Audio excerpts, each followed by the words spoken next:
Welcome, family. Welcome. This is Gina with Bijoux Noir. You are tuned into the blackness. Let me know if you guys could hear me whenever you guys get in here. Please let me know if you could hear me by putting a one in the comment section.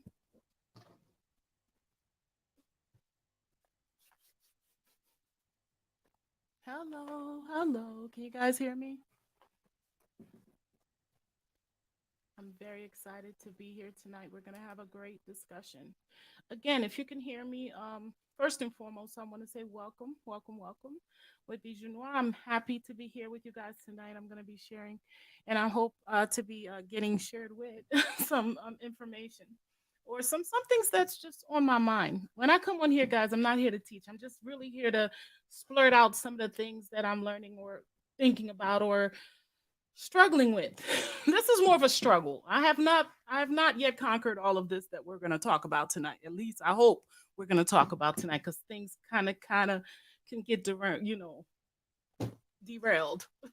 So that being said, I want to welcome everyone. I see you, Mr. Igwe. I see you, Paula.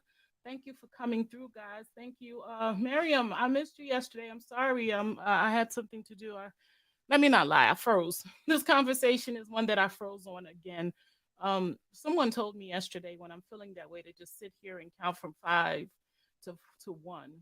I did that today. Thank you, sis. Okay, so that being said, we're here to talk about where the sons of God met with mankind. And we're going to get into a little bit of a hollow group type of, well, you know, type of discussion as well, because I am starting to feel like it's intertwined. But the meat of it all is, for a very long time, I've been really getting into my ancestry. I've been getting into everybody's ancestry, really, not just mine's. After getting quite a bit of understanding of my own, I'm kind of delving into other people's, and then I wanted to bring it to tie it together with what we call um, what we call science and what we call belief system and what we call what what ties in to religion, what are we believed in, what we've been told. So not too long ago, I spent some time in Genesis in the Bible, and so the term sons of God, it's a deep term. It's one that I'm going to spend some time on today. I hope you guys are ready for it, and I hope that it is something that you guys want to talk about. We're going to really dig into that whole term, sons of God. We're going to talk about the Nephilim or Nephilim. There's quite a different ways to talk about that. Some people say Nephilim or to pronounce that Nephilim or Nephilim or, you know, we're going to talk about the scripture that have been for a very long time. Something that I remember as a child when I first saw it or heard about it in church, and I was just sitting there, and I think they were talking about it, and I didn't understand a word, and it kind of intrigued me. I think it was the most frightening and confusing text that I've ever read in the Bible because it incited internally something inside of me that something other than what we're what we're used to seeing um is involved or have been involved on this planet.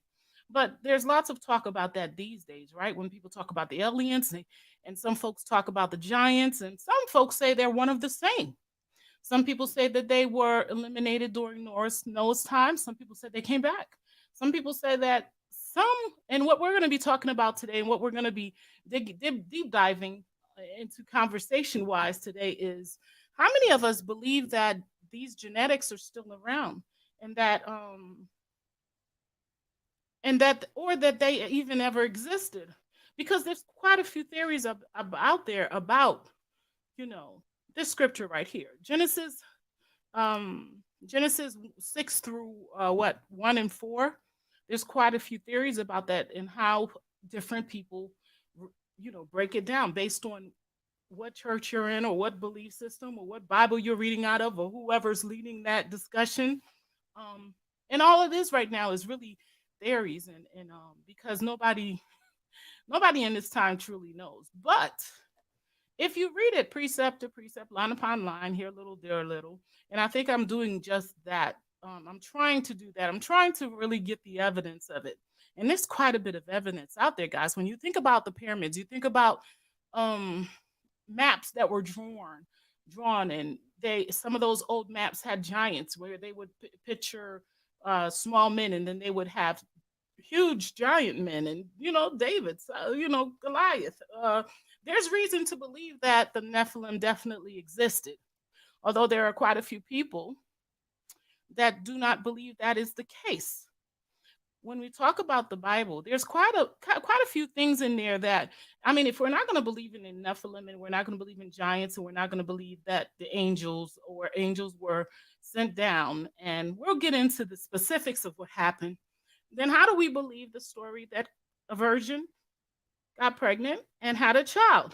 It's also something that, is out of this world, or something that we don't see today, or we don't have any knowledge of, or we can't prove that this is even physically possible. But yet, folks, have built their whole belief system based on those very same things. Well, that being said, I would like to take I'm not going to be able to go as deep as I would like to, but I would like to have a discussion about it.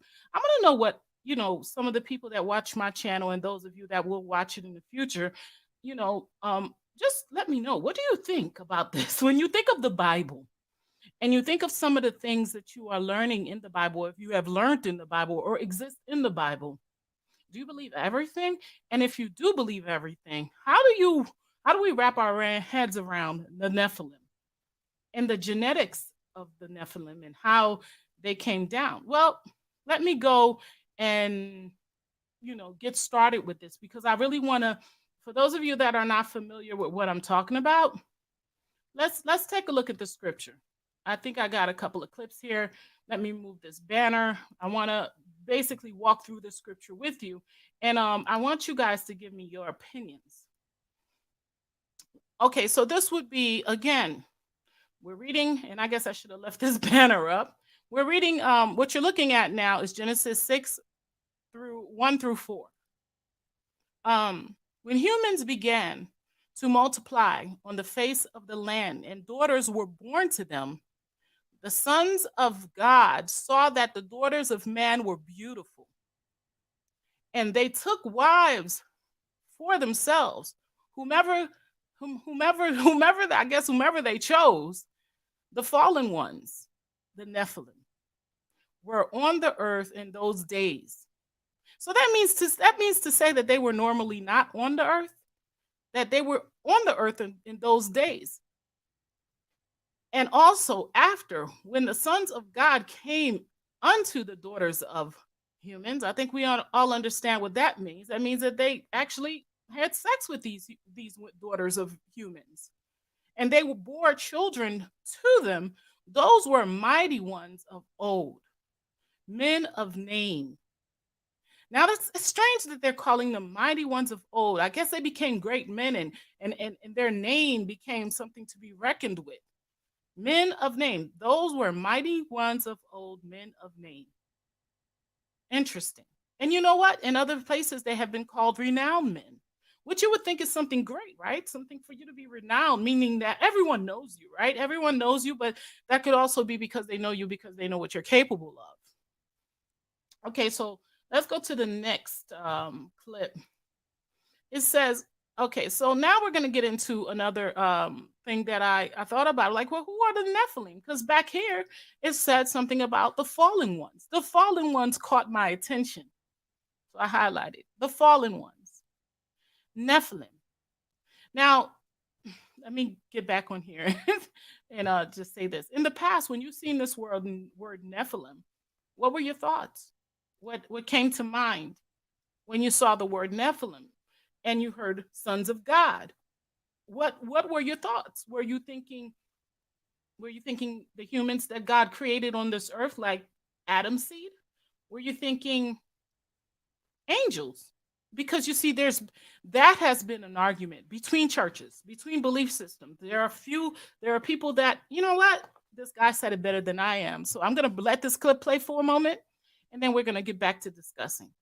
Answer the question about who are the Nephilim, you have to ask the question, who are those sons of God? And who are those daughters of men? I like how he's starting here because you see, this was very, very much where I was like, who are the sons of God and who are the daughters of men? There's a separation. Sons of gods, daughters of men. Clearly, there's a separation. If you can answer this question, it will help you to answer the question about the Nephilim themselves. And I found that scholars have 3 different answers that they like to give to this question. And I want you guys to pay attention to these 3 different answers. This is what I was talking about before. If, I've spent a couple of weeks just really thinking about this because you see, let me stop here and give you guys an example to what led me here. If any of you had taken a DNA test, or you have been watching people take DNA tests, there's a certain percentage of people that come up with others or Neanderthal. It had me thinking, what is this? If we're biblical, if people that are into the Bible, you want to understand what that is. What is that? Because you see, in my mind, the Bible has an answer to everything, or there should be something in there that could recompense what we're seeing now, let's say in findings in DNA and ancient remains. So in my mind, I'm thinking, okay, so let me do some research. And that's why I went to the Bible. And when I went there and saw that, okay, so let's get back to the clip. Okay, sons of God, daughters of men. He's about to talk some more. And we'll tackle them each one at a time. Now, the first answer of this is that... So he's tackling the theories, guys, just in case you lost track because of my talk. The sons of God were people who were royalty. These were the people who were the kings and queens during the time, and the daughters of men were just common people. So you have kings and you have the common folk. So this theory would definitely fall in line with the caste system.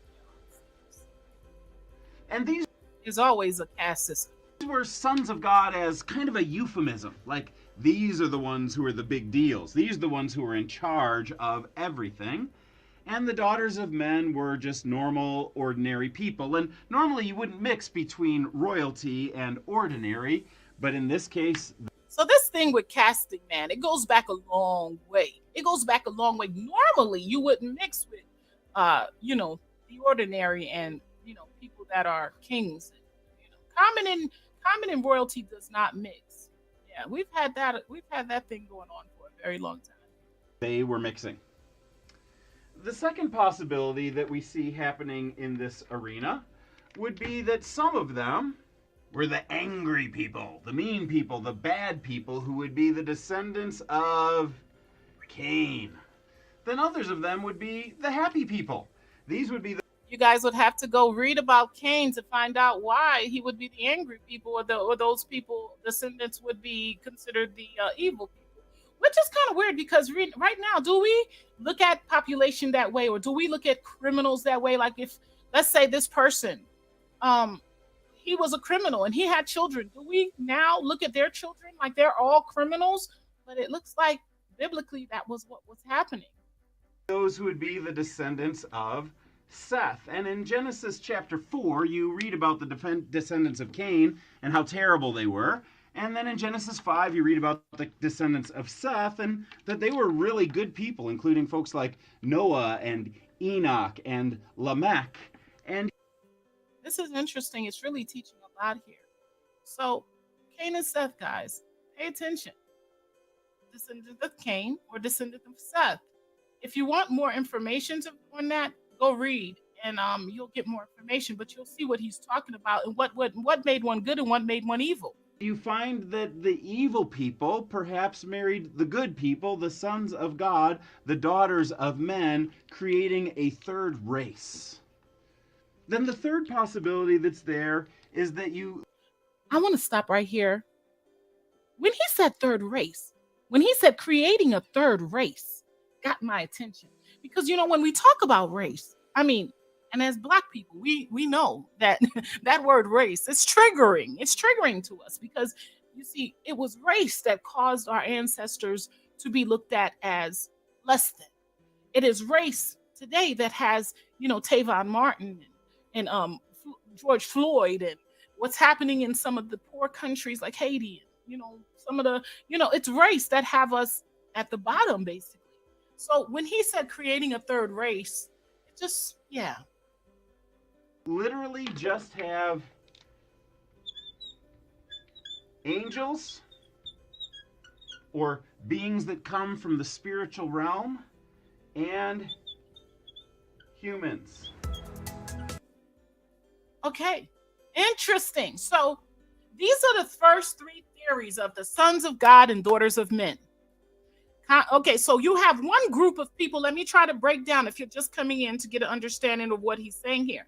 So you have one group of people that when they look at this scripture, and we're talking about which scripture is this? When they look at, let me grab it for you guys. Genesis 6:1-4. When they look at this, there's a sect of people, let's say a group of churches that might say this is the breakdown between the sons of God and the daughters of men. It's the breakdown between kings and common people. So the sons of God would have been kings and royalty, and the common people would have been daughters of men. And then there's another group of people that have the theory that, it's the descendants of Cain or the descendants of Seth. And then there's a third group that believes it's angels and humans.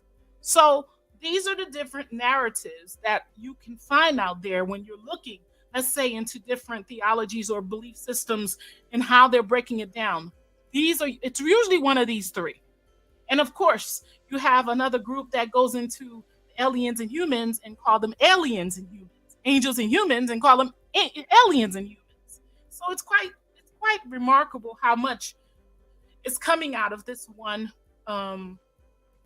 chapter. Let's go back to it. A different kind of a race of people.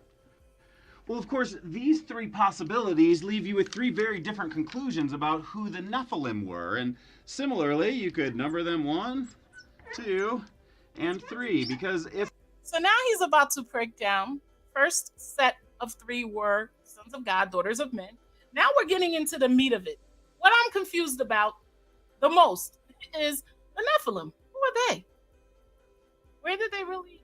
Yeah. In fact, the sons of God and the daughters of men were people who were the kings and the common folk. Well, then the Nephilim would be people who would be warriors.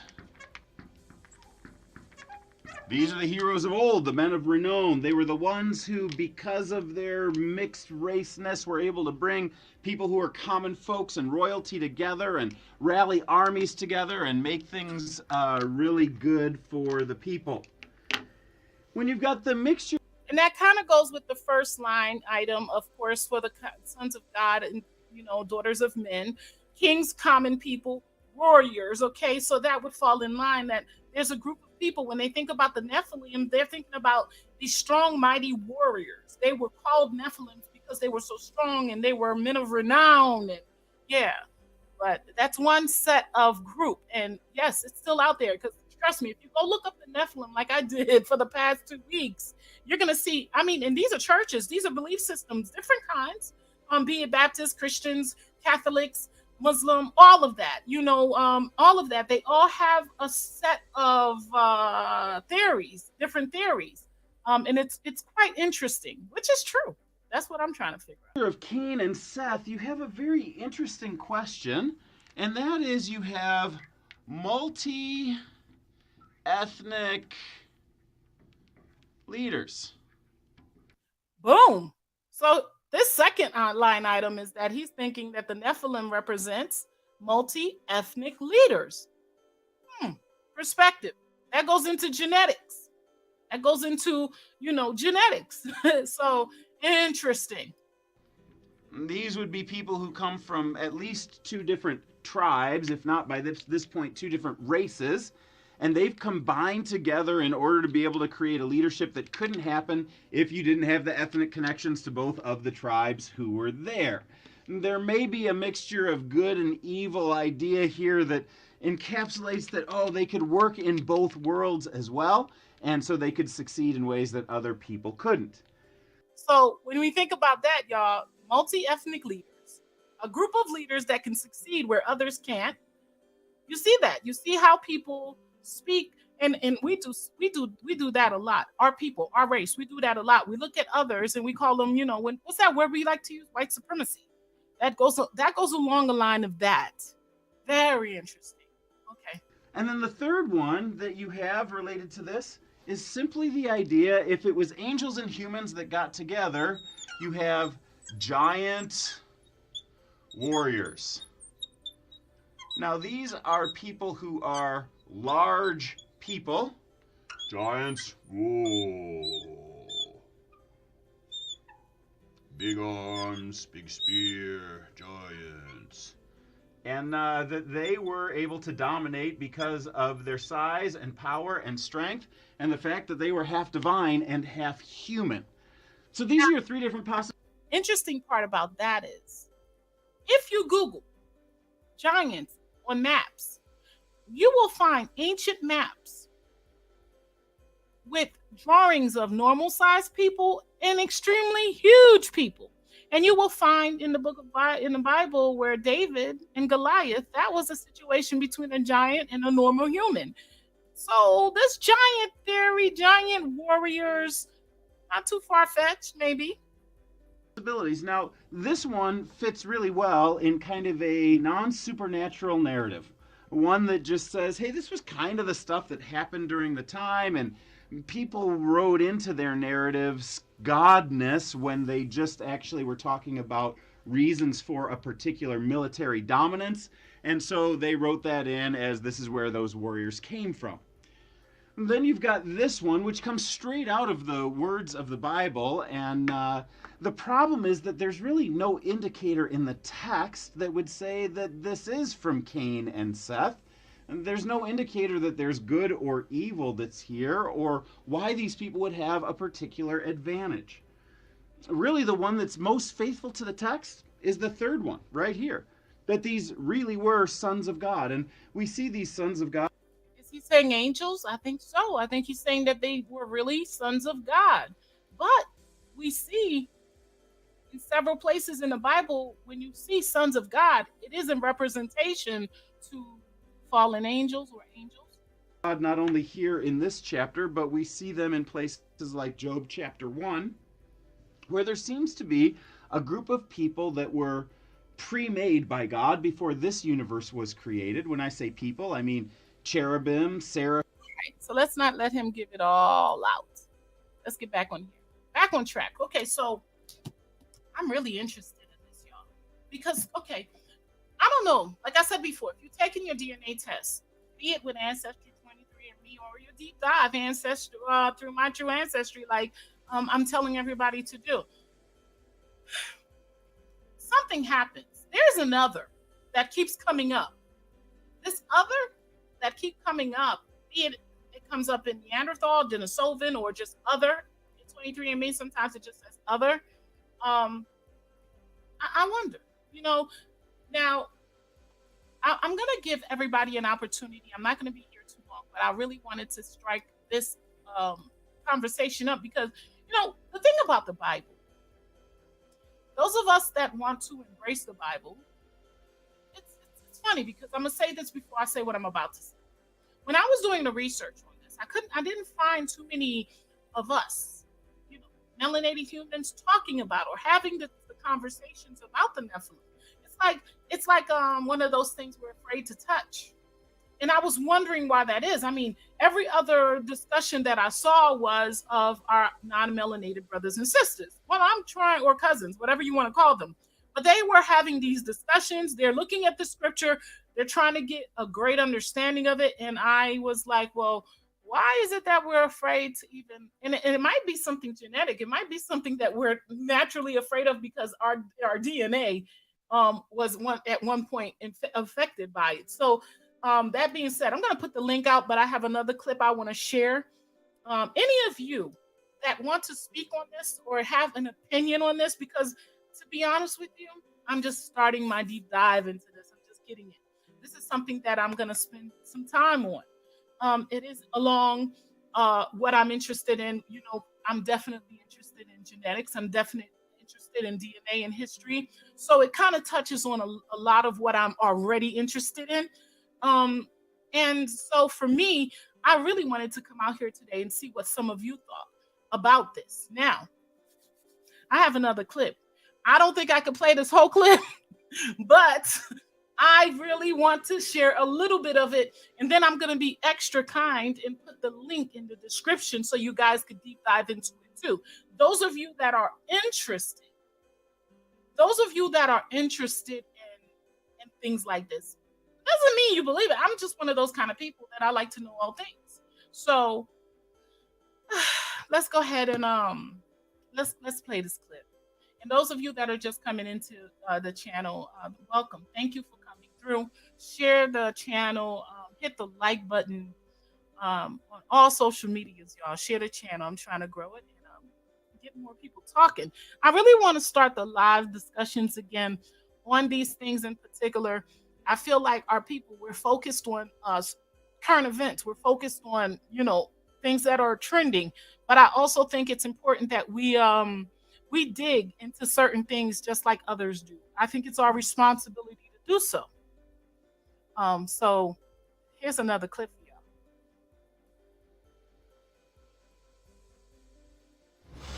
So, Return of the Nephilim. Right, so going way back to the beginning of the Old Testament, it doesn't say what most people think it says.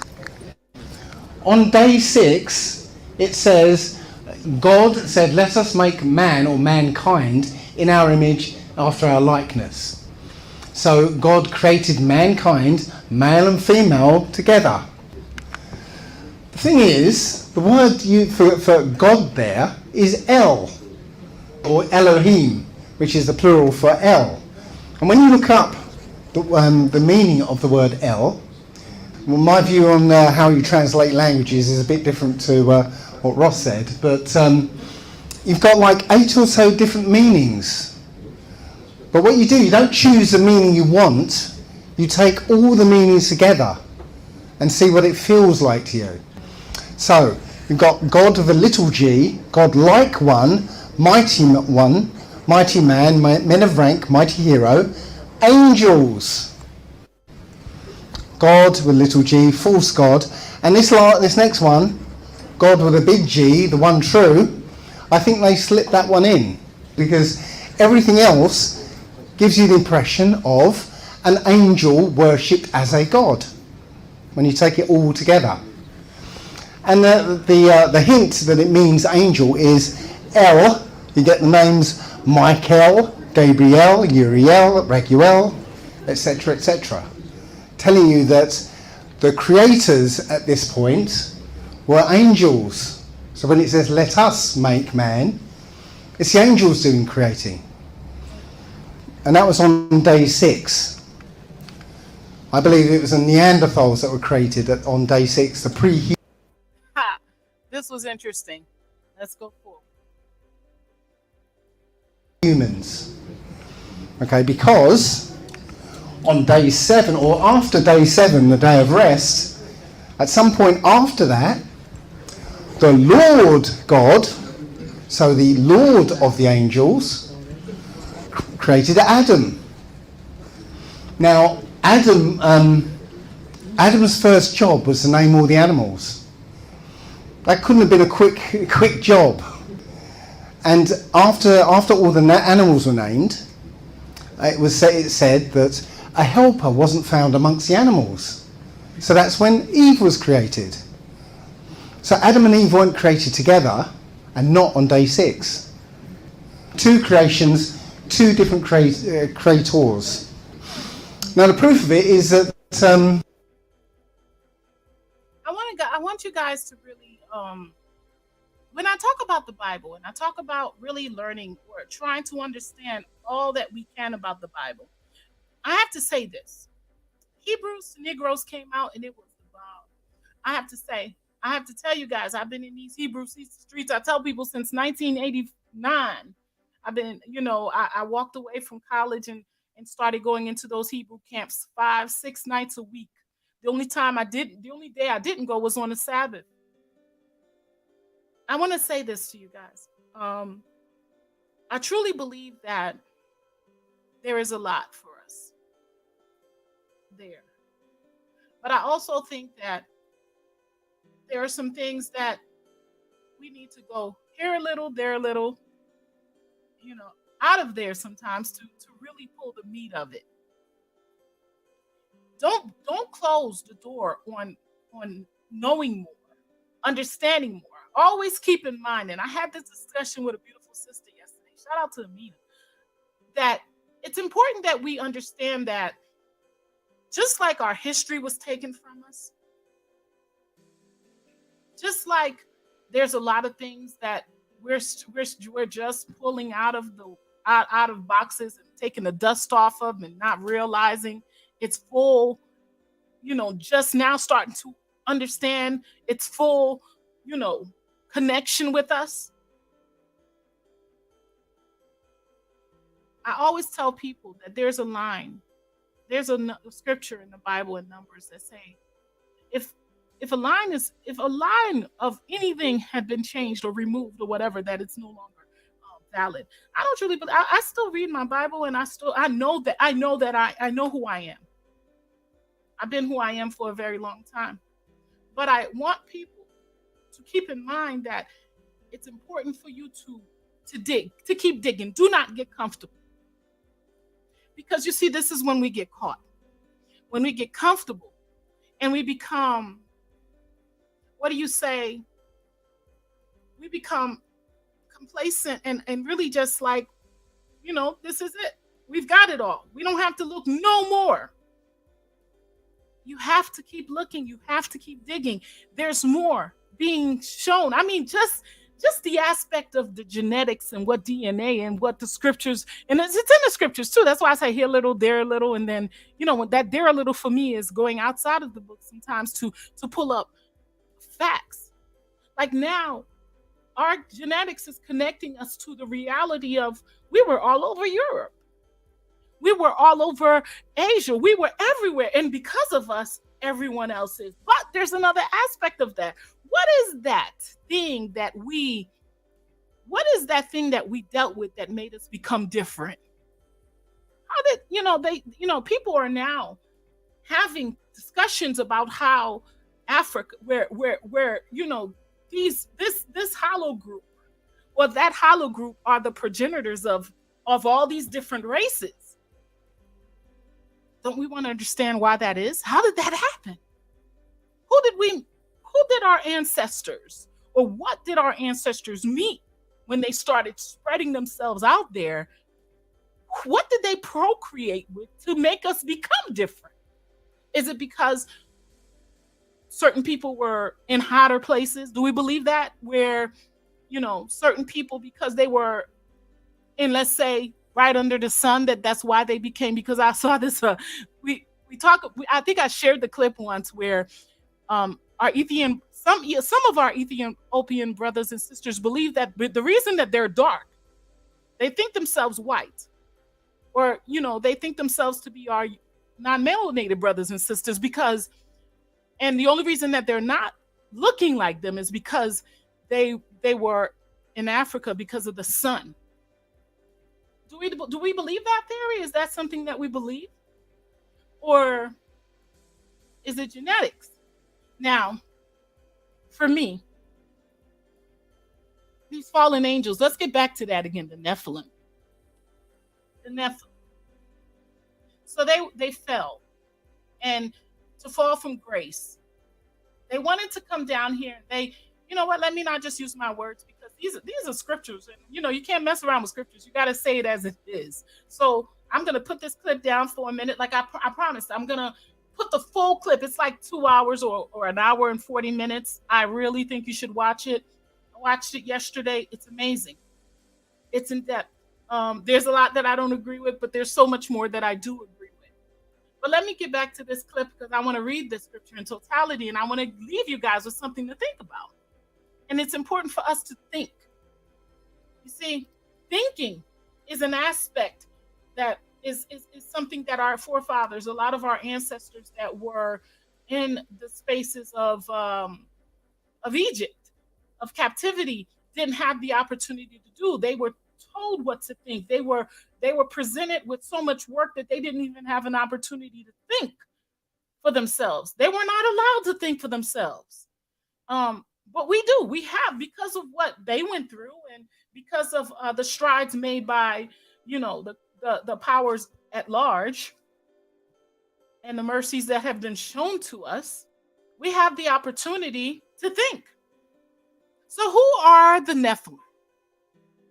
Offsprings of sons of God with big G, or God, small g, and the daughters of humans. I want us to really, I mean, when you think about this, and we can talk about the flood, and we could talk about Noah, but I have something for that as well, and we can have that discussion tomorrow because I don't want to move too fast on this because I really want to see where we can what we can learn from it and how much is out there, and I really want your input. Please share, and if you feel like coming up here to state your opinion on this, because there are people out here that know more about this than me. I know that. Okay, so if Nephilim means fallen ones, why did it translate as gigantes or giants? How can they be fallen but be giants as well? Giants are supposed to be great, powerful, mighty. See, Nephilim could mean fallen ones or mighty, because giants means mighty. In Numbers 13, the 10 scouts describe the large Anakids. I don't know how to put it. I was about to say Anunnaki, but I believe it's one of the same, as Nephilim. Now, again, in Genesis 6 and 4, characterizes the Nephilim without respect of their size. They are mighty ones, persons of name, reputation, from antiquity. So these Nephilim, they're not like regular. They're by all means something greater than a normal human. If you want to look at it in human terms or non-human terms, greater still. Who are the sons of God or gods? And who are the daughters of humans? That's my big question today. I want us to think about that, because that was a big thing that happened. I mean, think about it. For a group of angels to be in the heavens, and that itself is a little damning, for you to be that close to the creator, to source of all things, and decide, nah, this isn't good enough. I want to go down there and get with these women. I want to have sex with these women. I want to be with these women. The thought of that. So, and then, like I was telling somebody, not only did they do that, and then the flood with Noah, okay, that's going into tomorrow, but I wanted to get this out the way. Not only did they do that after they were all supposedly eliminated, after the flood, somewhere it talks about them returning. Another set of angels. After seeing what happened to the first set, there were giants again on the land. They were here again. So when we think about that, what do you guys think? I mean, this is a serious thing. Do we have sons of God here now? Is it in our genetics? As time has gone,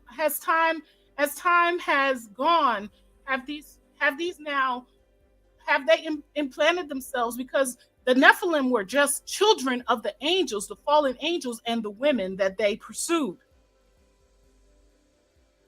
That's what the Nephilim were. They were not the actual angels. They were the children. This was the descendants of the fallen angels and the women. So these Nephilims, are they all gone? What are your opinions on that? I know scripturally the flood happened, right? But when you think about Noah and you think about his sons and their wives, did they carry the gene of Nephilim?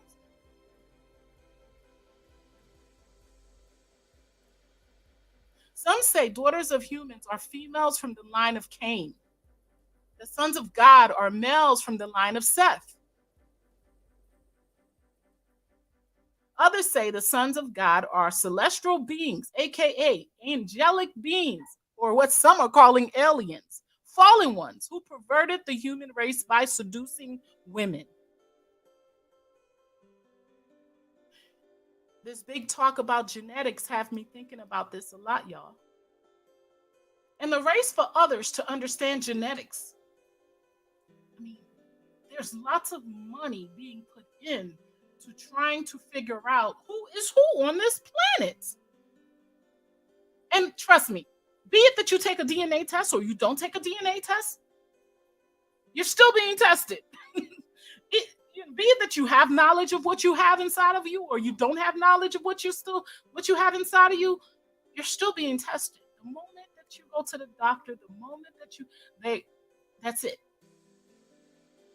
So for me, it's important to understand that, and it's kind of I think it's all encompassing for us to understand that this is very important to us, to our being.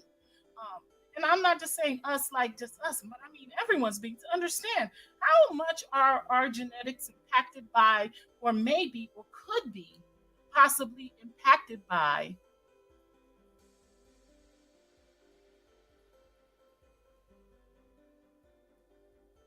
just makes you wonder, right? Especially now that we're living in a time where you see people, you see humans doing the kind of things that you can't even fathom. I heard from somebody not too long ago that somebody that was working for someone on the continent, and they did this more than once, y'all. The person came back and their house was dark, and this person killed the puppy and splattered the blood of the puppy everywhere, on the walls, everywhere, and was cutting off cords to all the appliances. And when you have people reacting or acting like that, it makes you wonder sometimes if there is there something not human happening within this person to make them respond the way they do. Asiatic Alliance says that his sons of God is the black man, in his humble opinion. That's interesting. Because they came down. Did the sons of God come? Did the black man come down? I thought the black man was created on this earth.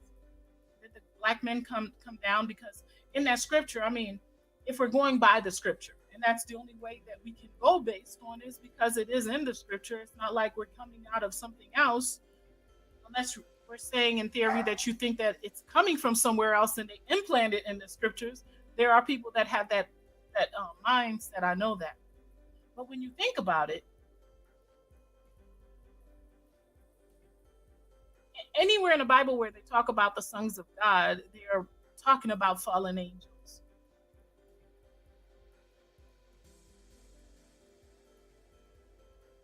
And now that I'm spending a lot of times learning about Haplogroups, there's a backstory behind this Haplogroup, because I've noticed that not just me, but there's a lot of our brothers and sisters, especially in the Hebrew belief system. And I've even seen some Islamic people doing a lot of DNA testing too. Everybody's trying to get in where they fit in, trying to figure out. Because to be honest with you, there has been so much intermixing. There's so much. People base their lives based on their belief system. They base their whole presence, their precedents, everything. It determines how you eat. who you marry, what kind of work you do, what kind, everything. It's encompassing where you live, how you dress, the days that you claim to be holy or non-holy, if you're allowed to have pets in your home or not. So, and when you have an opportunity or you start thinking, is this really the direction I'm supposed to be going in? I mean, you only live like what, 60, 70, 80 years on this earth. And it's funny because this whole thing with around that time, lives became shorter. Lifespans became shorter because of the sin that was done between the fallen angels and the daughters. They say the daughters of men. So in this small time that we have, a lot of folks are just at the point where they're like, okay, I just want to know. Have I been wasting my time here? Am I all the way Irish? Am I all the way African? Am I all the way this? Lots of folks are trying to figure out, because a lot of what we do and a lot of that's been cemented in our lifetimes have been based on this backstory of who we are as a people. I shared this tonight because I really wanted us to really take deep dives into certain things. And I think for a very long time, we haven't, because there's been a fear. And I think it is a fear. When I kept looking I kept trying to find, and if you guys find any melanated, research on Nephilim, I don't know which way is the best way to pronounce it, please share. I'm very much interested in getting, our opinions on that, because to be honest with you, all that I found was by all the research that I have found so far have been from other folks, which is, fine. But it is nice to every now and then to see contrast, and we have to start bringing that contrast. It starts with us. It starts with you. It starts with me. Just digging into this, I'm seeing things that I disagree with, and I'm looking like, there's certain people on this earth right now that have me scratching my head, wondering, are you, it looks like you may be, genetically affiliated with that. And it's a good thing, because I'm gonna tell you something. It wouldn't be like I'm not alone in this. There are, like I said, loads of people doing this type of research and trying to understand it all. And I think it's our responsibility to do so. And I'm enjoying it, because, to be honest with you, there's so much that's not really being told to us as a people. And I think it's our responsibility again to make sure that nobody owes us anything, y'all. This is a part of it. But the Nephilim, going back to Haplogroups, and there are so many Haplogroups out there, and I noticed that, there was a big discussion about A1B1A, A1B1B, L3B, L3E in the Hebrew community. But all of this that we know, all of the knowledge that we have, is knowledge of information that's been given to us by others. And there's nothing wrong with that, like I said before. But it is really important that we start putting the seeds down and seeing what fruit we can bear from this. What can we bring to the table? What can we bring to the table that can impact humanity in a way where we can get that much closer to understanding what really went down? Because for a very long time, we've had a lot of chicken preaching. I always say that, chicken preaching people that just told us, go this way. This is the way. Don't ask any questions. If you ask questions, you're off. It means you don't have any faith. No, it just means that I want to get closer. If I ask questions, it means I need answers. That means I'm interested. People that don't ask questions, they just want to be It's like you want to be a robot. You just want to fall in line, and you don't really know if what you're doing is right. You're just being told that this is right. This is all you need to know, and that's it. And so if you stop there and that person was wrong, where does that leave you? You have to study to show thyself approved. Study to show thyself approved.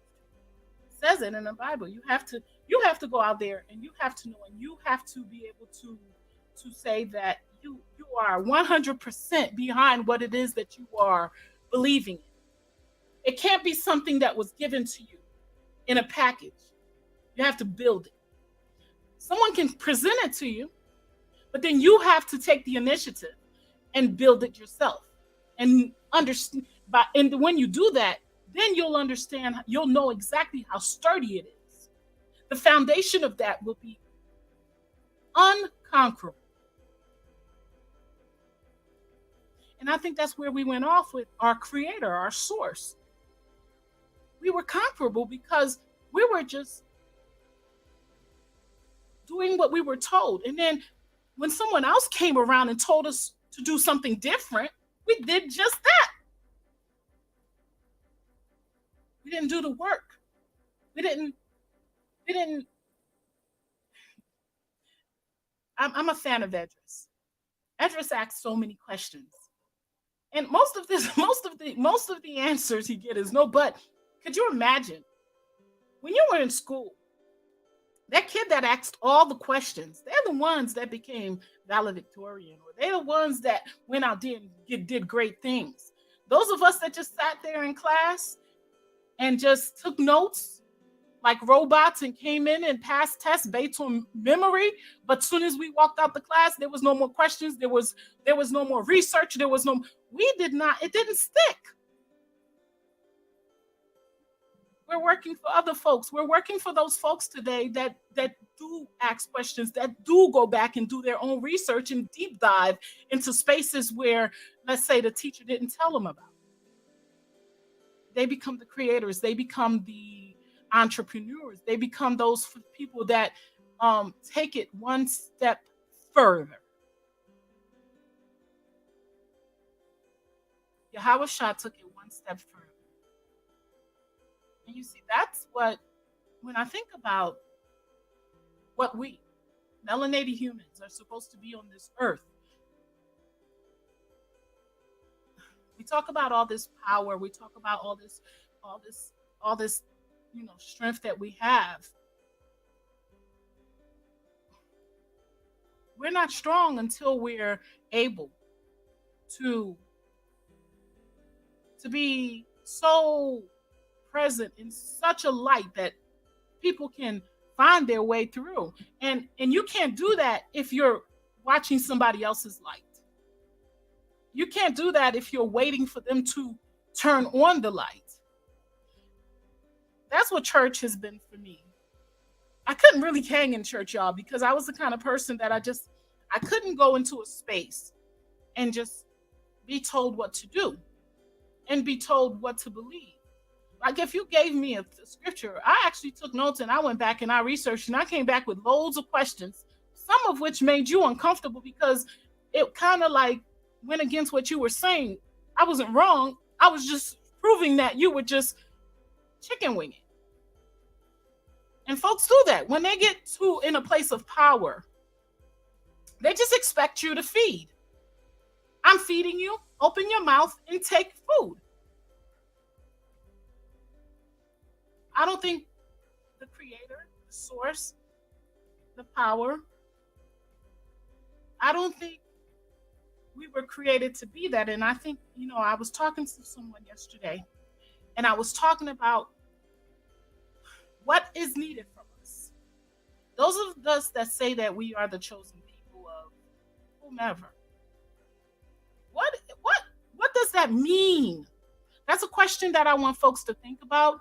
I know I'm getting a little off topic here, but I want us to think about this. On topic still, because like I said, I didn't see anybody that looked like me talking about the Nephilim as if it was something that if they talked about it, it would mean that the worst thing in the world would happen to them. Why? It's important that we understand all things. If we can stand and just feed on what people are telling us, well then take the time to taste it, recognize it, and be sure that what they're telling you, they're feeding you, is what you are truly being fed. That's all I'm saying.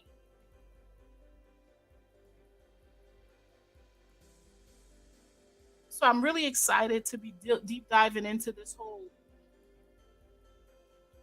understanding of what the Son of Gods mean, the men of renown, fallen angels, the Nephilim. And I think it's our responsibility to try to understand why the genetics changed. What was the difference? What caused melanated to be people to become unmelanated? Aren't you interested? Don't you want to know? I do, because to be honest with you, I see it as a responsibility, especially since the theory is that they all came from us. I see it as a responsibility for us to understand why and how that happened. Yes, there's theories out there, but are we concrete with what's really being said, and are we in agreement with everything that we're learning? This is another aspect of it. Did these beings, or non-human beings, were they fallen angels? Did they come to the world because they saw women, daughters of men? They were attracted to these women and wanted to have sex with these women, and impregnated these women, left seed in them. And did those seeds become renowned men, giants, able to do things that others, that normal humans or plain humans created on this earth were not able to do? And if that is the case, did their seed, or did that genetics, survive the flood at all? And if we're saying it did not, that's interesting. Who were the wives of the sons of Noah? Do we have any backstories on that? These are the things that I think about, and these are the things I'm diving into. I'm going to have lots of conversation about things like this, more in depth. Yes, I mean, I believe anything is possible. And when we look at places like the pyramids, or what we see in Mexico, or what we're seeing in different places throughout the world, in China, there are pyramids that they're not willing to share with us. And all these, when we see all these things, and we know that it's impossible, or we think that it would have been impossible for these people to be able to do these things without the type of tools. I mean, some of these things that were done back then, we can't even do today. We're still not able to duplicate or replicate the pyramids. Don't you guys ask yourself, I mean, when you look at that, do you just say, oh, the Egyptians did it, and you don't go further and say, well, how?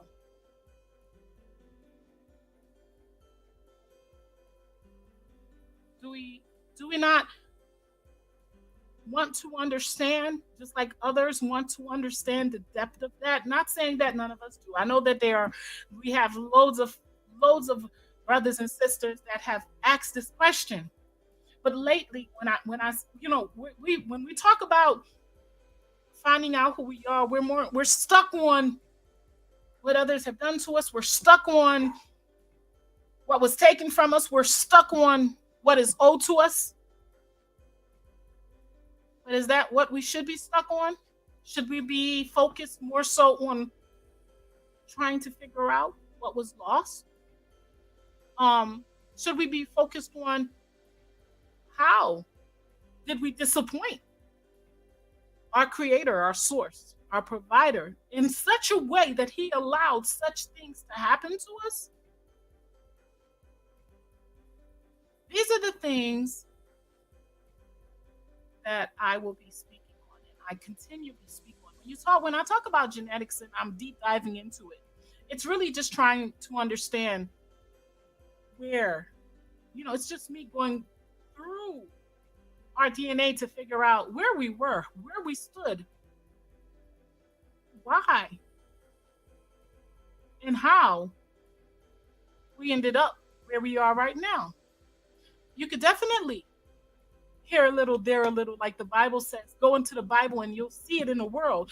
Go into the Bible and you'll see it in the genetics. And you can go into other places as well. And let's not forget that many books were taken out of the Bible. So study to show thyself approved. Study to show thyself approved.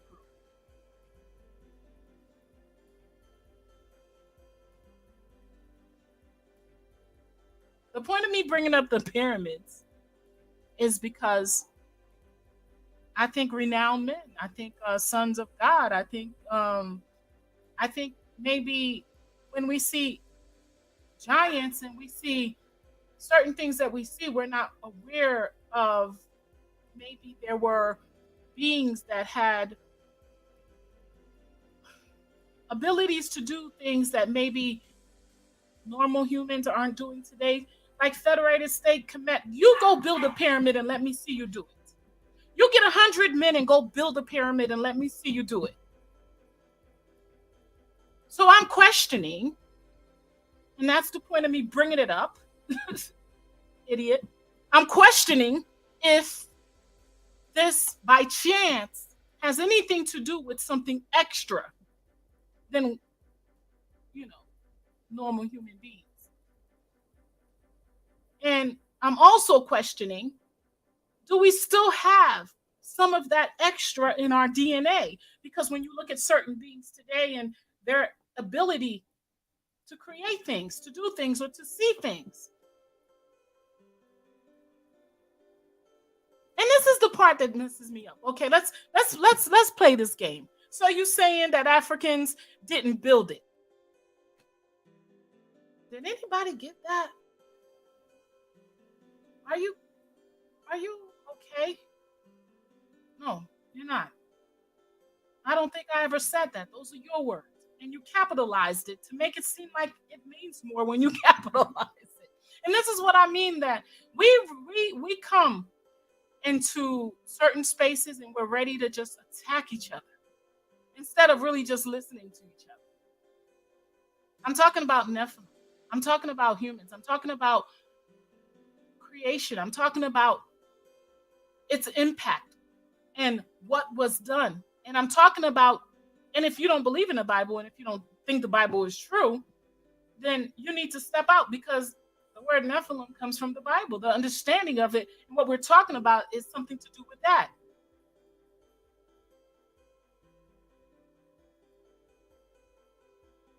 And like Asiatic Lion said, there are pyramids multiple continents. It's worldwide.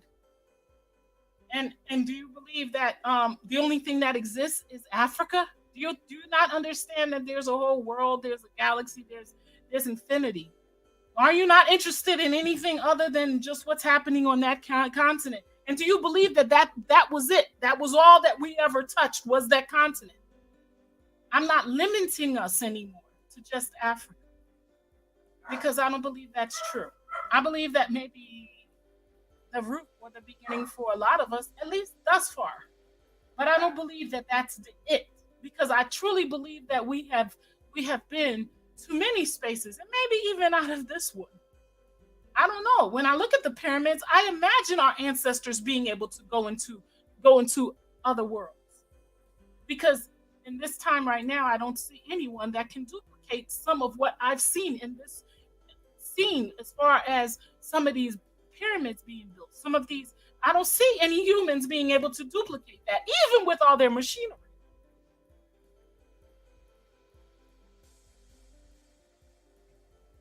So, yes, I'm questioning that just regular Africans, because you talk about what did Africans do that. Don't get me started on that, because let's look at Africa now. Why aren't we, if we don't even want to have the discussions of Nephilims or fallen angels or maybe something outside of us, why aren't we doing these things now in the spaces that we're in? We should have a damn pyramid on every country in Africa. If that's your logic. If we can't talk about something happening within our genetics to make us a little different, and it's happening today. Some of us have diabetes. Some of us have different different DNA that causes us and gives us the ability to be different. Some of us are schizophrenic because of that. Some of us are bipolar. Some of us have all kinds of sickle cells, cancer. These are aspects of different things that is happening within our genetics. It has nothing to do with Africans or Europeans. I'm talking about genetics right now. I'm talking about the ability to go beyond color and to understand. Since if you want to talk about color, the only thing that you should be questioning is what happened that caused color to change the way it did. Because that goes into genetics too, because color is impacted by DNA. It's impacted by genetics. So, yeah, I would like to believe that Africa is the only thing that exists, but it does not. It's South America. Things were happening there. There's North America. Things were happening. There were things happening all over the world. And I believe that, and I don't believe that our people in particular we're limited to just one space. I believe that if we were able to build the pyramid, I don't think we would be not able to go across oceans. I don't think we would be limited to even go to Mars if we wanted to. And these are the questions that, these are the discussions that we can have without having to go Pan-African. I'm more than that. And you should know that you're more than that too. There's a lot that we don't go into because we're afraid that it's going to take us from our genre. As if you are a television episode, and if you start acting a certain way, you're going to get canceled. We're greater than that. Everything does not have to go, Pan-African. You don't have to prove your Pan-Africanism. You don't have to, on every discussion, bring up the fact that I'm black. And I'm black, y'all. And I'm black, y'all. And I'm blickety black, y'all. That's just ridiculous. There's power in knowing what you are and being able to move forward and still flow and understand it. And I believe that since we were created to be here first, and we were the people that, because of us, like right now, I can tell you that my haplogroup is L3B, or LB3. And because of my haplogroup, other races are in existence because of the L line, which happens to be the Eve line. So that being said, if you learn anything about genetics, it all goes back to black, baby. It all goes back to black, and there's nothing that you have to prove by saying African in every other sentence. Everything goes back to Africa. Even right now, people are going back to Africa for resources to keep themselves going. That's just reality. But I'm not staying there with you. I will do this.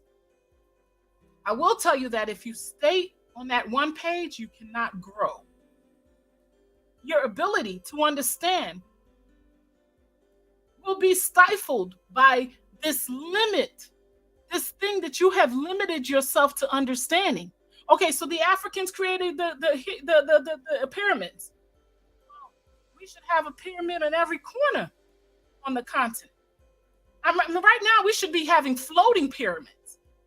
If they did that, then they should be able to do. And I'm not saying they didn't play a part of that, but it's like, don't you want to understand anything deeper than that? I'm talking about the Bible. The scripture that I'm referencing, for those of you that are interested, and then those of you that have not had the opportunity to actually read it, is one that for many years, when I look at it, I kind of was like, I battled with it because in my eyes, and I understood that it meant fallen angels. There was no question in my mind that it meant that beings from another place came and and did something with humans and caused these humans to bring something different. I'm going to put the link out. Those of you that don't agree with me, I'll give you the opportunity to speak on it. Don't be afraid. I don't bite. Well, I can't bite anyway. We're online. So go ahead. I'm putting the link out. I see that Federated States Kemet. That's definitely an African, proud to be African name you got there. And I see that what should matter also has a couple of point of views. I want those of you that have an understanding of Nephilim and what the Nephilim is, or if you have ever questioned the that scripture, Genesis 6:1-4, and it goes on. If you've ever questioned that, what did you think it meant when you read that? What did it mean to you, and what does it mean to you? And do we understand that even though the flood happened, you should still be questioning this aspect? Who were the daughters of the sons of Noah? Because it was his line, it was his children that were supposed to be, or him and his children. But what about the daughters of those men, that his daughters that were children for his sons? Did they carry again some of the genetics of the Nephilim, especially since in those days fallen angels came down and they lied down with these daughters of men, they said. I'm very curious, just like you, Amelia. I'm very curious. For those of you that are interested in joining this discussion, and maybe I'm not going to be here long. If you're not interested in joining in and really speaking on this, leave me messages on the comment section. Or just go and do your research. And we could come back and talk about it some more, because I'm still looking into this. But I'm very interested because, you see, like all things, if you say something is important to you and you say you want to understand, those of us that are out here calling ourselves Hebrews or whatever we believe in, if you're going in that Bible and you want to truly understand what it is that we did to disappoint the Most High, to disappoint the Creator, then this is a part of it. This was so disappointing that he flooded the whole world. And only one man and his family and their children and his sons and their wives were left. And it happened again in Lot's time, Sodom and Gomorrah. David fought giants. Where did this giant come from? Because we know that we read that the giants were Nephilim, which were, the offspring of fallen angels and the daughters of men. But then we find David slewing a giant. Was this a genetic leftover of a Nephilim? Was there, by chance, maybe genetic? When we talk about DNA now, if you look at my DNA or your own DNA, you'll see that you carried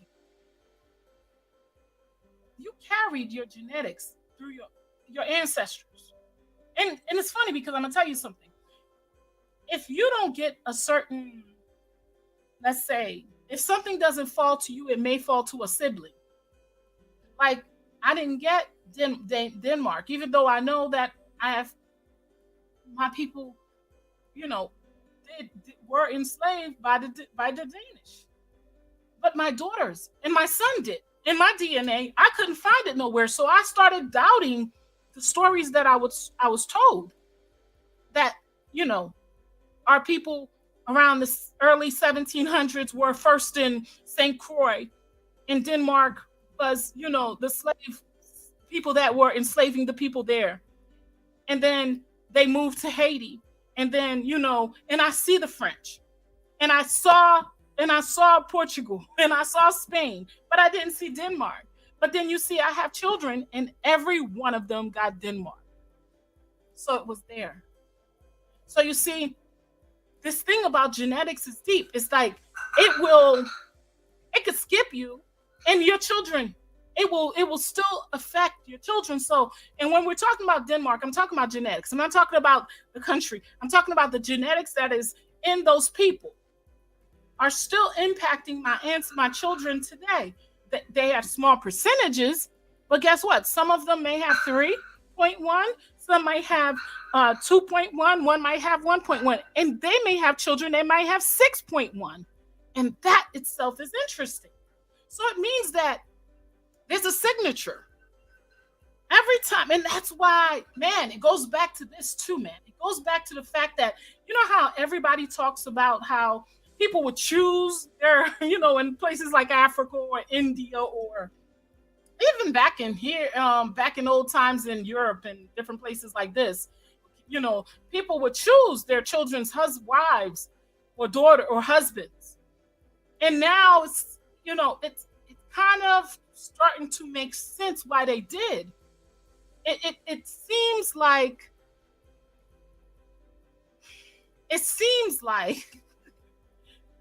maybe a lot of them later on did it for value purposes, for bride price or whatever. But the people before them, and maybe the people before them understood that there was a genetic situation that had to be respected, that certain things had to happen. I have a sister. She's RH, what do you call that? Negative? Put it in the comment section. Correct me. It's RH negative something. She definitely has a certain blood that if she gets pregnant by someone that is not RH negative, also, she has to go get a shot. Or she will lose that child, or she could lose her life. And this is real talk. And I for the life of me, I didn't understand. I had to go do some research and really understand that.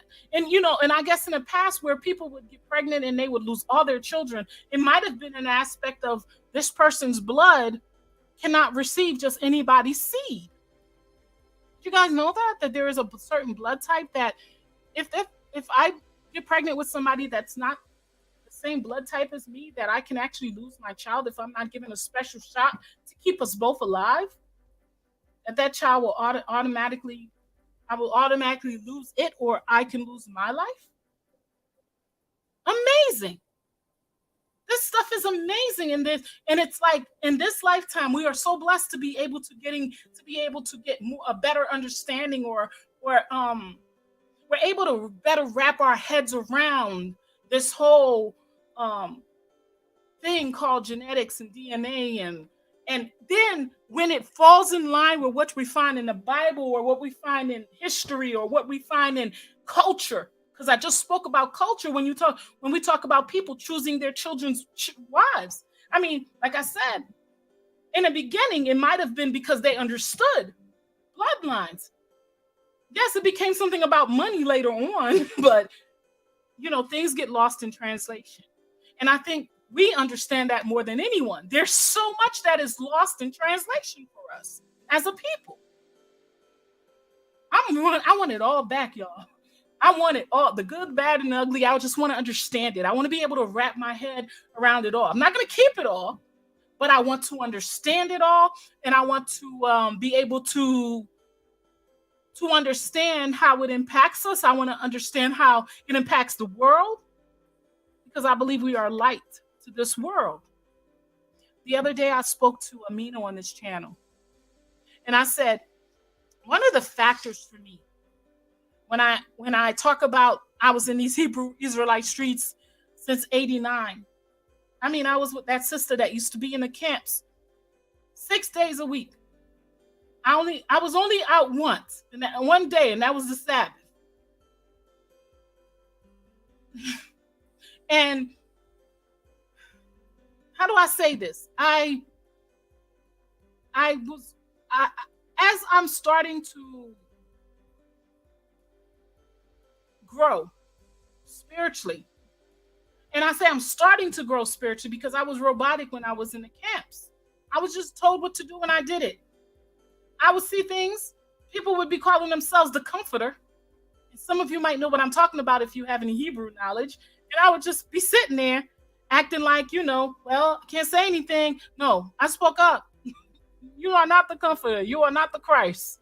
I was put out that camp, y'all. I ain't even gonna lie. If you're Hebrew, you know what I'm talking about.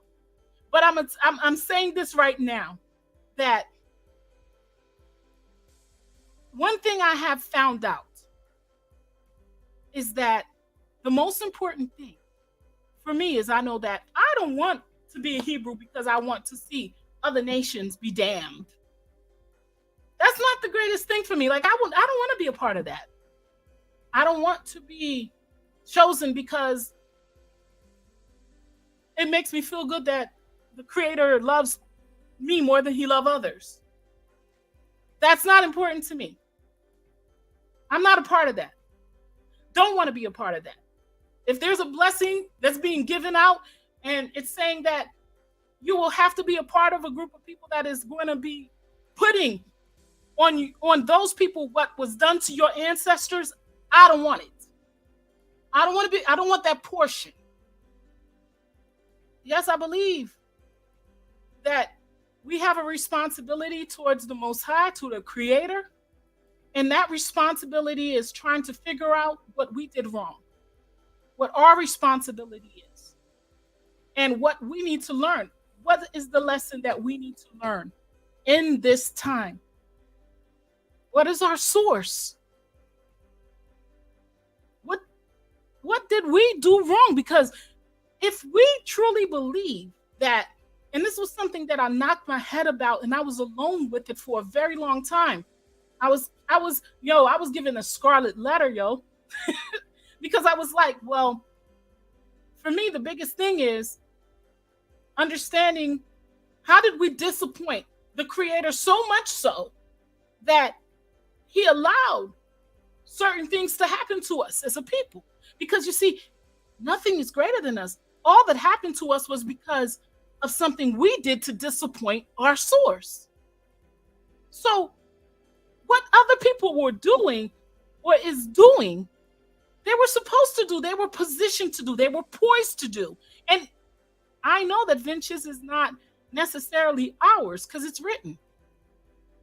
We could have knowledge of it, which I do, and I choose to learn more. And anything that happens, I'm going to speak on it. But I understand that vengeance is not ours. And I understand that the power that we give other people now, and I said this to someone, and I'm hoping that people can understand where I'm coming from. We give folks power when we put it to them that they have to do something to free us from certain situations. There's a power that we give others that we have to start taking back. I want to welcome Tunisia. I want to welcome Soul Rasta and Federated States to this discussion. Tunisia, I haven't seen you. I've missed you. Yeah, greetings, Bijoux, man. It's been very long, very, very long. Yeah. Um, yeah, you've been busy, I guess. So you don't show up as much. I know it's not easy life. You have to do other things. Yeah, greetings to everyone on the panel and then the chat. I can see you. I mean, greetings to you and the viewers. I just thought I should drop in because this topic was also interesting. Because we grew up, with the Bible and to studying about the floods and all that stuff. But when you study the book of Enoch and you get to find out more about the Nephilims and all the shenanigans that went on, one gets fascinated where all these stories came from in the first place. Because I've always wondered where Melchizedek came from. I don't know whether anyone knows about Melchizedek in the Bible. Abraham gave him a tithe. Basically, Abraham was a kind of worshiping him and gave him a tenth of his spoils. And they said that he was the first priest that even Jesus Christ came along. Jesus Christ was in line with Melchizedek. And I was, but it turns out that Melchizedek is a kind of nephew of Noah. It turns out that he's a nephew of Noah, and when he was born, his mother died, and his father thought he looked funny. That's because he didn't sleep with the mom, and the mom got pregnant. That he was the son of one of the angels or something like that. And Like during something the from paternity court. pardon. I said it sounds like something from paternity court, don't it? Yeah, exactly. So before the flood, he had to be taken to wherever Noah the ship was, wherever they said they go somewhere into the sky. He was taken up because they didn't want him destroyed, and they feared that humans would kill him if they saw him, because he had the mark of the angels, or the fallen ones as they describe them. Same too did Noah have that too. That might be the reason why Noah cursed his sons, because they saw the sign that he was partly one of the angels too, because that was supposed to be something that they would have done away with. That was why the world was destroyed. Oh, wow, that's deep. So you're saying that Cain was cursed because he saw something on the body of Noah that he shouldn't have seen? One of the sons, the son of Noah, the one that was laughing or something. Yeah, Cain. he was cursed, but he was, yeah, No, was it yeah. Cain? Was it Cain and No, it Yahweh? wasn't Cain. Cain was before Noah. Cain was the son of Adam himself, Not Cain and in. Cain in. Canaan. No, I think I forgot the name, Shem or something. I forgot No, the names of Noah's children. and Japheth. It was Ham, Shem, and Japheth, but it was the son of Ham, which was Canaan, that actually, Yeah, I yeah, think. If I'm wrong, put it in the comment section, y'all. Go ahead. I'm sorry. yeah. So that was because they felt like it didn't make sense that he's going to react so harshly and cause a generation. Well, because of what was revealed, that was the reason why. And if people don't understand the context where the whole story came from, they wouldn't understand why he had to react. Like most people didn't even know when we were growing up that Noah was unusual. It was almost like an immaculate conception himself. And his dad, even when he was born, he looked strange. He wasn't like a normal being. And his father, Methuselah, all of them, they were all children, people that had contact with the angels. And these angels, there are two types. One, the one that they call the watchers, came down, and then there is the others. Wait, let's stop this. What is your understanding of the difference of the two types? Watchers. Let's go with that first. The watchers are the ones that became, if you want to call it, the fan of men. They became like obsessed with human beings, having children on the earth, and they started get involved in the affairs of the earth. While the other group, that's where the Most High is. In a way, they presented him as the leader, not necessarily like a god, but he was in charge of everything. And he said, "Oh, you people, you didn't even know anything, and you go and sleep with the children of men that we are supposed to be overseeing, not necessarily sleeping with them. That you've brought your." They actually said he brought the angels brought themselves down. He kind of they lowered themselves to come and sleep with us and stuff like that. So they cursed them, and the angels repented and begged through Noah to go and beg on their behalf. God, the Most High, said, "No, no, no, no, I'm not going to forgive you. You are going to pay for it. Because of this, your children are going to die," and all that stuff. So that was where the curse came from, and it led to the flood. Because of the act that the children of these fallen angels were, no, I wouldn't call them fallen angels. They are like they are different from the Lucifer angels. So the Lucifer angels, there was a war in heaven. These ones came down for a totally different reason. They just want to go and be with human beings and sleep with human beings and have children and pretend to be human beings, a kind of. And it is considered a breach of protocol, as I said at that time. So they were cursed and they were destroyed because of that. But that said, almost all the people that survived the flood had contact with angels, in terms of not just contact. Some of them were born in immaculate conception. Noah himself was a child of immaculate conception. That is really odd. That the only seed that made it through, during that period, were of immaculate conception, which meant the previous set of human beings that came before, that came after Adam, are now the ones around today. Could that be the reason why our aging reduced? That's our aging sped up, which meant we die a lot earlier or something like that. Because there was a breach there, there was a break there. If you wiped out the whole world, only Noah is remaining, and the Noah is an immaculate conception, then it means all the other ones that came before Noah were wiped out. And we know for sure that all the children of Cain But didn't let me make it ask you past a the flood. let me ask you a question. So Noah's seed was his sons, right? And his wife. Yes, Well, yes. who were Noah's sons' wives? Noah's sons' wives. How do you mean? Oh yeah, that's interesting. You see, that's the thing because Noah's father had a brother Nia. They call him Nia, and he's the father of Melchizedek. And he too had Melchizedek is also strange. His mother died in his childbirth. That when he was born, they just found him grown up. His mother is there. He's cleaning up himself, and they just went and hid him that nobody will understand. They will kill him and all the rest of it. So the whole story is bizarre when you hear the story behind these things, and you wonder why they didn't put in the Bible because it's just out of this world kind of. It's like sci-fi really. So they hid him away, and he didn't witness the flood because they had to take him to heaven so that he don't get destroyed on the. But he came back again. He came back. That's how Abraham encountered him on earth. But that encounter that they reported in the Bible, that was the first and the last time.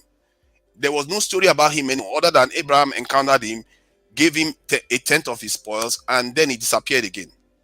No explanation about where Melchizedek came from. So I feel that some of these stories are stories that have been passed down of events that are not necessarily clear the way it happened at the time. Maybe there has been a very, very advanced human societies that have existed before now that stories were passed down, but it changed a little bit over time. And but these people had all kinds of, if you look at the explanation, man, these people were going to space. They were going to space, basically going to space, getting up into these clouds and all the rest of it. So I don't know how anybody could write that thing. But for me, that's a mystery. I don't have a clue Right. how that kind of story could be told hundreds of years before now. And it's funny because you see what Sinlov is saying. She's saying we cannot continue to accept the enemy's version and interpretation of the book that only became a book after all the characters were no longer alive and did not actually write the book themselves. There are a lot of Yeah. people. There are a lot of people, and I have to tell you, sis, I spent many years. And if you look at my book, it's so highlighted. You know what I mean? Because this, like I said, people live by this. They rest by it. They eat by it. Based on it tells them how to sleep, when to sleep with their wives, when not to sleep with their wives. It tells them what to eat, what not to eat, what kind of clothes they should wear.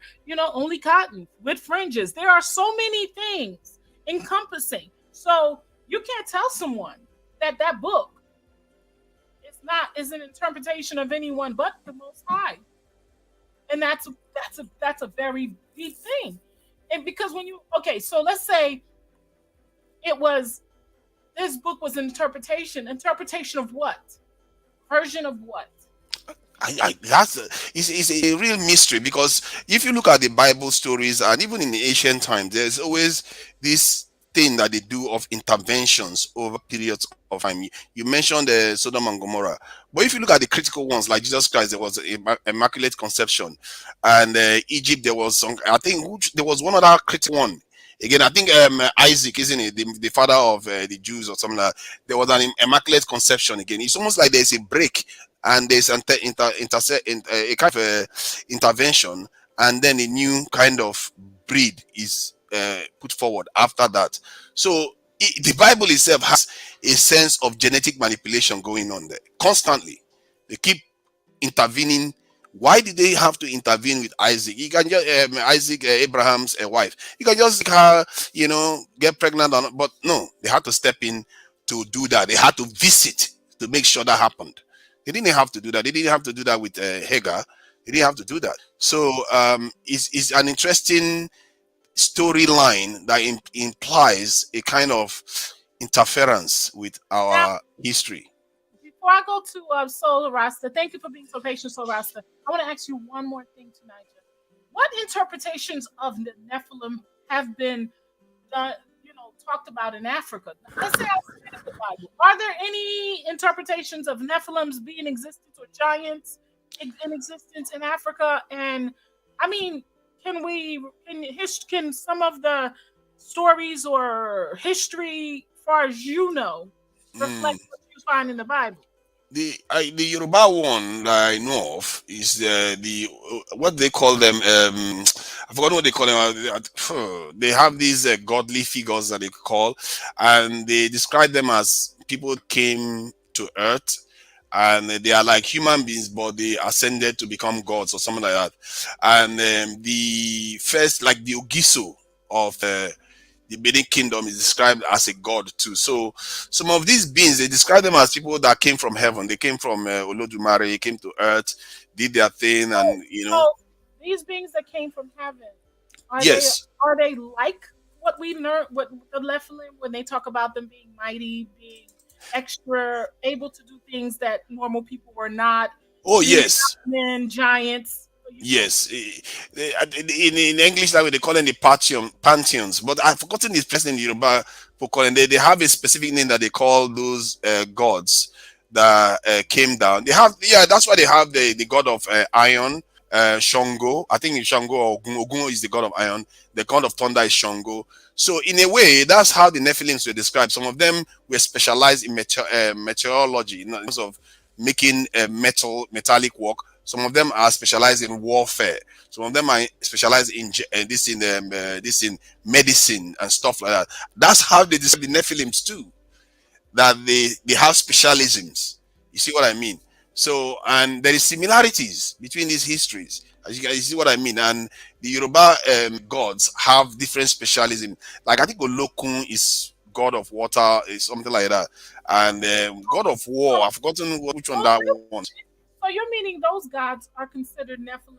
They would be the translation or the equivalent to what we consider Nephilims, like um um Shango. Yeah, because they call Oh, them the children of Elodumare. They are children of the gods.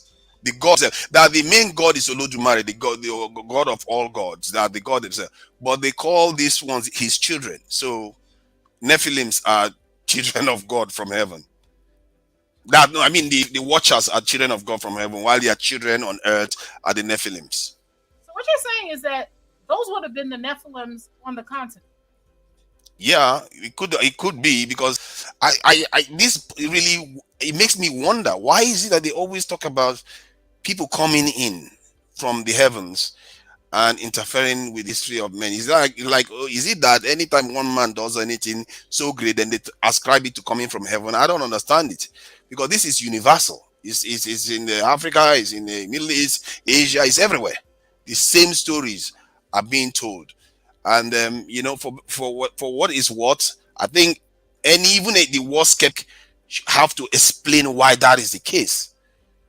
Something is missing here, and the scientific world is not really getting into grips with this. Why is it that all parts of the world believe in the same kind of story of beings coming from heaven? And funny enough, somehow in modern history they are not doing it anymore. They don't come down anymore. They've all now gone away.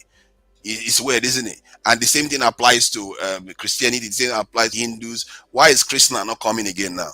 So it appears somewhere in the past there are beings that are considered so different from us that they are referred to as gods. And because they were able to do things that we could not do, and we look to them to Yes. do certain things for us that we could not do, and it would make sense. Ah, the Orishas. Yeah, yeah. I think this lady gave me the name.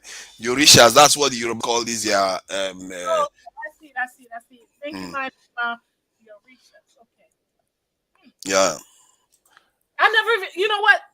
You're saying this now, and I'm seeing it, and I'm thinking from what I know about or what I've learned so far, from like about Shango, Olokun, and this would fall in line to beings being in a space where they're seeing these beings being able to do certain things, like create things and do things Yeah. that no normal human that they know can do. So this person would become, or these beings would become gods to them. Wow. That's that is that's some shit. Yeah, What if it's they were fallen angels? What if they were indeed? And it's funny because I think there's a story about Shango having children with all these different like they have all kinds of stories. Their children go on to do great things, and the Buddha himself is a child of immaculate conception too. If right. I'm not mistaken, no, is it Buddha? Yeah, yeah, I think it's Buddha. And them even before No, he no, was it he's got Buddha a or mom and Krishna? dad. He got Yeah, that yeah, mom. yeah. I think I'm mistaken. I think Buddha is palace. He was from a aristocratic background, isn't he? I think he was Krishna I was referring to. I think it's probably Krishna I'm talking about. No, So And I no. agree with you. Now, this or is what I said Sansun. earlier. I'm gonna let you speak right now. Thank you so much, Nigel. We gotta let Sorasta pitch in, and then I'm gonna let you go Yeah. back to you. Before we do that, I just want to say, D. Griffin, I agree with you. I don't believe we follow the commandments of the Most High, and I do believe it's funny because now that Nigel's bringing this whole thing about the gods, you know, the Shango, the I don't know. It just seems like yeah, that would have been the same thing. These people were able to do things that normal people weren't able to do. And what do we do? When we think about the stars now, when we think about people that make music now, what do we turn them into? Yeah, I think I'm actually correct. You know, look they said You about Buddha here. Sorry, you I needed to correct something that I admitted to okay, being wrong while I was actually correct.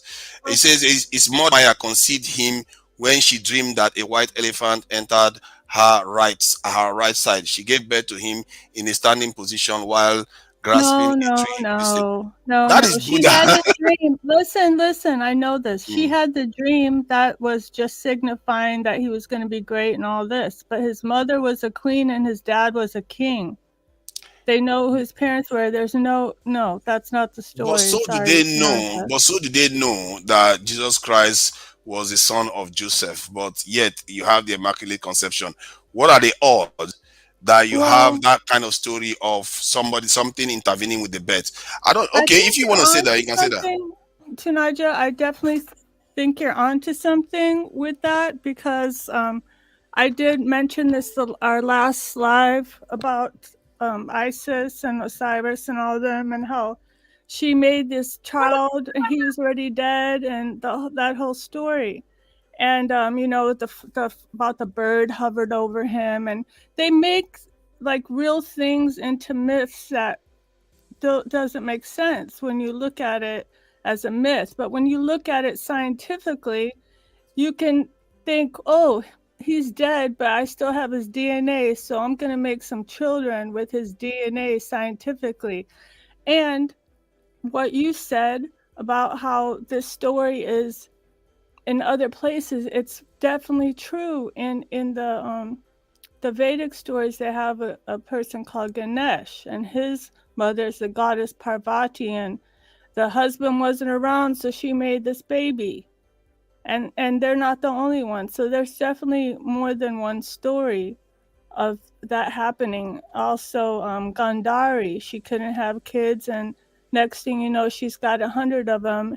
That the scientists had them in individual little pots, so Mm. just like we do today, what do we call it? The in vitro fertilization.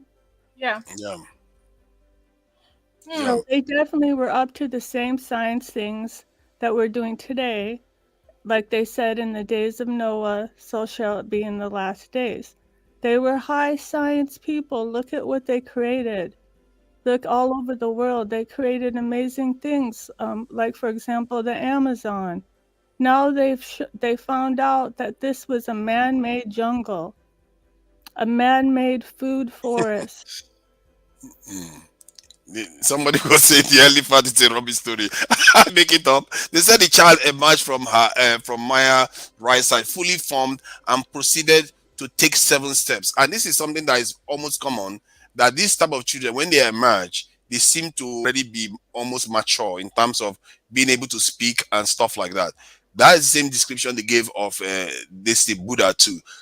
For me, I'm not making any judgments here. All I'm saying is that why is it that they keep saying these things in almost every culture? Is it a way of venerating people? Is that a thing? If it's a thing, then Well, maybe we need to look into that. I think that there definitely was an our gods, so-called gods on the earth, and what Well, gods, who gods are. it looks like we were calling those fallen angels gods too, and that's why the flood happened. Um, But that's based on the Bible. I I'm think not going there's there, but that's based on the Bible. That looks like people were actually, um, you know, this well, the happened. way I'm looking at it is the original people, the hierarchy they had to rule the world. Like we have politicians and so forth.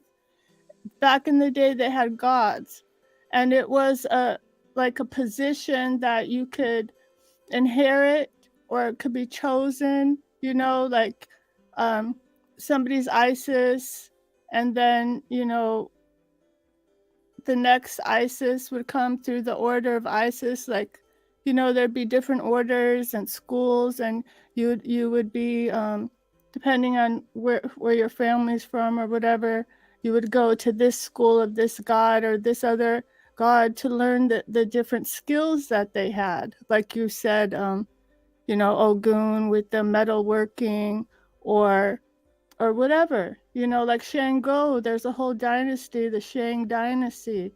This is real things that in a real history that I believe has been hidden from us through But these myths. do you believe that they were fallen angels? That's my question. Well, it all depends on what you mean by fallen. Yes, if they were, what I believe is that the original, from the original people, they created another being, hybrid beings, and then when they saw, the original people, the rulers, or saw that they had created these beings, they made laws and said, you can't mix with these beings, they're different from us, you should have never even made them. It was actually, when you think about it, that they take the seed, the gene of Osiris, like they said they did, and they made these beings. So, and then now they're taking them and just using them, and there's no thought about bloodlines or anything. Let me go to a couple examples. Like they say, for example, that one guy, Genghis Khan, right? Right. Genghis Khan supposedly has, like, he's the father of like everybody, almost all the Asians, or almost like so many people. And what I believe is that it was the clones. They were clones, and that's how come they got so many of them, because they took the genes from Osiris, like the Isis story says, and they made all these clones. They weren't just like, regular. That's how come they got so many of them. So you And think then at that point, they couldn't keep track of the DNA. And it's like our modern myths. We have Star Wars, right? They have Anakin Skywalker. Anakin, like the Anakim that you were talking about, the giant bloodline, the Anakim. So in our modern myth story, we have here Anakin Skywalker. He doesn't have a father either. He's like this, another one of Immaculate Conception stories in our modern day myths. So I think these myths are just, ways to try to have us remember these intricate stories over such a long passage of time. So do you think that the Bible, do you think that's myth? Pardon? The Bible, do you think that's myth, or do you think that there's more fact there? I think it's factual. I think it's very factual. I think it's written in a way, in the story, like they say, metaphors and parables and this and that. But it's also, I believe there's something about the power of these ancient people, the so-called gods, the Osiris, let's say, or whoever. They had spiritual powers to write these different books. So I think it's very spiritual. And for me, when I've read these different spiritual books, they have an effect on it. Like they say, the spirit of the law, or the spirit of the word. So I think that comes through, that there's a mystical thing in these words of the gods that comes through even after all these years, and it touches our DNA and is awakening us up to remember who we are. Wow. Okay, so that I'm gonna tell you something. There's so much happening right now in this world. It makes you wonder if if um if these some of these beings are not behind it because it's just not normal. What's happening in this world right now? And it's been happening for a long time. It looks like the fire has been burning for a very long time, and it's something greater definitely happening. Um, some people go to the scriptures and they say that's it. That's the end of it. There's nothing else. And there are folks that pull from other places. I'm really interested to see what people think. Um, for me, it's all coming together. It seems like for me, it's all coming together with DNA, what's written in the scriptures, what's written in other books, science, um, what has happened in this world, some of the things that we find in this world, like the pyramids, like, in the Inca, what we find in different places throughout the world, it all seems to be falling in line. Now, They didn't build those pyramids with myths. They built that with technology, high science. well, I don't think you can build anything with myth, but I'm saying that those beings and Um, their ability to do things obviously are no longer here. Well, they're not here to the capacity because they're not building anything like that now. I mean, I don't think anybody could even because we all are the technology that we have, we still can't replicate the pyramids. it's because like what you said about like we've been brought to a low level because of all these race wars. They started if you had and it's like when if they're going around and killing all the Pequot, you don't want to be a Pequot. If they're going around you're hiding, you're moving, your whole society's moving. So you don't think, and I know that I know my sisters in love, they'll agree with me. You don't think that a lot of what has befallen us has a lot to do with the disobedience that we have shown to our Creator? Do you think that, or do you not? Well, I don't think that our source per se is like punishing us. I think Right. it's the it's this world has laws, the laws of nature, and so whatever we put out there comes back to us. And so we created this evil. We created this thing that wanted to kill us. We created this separation from ourselves. Do you think And we created the evil in men that want that looks down on us as a race? Do you think we created that evil out there about ourselves? yes, we created the separation, and then ever since then, we've been fighting to come back again because that all that DNA, those genetics, and those souls were separated and were degraded into part animal flesh.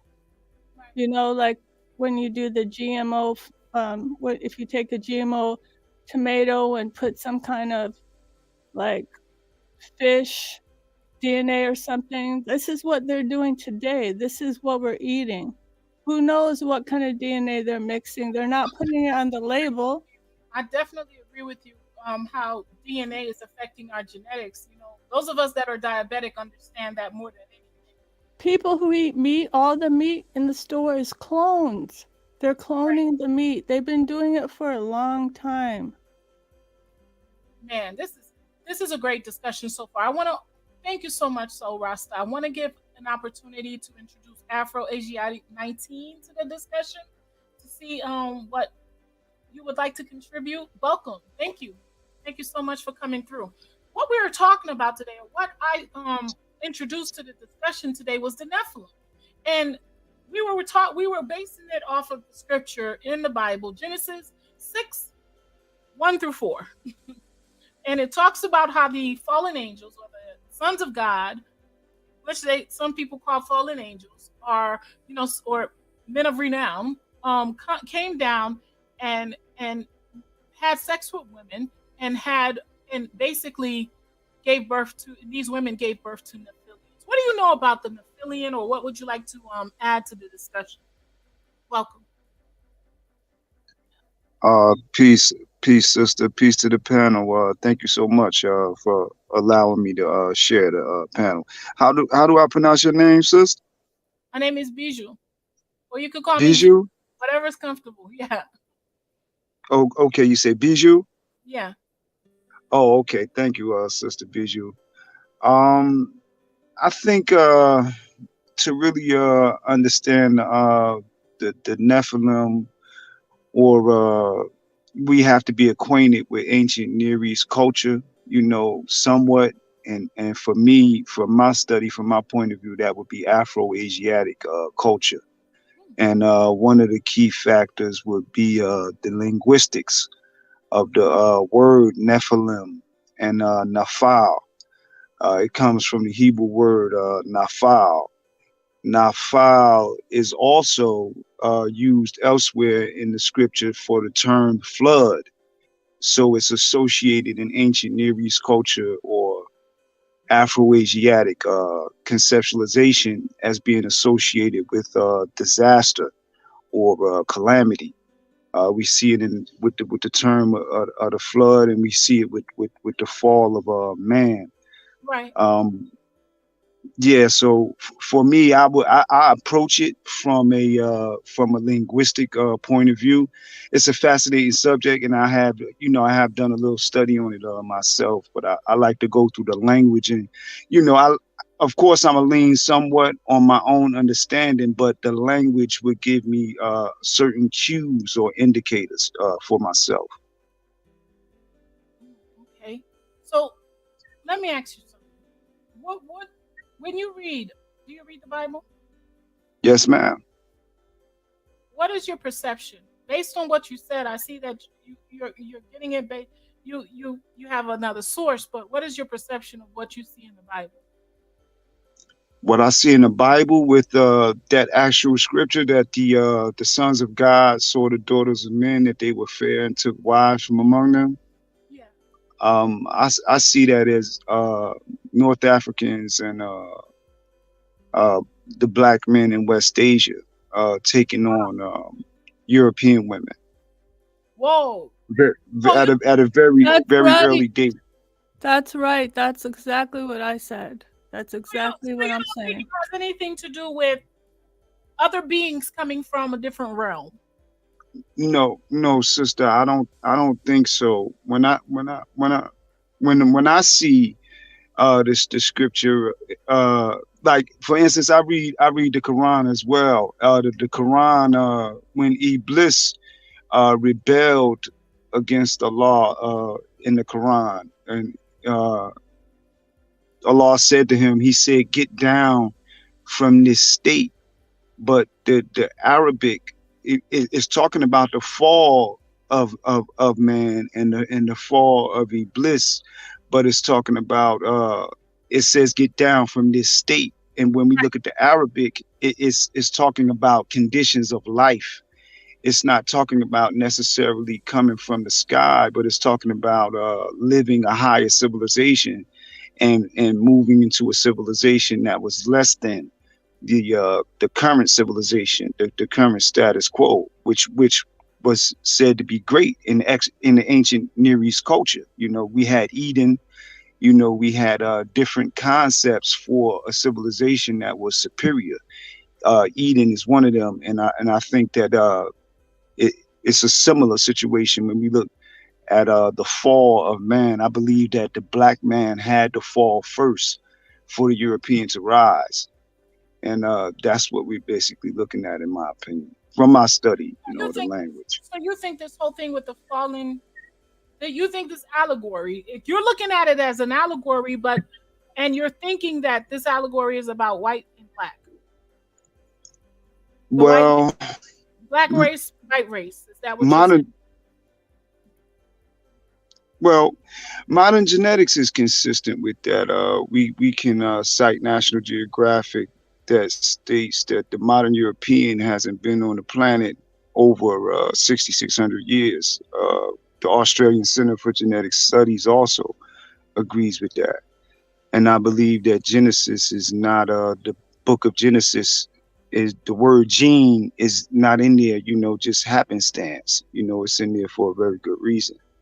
But yeah, I pretty much believe that it's somewhat to do with black and white, with Europeans, the modern, not the ancient, because we know that the ancient was a darker stock, but the modern European that we see today, How did they it become doesn't white? go past What's 6,000. your answer to that? How did they become white? Our I unmelanated can't brothers. hear you, sis.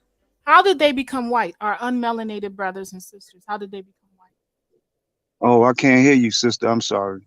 I'm sorry. Can you hear me now? Maybe, maybe it's just me. I can hear you. Yeah, he doesn't seem to be able to hear you. Okay. Uh, yeah, but the question was, how did they become this thing lighter skin? Yeah. Um, How did they lose their melon? from biology, from what I can see so far, we know that albinism is part of almost all living beings. Even crocodiles can produce albinism.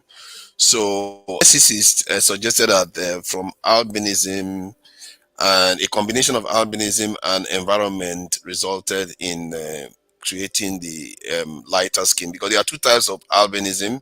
One of them doesn't have pigment at all, the other one does. You mean And albinism?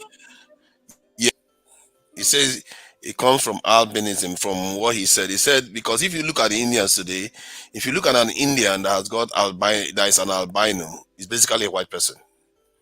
That's an Indian person that is albino, a white person. Oh, I So never for seen one of those. You mean like somebody from India or North America? somebody from India, if you see somebody from India, because they've got straight hair, they've got the features of white people, the only difference is their skin. If you lighten the skin, this person is white. So, and if you look at the history of European, they talked about them coming from the Caucasus Mountain, which is technically linked the Asians too. So it could be that they came from there. In ancient times, the people from the Nordic sides, or the call them, they often went to back to India to conceive. There's a history that goes back. It's almost like a thing that they do. They go back to this in those Hindus Valley area to conceive and return back to the north. For some reason, they understood that that's a more diverse genetic pool. I don't know why that happened, but it's something that is a practice. So it tells you that there's a link between that part, just like they are linked to Africa. They are linked from that part to Europe too, somehow. That theory, I don't know. I'm not a geneticist, but that guy seems to be very, very competent at what he does, and it does also make sense because he showed examples of these people today, that how it can result in you having permanent lighter skin, and after that happened, then he also has to take selection for that to happen. Even if the naughty people were lighter skin, it didn't mean that the world still like to have lighter skin people around. It was later on, just about 7,000 years ago, that selection for white skin started becoming a thing. It started growing and growing and growing. Um, I think some weeks ago, or at least 2 weeks ago, you shared a video on your channel that I looked into about how quickly a population can change. And for me, it was astounding when you think about it, because I knew already that if you go back 10 generations, it takes 1,000 people to result in one person today. If you go back 20 generations, it takes 1 million people. Just 20 generations, we are talking about just 400 years ago. I think just about 400 years ago. It takes 1 million people to create. Can you imagine if you go back 5,000 years, how many people it would take? It would practically take the whole world to I mean, create you. if you look at this chart right here, just this little chart, and it's not even going back as far as you're saying. I've been thinking about this a lot lately. I was looking at this chart. This is just a little bit of what you're talking about. Yeah. Let me remove this banner, guys. When you look at this, I mean, this is only going back 7 generations. That means 7 grandparents. Yeah. or You does go no? back It's 10, it's gonna be 1,000.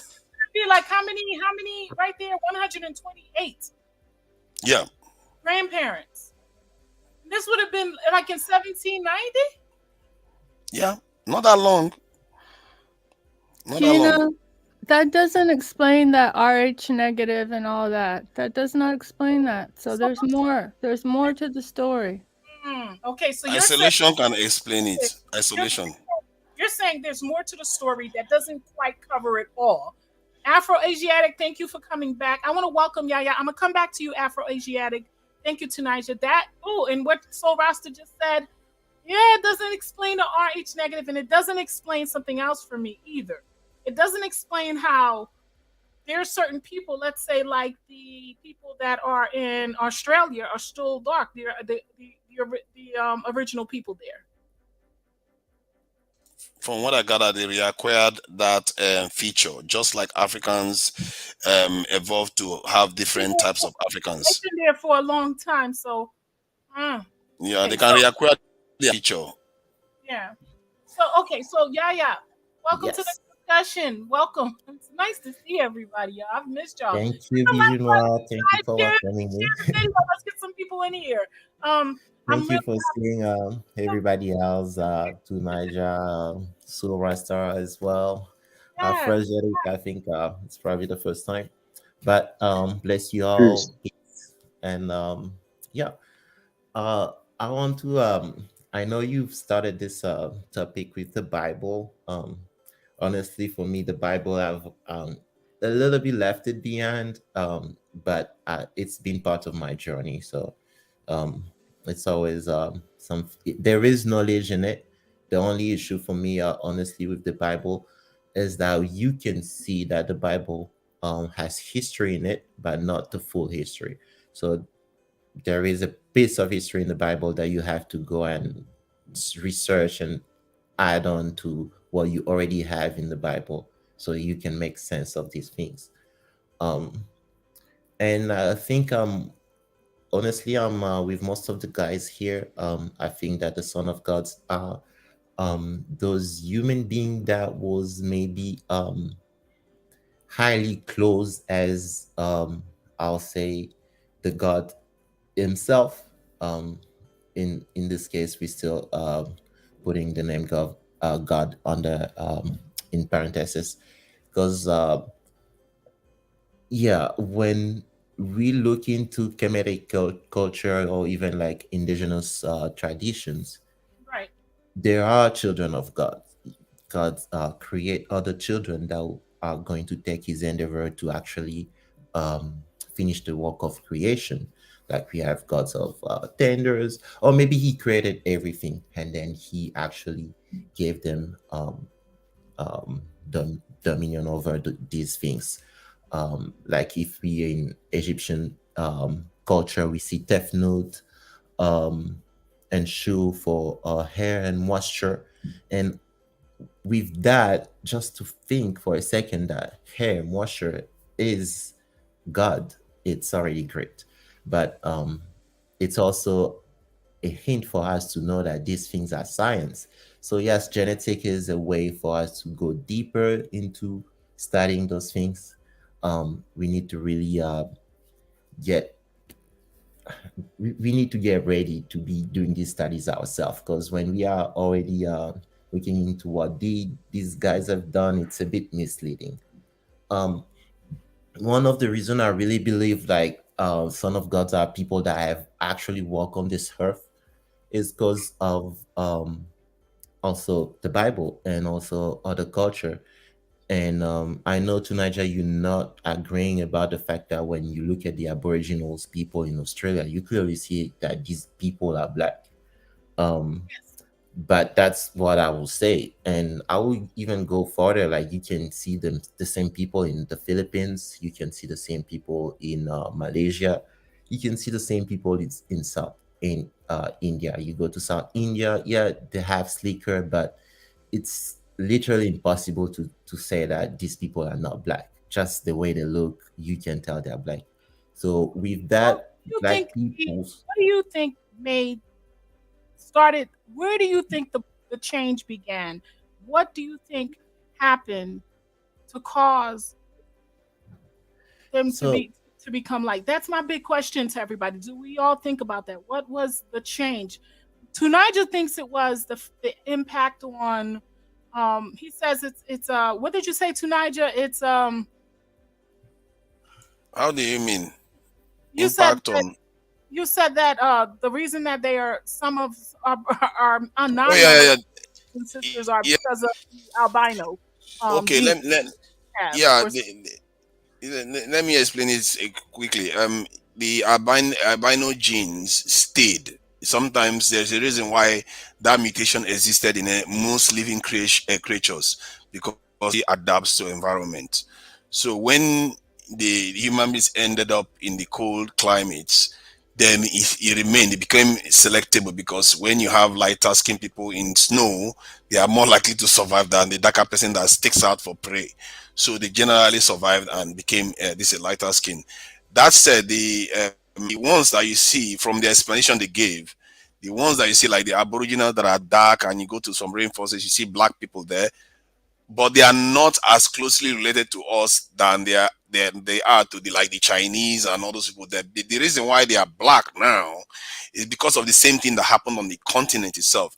You have groups that look slightly different, even if some of them are black, some of them look lighter skin, while other because we have had a long time to change to different groups of people. While the other side, the one that left Africa, didn't change too much, but you can still see the change in the darker skinned ones that you see there. They describe them as reacquiring the African kind of feature that they were Chinese, but because over time they were isolated and the mixed mutation always occurs continuously based on the environment that they were in. They reacquire the African features because they were in climate condition and all kind other kind of stuff. So that is the explanation, and it seems to make sense. So that's the way I look at it. now. Do you believe that and I'm gonna come back to you yeah, yeah, and then I'll go back to Afro. No, I'll go back to whoever's next. I get confused, but I yeah, want to ask this question. Do you believe that can no, it's a question per se. Do these albinos, let's say that are born on a continent, do they have albinos or do they have regular melanated children when they do have children? they Just they do have melanated children. I'm from a Bantu group of people. The so their We have children don't albinos in my necessarily come family. out albino. No. So I can even maybe down the line one day have an albino kids. I have uncles that have an albino kid. The first boy is albino and the other ones are like fully black. And then the albino themselves will have maybe a black kid or two black kids and have albino children as Interesting. So well. the albinos that are in the continent now, they're having melanated children. Yes. So what do you think of that, Tunisia? Yeah, the albinos go on to have dark or light this in children. But if they were in Europe right now, let's say Africa converted to a snow covered climate, that albino condition, because there are two types. One of them still has some melanin in them, so those types will have an advantage. The sun that used to be a problem will go away. Now they are not going to stick out for predators as much anymore, and because their skin radiates this in the sun, the sun back. In other words, I think it helps them in terms of the way they absorb vitamin D. They don't need as much vitamin because our skin does something to vitamin D. That's how it works. I think yeah, we have filter for vitamin D, while theirs doesn't. So it means they get enough of it, even with little sun. So that gives them an advantage again. So over time, which you might not notice, within 1,000, 2,000 years, you find that those lighter skin ones, one will procreate, the next one will procreate, they will start getting over the darker skin one, and before you know it, the selection will be for lighter skin because they survive more. You see what I mean? Right. That's how it makes sense that things can change. Oh, But wow. I still don't think this is the reason we have maybe the origin of the white race. I think there's something much deeper, maybe even some type of genetic modification. And Yeah. at that level, you're not mentioning it when you're just saying that it's albinism. You're not really mentioning where Because when you look into white people, for an example, they still have melanin in their cell, in even in their skin cells, but they just don't have it to be produced in a way where it can actually show that they have it on them. So at a certain level, if an albino person can actually have a kid that is fully melanated, that's different, and that's not something they can do. So there is genetic modification The somewhere. serious question you have We to know. ask yourself is, where does albinism come from? Why do living creatures tend to produce it? It means that living beings know there are periods of cold and there are periods of warm. There are both sides exist, and this stuff goes way back because a lot of creatures, crocodiles produce albinos, snakes produce albinos, It has nothing monkeys, lions. being in a cold place or a And hot. Eskimos are brown. Yes. So I agree with you that they are brown, but the question you have to ask is, why does living creatures produce albinos? Because if you look at that, don't and use the light, they don't survive on light, and they are in the dark all the time. They are albinos. They are basically, they don't have pigments. So it I means that hear you. this is primeval. This is deep And within also, living. So let's give it, we if have we Soul know, Rasta and the brother Afro Asiatic. Go ahead, Soul Rasta, and then I'll go to if we when we can see that the ancients had high technology just from what they were able to build and leave behind for us, compared to what we build now, which is crap, which falls apart, which is gone. They had to write everything in stone so we could have it thousands of years later. And then they tell us, hey guys, we created people. Look at all these mummies of these different animals we were messing with. Our scientists were doing all kinds of things.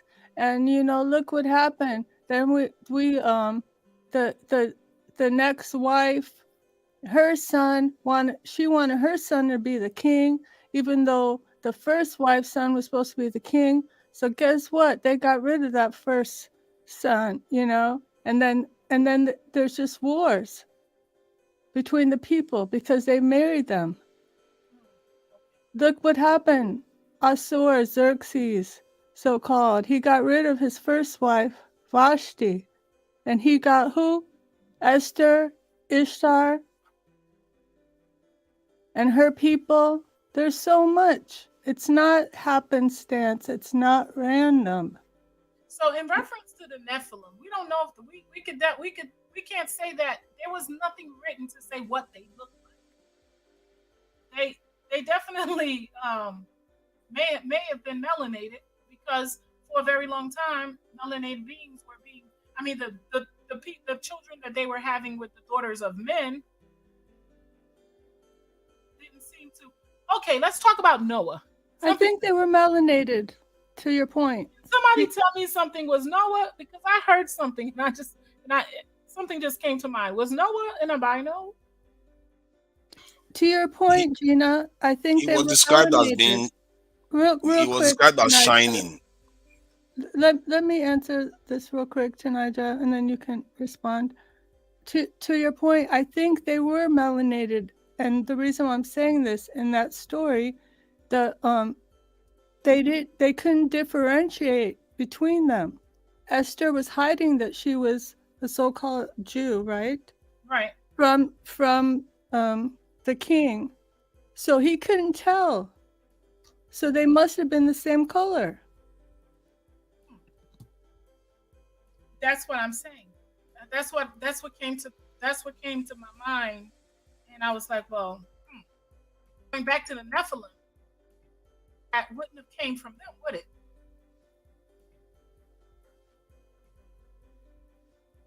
That non-melanin.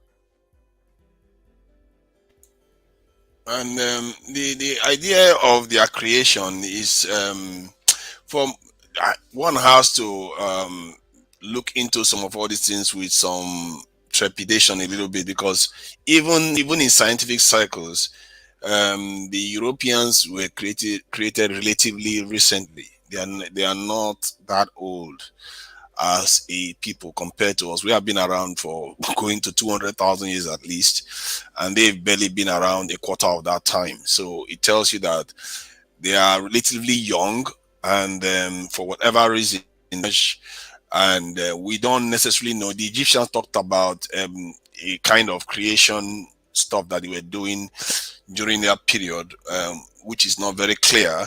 And but that said, the Egyptians also have a story that they talked about the Zet Tepi period when the gods lived among men.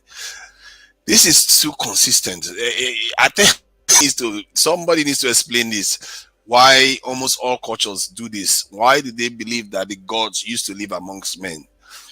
It has to have an explanation.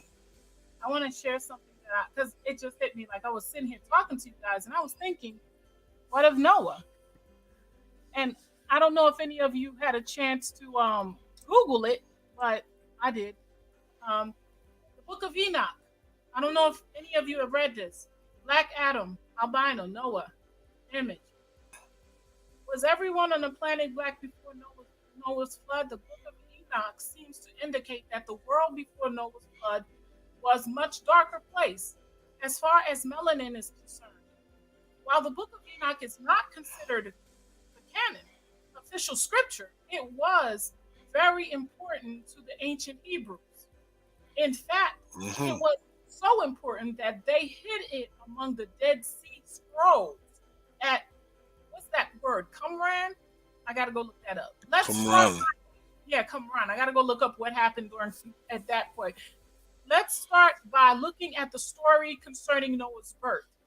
After a time, my son, Methuselah, took a wife for his son, Lamech. She became pregnant by him and brought forth a child, the flesh of which was as white as snow and red as a rose, the hair of whose head was white like wool. So this baby came out with hair white like wool and long, whose eyes was beautiful. When he opened them, he eliminated all the house.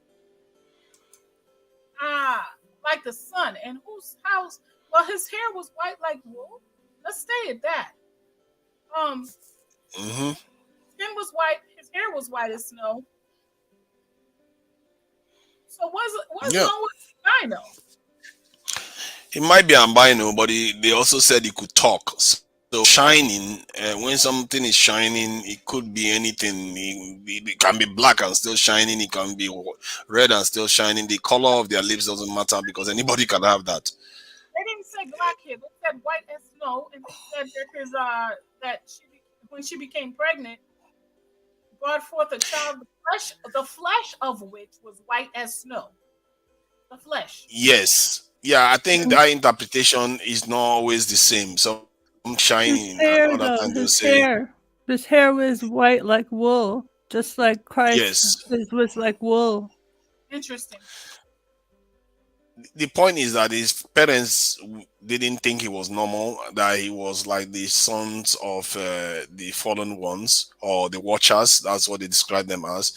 And he was concerned about it. He went and consulted his father, Lamech, if I'm not mistaken. Consulted Enoch, and Enoch told the father, go and tell him that everything is all right. They have a plan for the child. So this became a thing. Even his brother, that's Lamech's brother, which is Noir, had Melchizedek, which is also similar. They had similar distinct feature. I think Melchizedek was a little bit more pronounced. They had to leave him away. I see people in the comment section relating y'all's hair was white. Our hair gets white when it's, yeah, that's true, but this baby had just come out the womb. Yeah. And for your hair to be pure white as wool coming out the womb, I mean, let's not try to. The same thing happened to if I'm not mistaken, I think we had this sort of description with Moses too, when he went to see the mountain. That's when he went to Mount Sinai. By the time the color of his hair had changed because of his presence in the presence of God or something like that. So you get this thing where if people were of the descent from heaven, their hair turns white and their features change. because of that. So that's something that was reported in with Moses, if I'm not mistaken. There's a lot of weird stuff, man, that's going on that we don't. I don't have a clue. Me, I don't have a clue. I'm the kind of person that like to go with facts, but there's a lot of things that some people have testified to that just doesn't add up. The only thing that might make sense is that this is not the first civilization human beings have ever created. Maybe others that have fallen to catastrophes, then we are just the legacies from that civilization. Yeah, That is the only logical thing I know. yeah, Sounds because right, when we look Chinaja. into history, we trying to because we say this is the year 2000s. Depend, of course, there is a pre or even after Christ era, but um, there is this thing where even we know the Earth is like billions of years old, but when we look into calendars, and here it's even weird for me because I do a lot of research that even the African calendar so far is only taking us back to 6,000 years old. So something must have happened prior that exact time, um, prior 6,000 years. That's why most of these calendars are just collecting the recent cycle, or maybe have recorded the recent cycle, but the Earth is literally older than this, so they must have had, of course, of civilizations around for long, of course. This is it's giving me a lot to think about. It's giving. I promise you, this conversation itself has taken me to a whole nother level of things. Like, And back in the days, for me, when I was doing some research in India, I even find some papers that was talking about some Orishas that was so angry um that they flew all the way to India on the Shah, and like all the way from West Africa. So yes, gods were literally living among men. It's like the Bhagavad Gita has a lot of illustration that tell us about that. The only interesting thing is those gods were black, and that's just something to keep in mind. Brother, did you say you were in India and read that? Um, so there is one of the Bhagavad Gita books I've read, because there is different versions of I it. have also. I'm just asking, did you say you were in India? Did you actually go to India? Yes, I've lived there for up to 8 years actually. Oh, I've been that's in. so wonderful. I'd love to talk to you more. What's your name, brother? I don't see your name. It's Yaya. It's Yaya. You can call me Yaya. It's Okay, yeah, wonderful. That's a great link, because I find that, everything is so whitewashed, and people yeah. don't want to see themselves in India or link that. And I'm just trying to tell everybody it's really one story. All the stories link. It is because when we talk about the Hindus Kush Valley civilization, right? People think, oh, we're talking about deep India. No, we're talking about areas that like all the way to maybe Pakistan, Iran, and even the Yemen today. That's what was the ancient Indus Valley, Indus and Kush Valley civilization. So the civilization, of course, is coming from the Kush Valley, which is Africa, Ethiopia and Egypt and all of that. And that's the same civilization that created the Indian civilization. And when you go to India and ask them where do the knowledge comes from, they will clearly say it's Egypt. Um, Indians, young Indians in their bedroom, they have Wow. in the I'm so bed. happy you just said that, because I wondered Wow. that, because I Sorry, man. discovered that Sorry. it's like Sorry. I was just reading Patanjali. something very. Oh, sorry. Go ahead. Go ahead. Finish. Real quick, real quick. I've been wanting to meet someone to say this to. I've met one person, but I wanted to just tell everybody, because I would love to see India respect their Africanness, their blackness, and not reject their history as being black. And the whole idea of Patanjali, that he brought all this, and I'm like, Patanjali is Pata, and for you to say that, I'm so freaking happy about that. That somebody knows. We know that the melanin. True. Personally, I even find connections with But like we the know proto bantu, for an that example. Like melanin. when you do some like spiritual magic or something in India, in the Indian culture, they would call it puja, while we will call it, like in deep Central Africa, pungu. And there is like thousands of words that I find like this that are just matching the culture. It shows that it really came from Africa as well, except they were able to conserve the lot from the moment they left the continent compared to what has happened. Because we have to understand here there was regression, like people were so smart, but at a certain level, those type of wisdom or knowledge was just access to a certain group of people. People had to Yeah. travel to certain school to learn these things, and those schools were in either in Africa or the Indus Kush Valley area. Yeah, these stories of Moses coming down from the mountain and with his face radiant.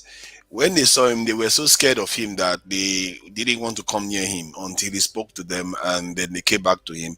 And after that, he had to cover his face because he has been talking to whatever this the God on the mountain. And every time he went there, from what they said, veil, or but when he came back, he has to cover it because the people cannot look at him. So it tells you something is going on here that is not necessarily physical like the way we think about it. Something else is going on. The whole thing is on. It's weird. It's so weird. How can these people, if this book is that old, be telling this about tales? It doesn't add up. The whole thing doesn't make sense. And I really wish a lot of people that accuse the elites of keeping some of our history away from us. Maybe there's something to it, because they are not telling the whole truth. There is so many inconsistencies about the history of humanity that has been cloaked, and it doesn't add up. Even the Do you yeah, have a sense pardon.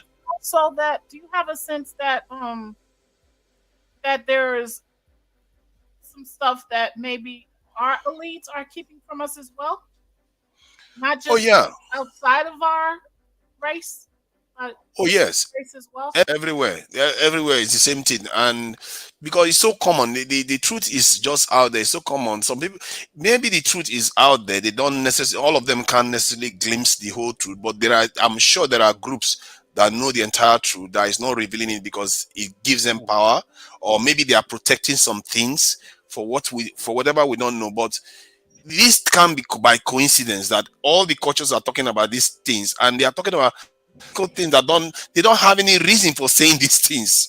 Why would they care about whether his face is lighted up or not? Why would he bother to cover his face? Not to mention the stories they talk about the Ark of the Covenant and all the stuff that happened on the way from Egypt. It's just a lot of crazy things that didn't need to be put in there. If you want to embellish a story, there are better ways to embellish it than to talk about fantastical things. And it And just maybe tells you that you something just is. don't know. I want to put something to the table for y'all, not to change shifts. And I'm gonna let you go back and say what you have to say, so Rasta.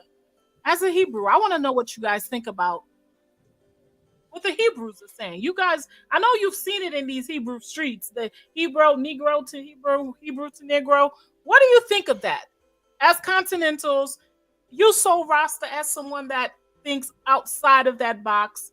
You Yaya, and welcome Icon Fire. I'm gonna give you a moment to speak too. I just want to get an answer to what I just said. What do Yes. you think of all this Hebrew Israelite stuff that's happening? And shout out to my Hebrews.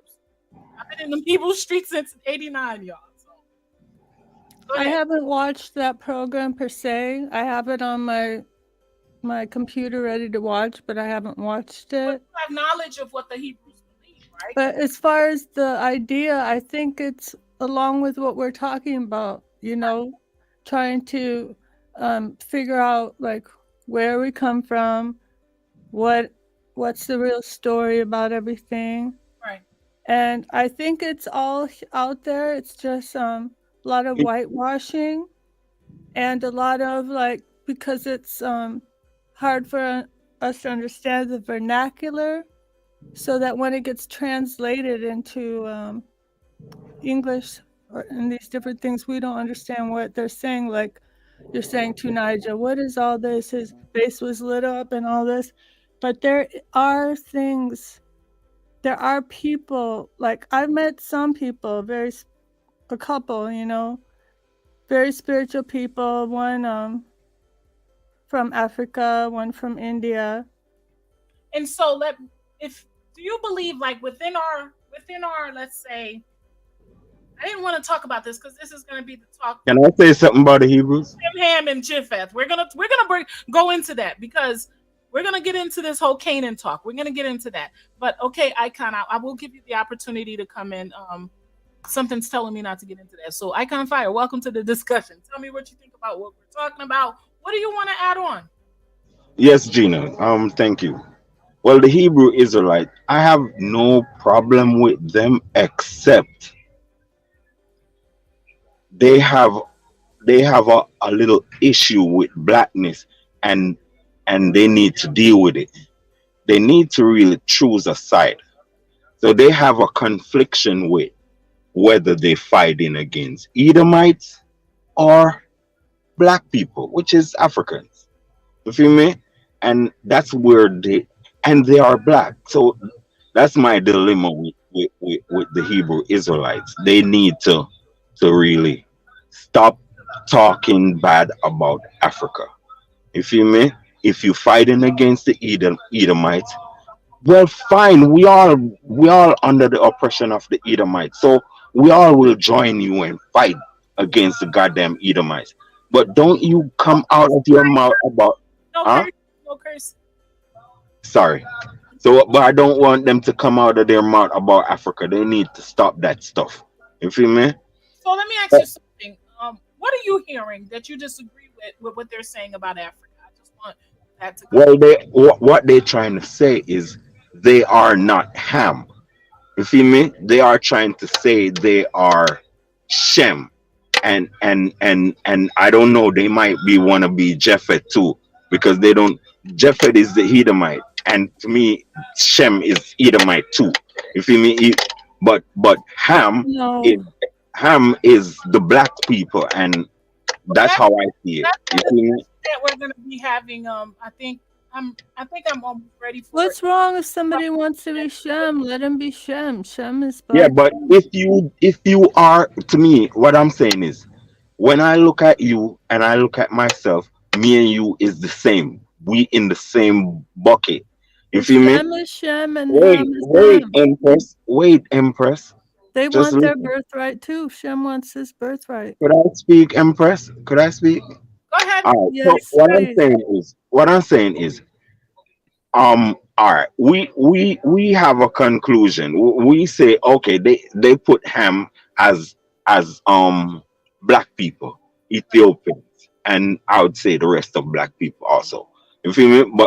But they say Shem is those Muslims, the Arabs and those people, Right. and Japhet is white people, which is Edomites.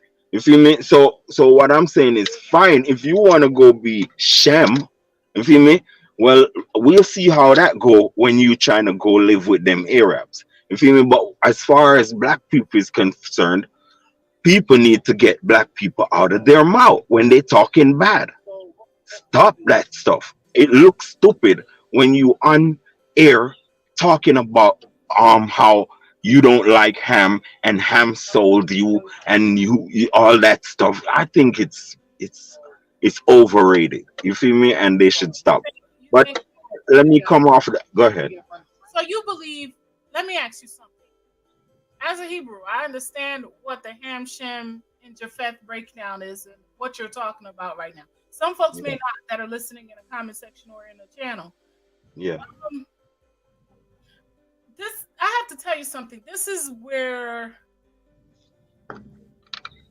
maybe I'm as well, but like I said, I'm not like the typical Hebrew where I'm not I'm not really done learning.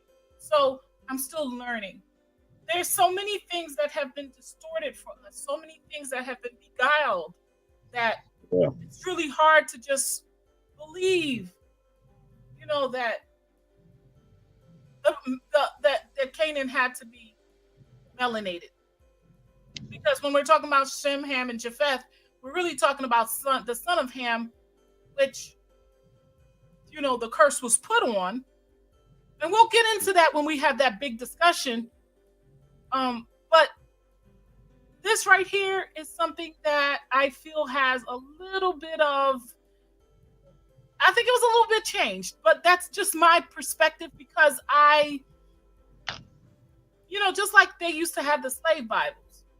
For me, there's a lot of things like, I feel was taken out of the Bible, so why shouldn't things be added in? I question that sometimes. And I'm being as honest as I can be, and I'm telling you, some folks have just become Hebrew Israelites. I've been a Hebrew Israelite since 1889. And I have to step back because it's like there's a couple of things that I don't stand on. I don't want any slaves ever. So the Pope came out. Let me finish my statement. I don't want any slaves going into no kingdom. I don't want to treat anyone the way that we were treated or our ancestors were treated or we are being treated. That's one thing. I don't want to. I want to understand why some of the things happened on the continent. Like why we were so full of, why we were able to sell ourselves before even the colonizers came and bought us. Why we were doing that? What did it have something to do with that whole Shem, Ham, and Japheth, where some of us saw ourselves as different to the point where we didn't even consider ourselves the same people? And maybe it was on both sides that we had an understanding in prior times that we were different people. Can it be that we are different people even though we're melanated? These questions, of course, although I want unity, these things can't be ignored based on the facts that are even still on ground on the continent now. People are calling themselves different. Yeah, so that's that's my argument, right? My argument is we are in a global decline of our minds where we need unity, and breaking up ourselves in segments gonna only make us like, oh, you alone gonna fight them people, you feel me, that's unified against you. So my thing is just like to Niger security and I'm talking about mental security. We need to unify instead of all this this biblical controversy, you feel me, and we're not looking at the reality of things. Oh, you've been enslaved. Oh, by who? These people. Oh, our people have a little conspiracy in it. Well, if I'm forgiving anybody, it's my people I'm forgiving. You feel me? Because I have unconditional. Hold on. I don't know what's right or who's. What I'm saying, I have a choice to choose that. What I'm saying, I have an unconditional loyalty to my people. Right. Because if it wasn't for my people, I wouldn't exist. So if I have brothers out there that will kill me, yeah, I know that. You feel me? I know that. But I have I'll deal with them from a distance because I have an understanding that the people that enslaved us is cunning enough to change our mind against each other. Right. So I'm not surprised when my Negroes want to put up all type of barriers in front of me to make the white supremacy system keep going, and that's what we're doing. You feel me? So, can I say this to you? And I was talking to someone about that. We keep that system going based on the way we turn on each other. We keep it going. There is no system there is nothing happening to us that we are not the author of. Mm-hmm. And it's really time that, and I say this with love, with nothing but love, genuine love to our people. There is so much love here for my people. And I'm not one of those kind of Hebrews that even get to decide who is Ham, who is not, because I'm not the creator. I'm not here for that. I don't have any internally, I don't have anything where I'm looking at, oh, you the son of this, you not us. I'm not even looking at it that way because I don't know. And I don't think any of us know. Yeah, because a lot of us don't even understand. I don't See, know. my bro here, hold on, my bro here, what's his name? Yaha, Yaha. This guy is smart. I think he's on a wise level. The African guy, Yaha. You feel me? Reason why I say that, or Yaya, sorry, Yaya. Reason why I say that is because a lot of people don't understand God. A lot of people see Egypt and don't learn anything from Egypt. They blinded to the place that created writing. They blinded to the place that named the days of the week, formulated the months of the year, and a whole year that is used from by every calendar. Blinded They- by it they- time they oh, hold got on, Gina. Hold on, Gina. no, I Barry. correct you there because you're saying something and I'm telling you. I'm Yeah, sitting. I was in these Hebrew streets in '89. They're not blinded by it. They're just not claiming it because they believe that they're the sons of Shem, and they believe the yeah, sons of Ham are the ones that were the Egyptians. They don't believe they were the Egyptians. yeah. But the thing is, Egypt existed before all of those little That, stuff. that's a big discussion. You feel me? Yeah, because okay, well, where is their artifacts of 5,000 years? Where is the Hebrew artifacts of 5,000 years? I don't see it. Where Only did the, they say they came from? I'm curious. Where does Shem only the come from? That's a only the Egyptians, only the they're the descendants of Noah. They're the descendants of Abraham, Isaac, Jacob. That's let where me they came let me from. let They're me let me tell you something. So God is everybody else, but where did they come from? If you're saying they didn't come from Egypt, where did they come from? I'm oh, you mean curious. let icon? me And yeah, icon. let me say something. I don't really I don't really like focus on these little delegations like Hebrew or Mex, these other things. I don't really focus on that stuff. I focus on Kemet and what they teach, And that's not what so Hebrew teach, But not what Hebrew Gina's teach. Hebrew though, so I that's don't why I'm think about asking what Gina. Christian teach. I was asking Gina. I don't think about what Arab teach. Just hold on, Empress. icon. You have long statements here. You can't just sit there and say, I don't think about this and I don't think about that. You have to, even if you don't think about it and you don't see it that way, what is your perception of why they feel the way they do and why they are holding on to this? We are the children of, we are Yeah, descendants. but I'm just asking you all to hear another perspective. I can't be displaying the perspective of the Hebrews. I am trying to explain another persuasion of things, and all you have to do is just hear me out. You feel me? Because I'm just saying, right? The question for you originally, Icon, and I don't mean to, I just don't want to get off too much off the Nephilim topic because what we're going into now is you disagreeing with what they believe in it, and that's good. That's fine, but that'll take us into a whole new topic. Now, tell me, please, what do you think about the Nephilim? I just don't want to lose. I get into like discussions where we have 10 different discussions all at once, and I'm trying to stay focused. Just this once. What do you think about the What Nephilim? Did they exist? Did they not exist? And in any of your belief systems, if you don't, I mean, do you believe in the Bible? And if you do you believe in the mean? You say the nature? Nephilim, the scripture, the Nephilim. I believe we were talking about the scripture Genesis. What is it? 6 through 1 through 4. That how the fallen angels came and they took on wives. They wanted the sons of men. They wanted to have sex with the sons of men, and in turn, had children with them, and those children were Nephilim, giants. Yeah, yeah, yeah. All right. Let me say something to y'all. As I said, I was going to explain that God is chemistry. And the Egyptians was telling us that God is actually chemistry. It is atom.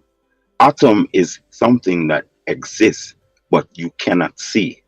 If you take a microscope, then and a powerful microscope, then you might be able to, then you'll be able to spot an atom. You feel me?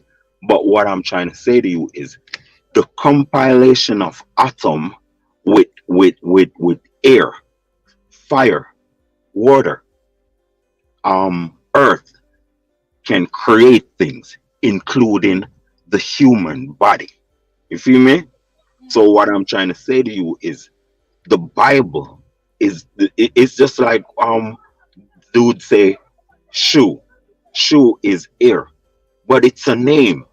So a lot of people, a lot of the Bible is have a lot of people's names and actions and all that stuff. But I simply think that it is chemical ingredients to create stuff. And white people know that, but they distracted us with all type of bullshit. White people, why, that's why it is out of Egypt and out of Egypt's chemistry why white people is developed, because they still using it right now called science. You feel me? And it has been what the thing that destroys you, and it can be the thing that helps you. You feel me? So right now, um when you see they use guns to shoot you, they are using God. When you see when you see You the know, car, I didn't want to do this, but you didn't answer my question about the Nephilim. they are just a chemical ingredient. It's No, just think of it chemical. did you believe Stop thinking of the as no, people. Fred, stop over talking me. That's how I see it. You can't think of them as You can't hear me. And then these chemicals manifest as You don't know what people. he's talking about. The chemical thing, I'm completely lost because I'm like, where did the Nephilim come from? That's what I'm asking. Do you believe that they were chemicals? Is that what you're saying? Because I'm confused. I get confused when you yeah, go on like that. You go on and go on. Bijou, Bijou, Do you can you believe yeah, that tell that's me? what I'm that's what I'm trying to that's what I'm trying to say to you. they It believe is that they all were actual all right. beings? All right, can Do I you say this? go ahead? Christ. All right, all right. Christ is S-U-N. Christ is not a human. Christ is S-U-N, the light of the world, the life giver, the most high. The when 12 o'clock, it is at the highest point in the sky, therefore it is the most high. The 12 disciples, they are not people, they are zodiac, the 12 zodiacs of the year. You know you can't just say those things, right? What is your proof? What is your backstory? What is you? Where are you getting this from? Well, can you say you don't can you say you can live without the sun? S-U-N? That's not the question. What you were just saying, No, but Christ. that is the question. You asked me for evidence. No, Is the sun no. the light of the I world? Is you the sun the light Icon, of the world? Icon, what would you say if I say I agree with you? And it's also that being also manifests as an avatar on the earth as a person Yeah, called but Christ. yeah, and that's our power as man. We personify. It's a don't personification. still don't get You cannot be the Christ, but you can be like Christ, what are which we is talking about Christ for when I asked you a question about Nephilim? because I'm trying to tell you that's chemical. Just like they said the Christ was a man, it wasn't a man. It's the Son, S-U-N. The disciples was not people. It was the zodiac. Is It there is science. anywhere other than Sol Rasto that we know agrees with him? To Niger. Yeah, yeah. What are you Yeah, talking about? yeah. There's a school of thought that seem to imply that Jesus Christ, when they say they're basically saying not S-O-N, but they are actually meaning S-U-N. And that may, from what they say, that may explain why when you see the rendering of Jesus, they put the sun light at the back of his head as a reference for people that know how to understand these things. And there is a school of thought there that there is a reason why he's got 12 disciples, which coincidentally is the 12 tribes and 12 distinct zodiac signs. So there is a school of thought that believes in that. But question is, how does he explain all the other fantastical stories too? It's just too many Can't keep to But explain. I think Icon has actually a very good point. I think not everything is he's saying is like for everybody to understand and have like that type of understanding toward this topic, but he has good point. For example, um it's just like we started saying the son of gods are us. um we when we look at each other, we are people. so you're saying We the are son of God's of us. Does everybody believe exactly. that the son of God No, is of us? no. Let me finish. Now, Okay. when actually we can go back to your first video where when the person was explaining, he actually even mentioned that among those son of God, we can consider maybe indigenous leaders, right? Right. Why? Because these people were able to say, "Hey, I don't want this lake here," and the lake will disappear. Right. And that's that type of Christ consciousness level that is asked to people in the Bible today, because the Bible is just an allegory, right? It's To asking you, people to to be some able people, to, it's not. To some people, it's not just an allegory.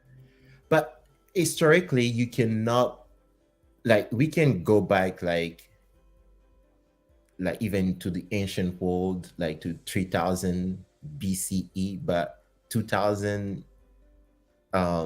CE, right here we can now find the proof that he was right there, he lived among the people. That's a problem, but that's not the issue. The thing is, we know from a lot of sources that even the Hebrews and the Greek who have provided this, that this is something they've taken from ancient African science and knowledge and put together and created the mystical thing. But to us, I'm one of the people who actually want to make people understand that our people knowledge was science. What even people call spirituality today in debates, when I'm debating with people, I'm saying that's science.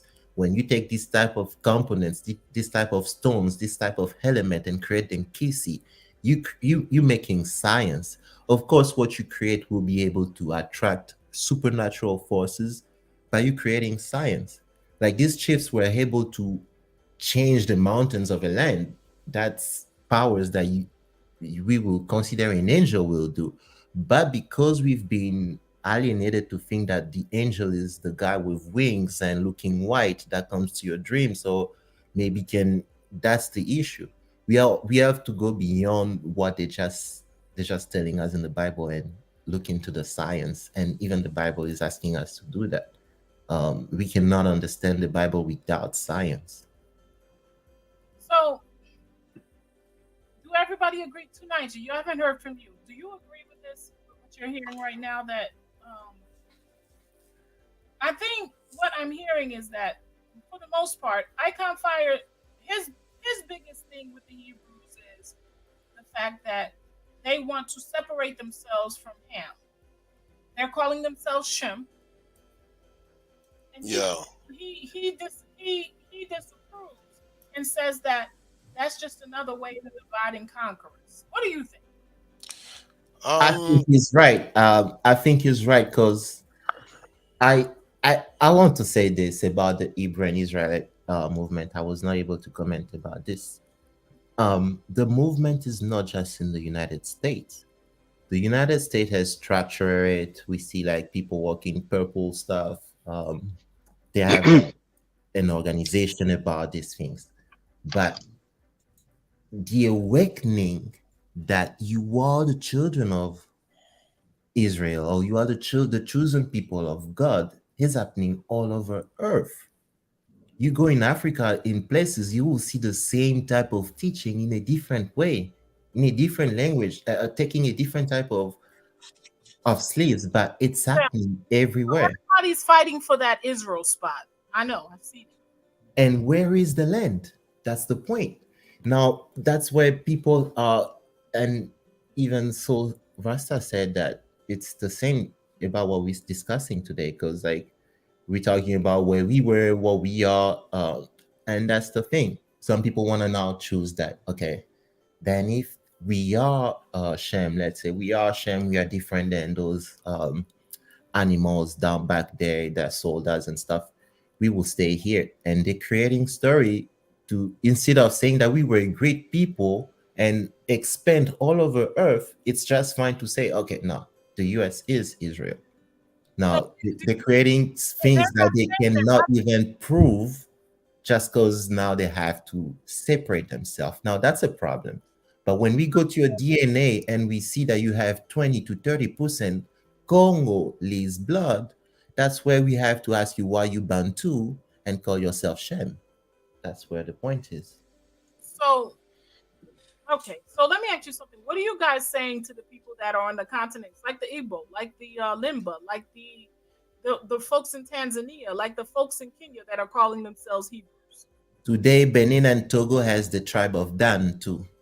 Oh, Just I didn't so you even know. know Benin and Togo was a part Yeah. of that. So Well, what say you to them when they look? They're on the continent. They're saying we are children of Shem, and some of these people that are here on the continent, they're children of Ham. Mm. I think that It's some not of just these it's people, not just the diasporans. What about yeah, yeah?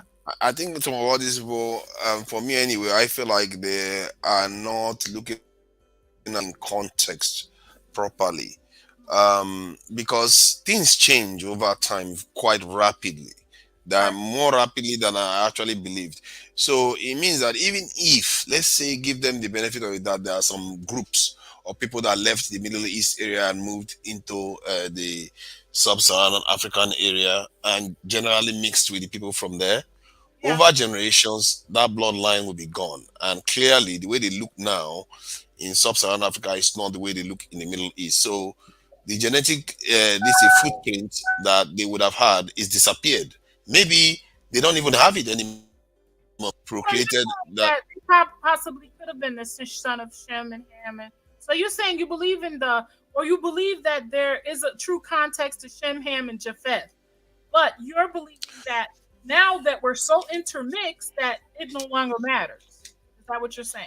It doesn't exist anymore. It's almost the same thing that applies to these Aknazi, I don't know what they call them. These Jews that are from Europe, where some people say, oh, they are not the real Jews. Jews, yeah. Yes, some people will say they are not the real Jews. Obviously, they might not be the real Jews, because it doesn't mean there was a total break from the original Jews that left Jerusalem, because they could have been procreating. Then when they procreate with the Europeans, that the ones that left Jerusalem were no longer present in the lineage. Even it can happen, and I think that video, I saw it on your channel. If you look at what that video is explaining, it's telling you that people can change far more rapidly than we like to admit. And this is what I always said: when these Igbo people say they are Jew, they have a Jewish this thing. No, the people, your genetic lineage now is purely African, because you have been procreating for generation after generation with African people. So that genetic lineage is gone. It's like a black person today has a child, and that child goes into Europe, and the child marries another white person. The child's child married another white person. Between 10 or 20 generations, that African will be almost non-existent there. So can I say That something is about that. this? I want to say one thing before you go on, Icon, because I want to respond to him in reference to when we look at hollow groups. This is a part of the conversation that goes on with it, and this will probably be the last leg of it. When we look at hollow groups, right? When we think of hollow groups, this is what is represented in our genetics and our DNA today. Some of these things carry on from millennia. Okay, so let's say, especially women. Women, okay, so your group, your hollow group is going to be what your mothers. It doesn't change. You are going to carry that. And okay, so when you look at it, right, it's funny because it's represented in three: L1, L2, and L3. You see it again: L1, L2, L3, L1, L2, L3. Could that go in line with the Sham, Ham, and Japhetic thing? Or could that go in line with there were three different branches, and these branches spread off and went into different places and intermingled, and all these crossbreeding brought against these different folks? Or do you understand that somewhere along the line that we did become different? Do anybody agree with that or disagree with that? Where do you stand with that? Because that's what they're saying. They're saying that there was three sons of See, Abraham. that's why. See, And Japheth. see, see, So that's why. Not to complicate myself, I just love black people. so for you, you say this makes it complicated and still keeps us divided. Not these daters. These daters are fine because L2, L1, 2, and 3 are all black. You feel me? And so that's how I distinguish things. Once you black, then I that's who I care for. That's how But I where see things. Shem is from, that's an honest question. Where I don't know. That's why I was asking you, Gina. Where do they say Shem is from? What is a Shem genes? I'm just saying the Hebrews. Since we're talking about that movie, what are they saying? That's what I'm asking because I don't know. I haven't seen it, so I'm asking Gina. What do these Hebrews say? Where are they from? Abraham had three sons: Yes, Ham, Shem, and Japheth. right. So let's see if I can So where's Shem as far as the land? looking at this right here, right? Mm-hmm. You see where it says Adam? Yeah. Okay, so if you look at Adam and let's say you go into where you see it, the middle part that says E, and this is a representation of male hollow. So Turn the D into H, and you got Adham. let me finish. Icon, you're changing the subject. So if you look at this and she asked the question, I'm just trying to answer it. And you go to E, right? Let's say E had three sons. Abraham. E represents Abraham, okay? So Abraham had three sons, and one went in one direction, one went in another direction. So Ham, Shem, and Japheth. So there's, from what I'm getting here, Shem was somewhere up here around Israel, around, all in those areas. And Ham was in here. Africa. Exactly. And then Japheth was Asia. And that's all I'm going to talk about right now because that's going to be like, I think, this week's discussion. I have a whole bunch to share with you about that. And I want you guys to come ready because I want to see what you're thinking because with this whole Hebrew Israelite thing, I know it's frustrating because and I have to say this because that's why I brought up the fact that there are Hebrew Israelites on the continent that today say that they are Shemites. Why do you think the Jews? No, Icon, how do you feel about that? Because there are Hebrews, there are continental Africans, Igbos, Limba people, the people in Tanzania, the people in some people in Kenya, people in Ghana, some people now in like Tunai just said in Benin that are calling themselves and have been for a very long time Hebrews, descendants of Shem.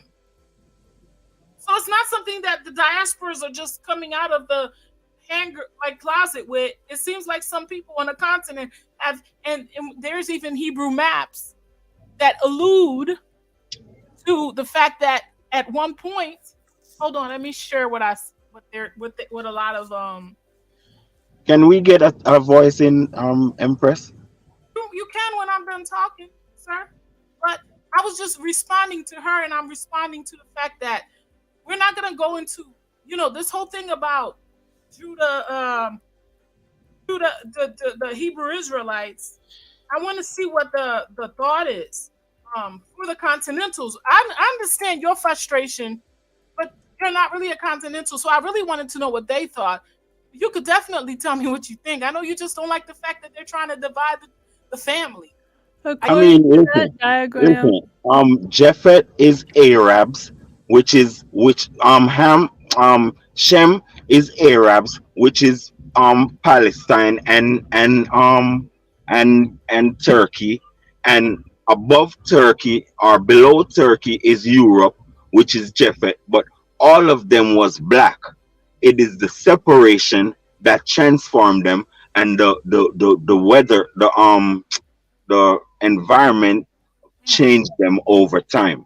You feel me? And they mix with the Neanderthals and the Sevelians or something like that in India and all that stuff. And that's what changed them. They mixed with two different type of Neanderthals, but all of them was black. Let me say this.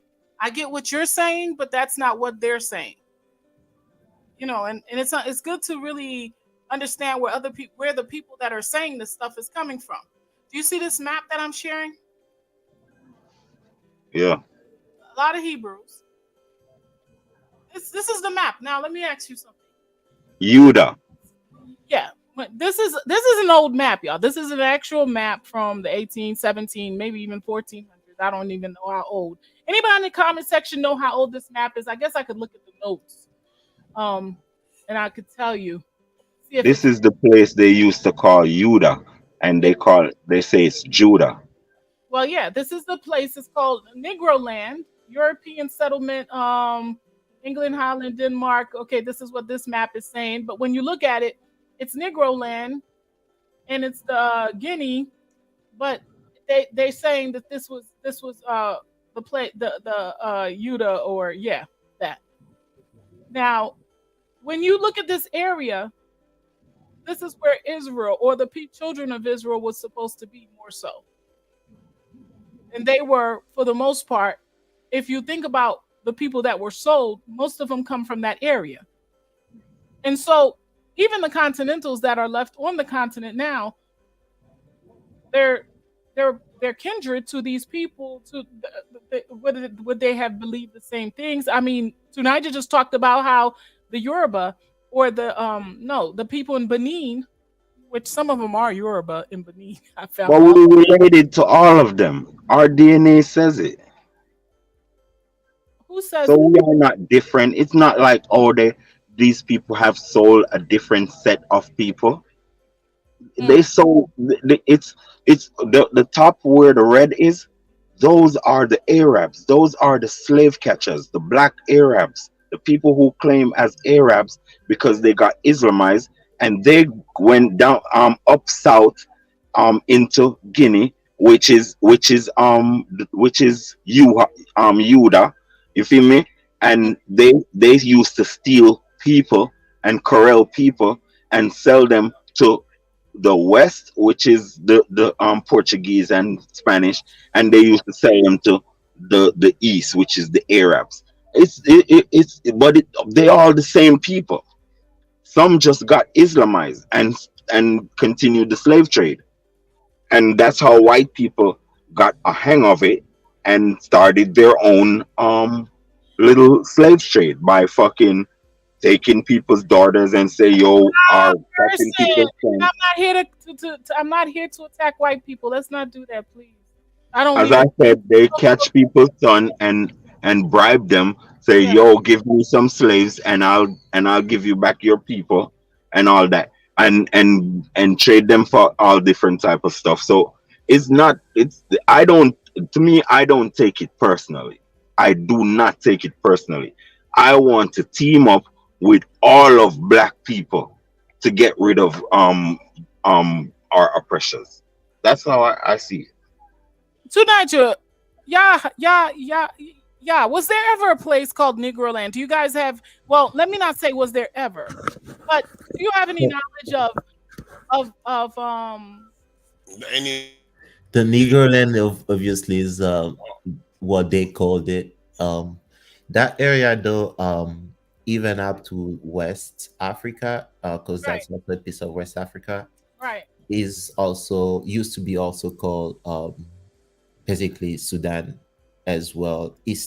I mean West Sudan, because Negroland will expand all the way to what we know today as Sudan. That's a white name. Yes, of okay. So what course, you're looking at, but that's the we're looking white now, name. what we're looking at now, is this the area that you're saying that is expanding to all of this that we're looking at right now? Exactly. So this is where you see country like Senegal today, where you see Negroland. That's exactly where it's Nigeria. basically the last stronghold of maybe black Also people. Nigeria. Yeah, Nigeria, of course. But most of Nigeria got the the name Islamism, Negro area. Yeah. yes, of course, Nigeria could carry the name, of course. But yeah, it goes all the way deep into the land because they're considered to be the same people. Like normally, there is no difference between somebody that's from Sudan and someone that's from like Ivory Coast. Right. Back in the day, they are just like the same people. There is a bit of a difference with those who are farther south, like those that they call like Bantu. But even like the Bantu name is like a wrong name because they share the same DNA with the other Hamites of the continent.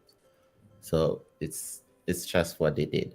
But yeah, I do believe that we have to be working together, and the only way um to do that is to understand that the African on the continent were not totally responsible as well.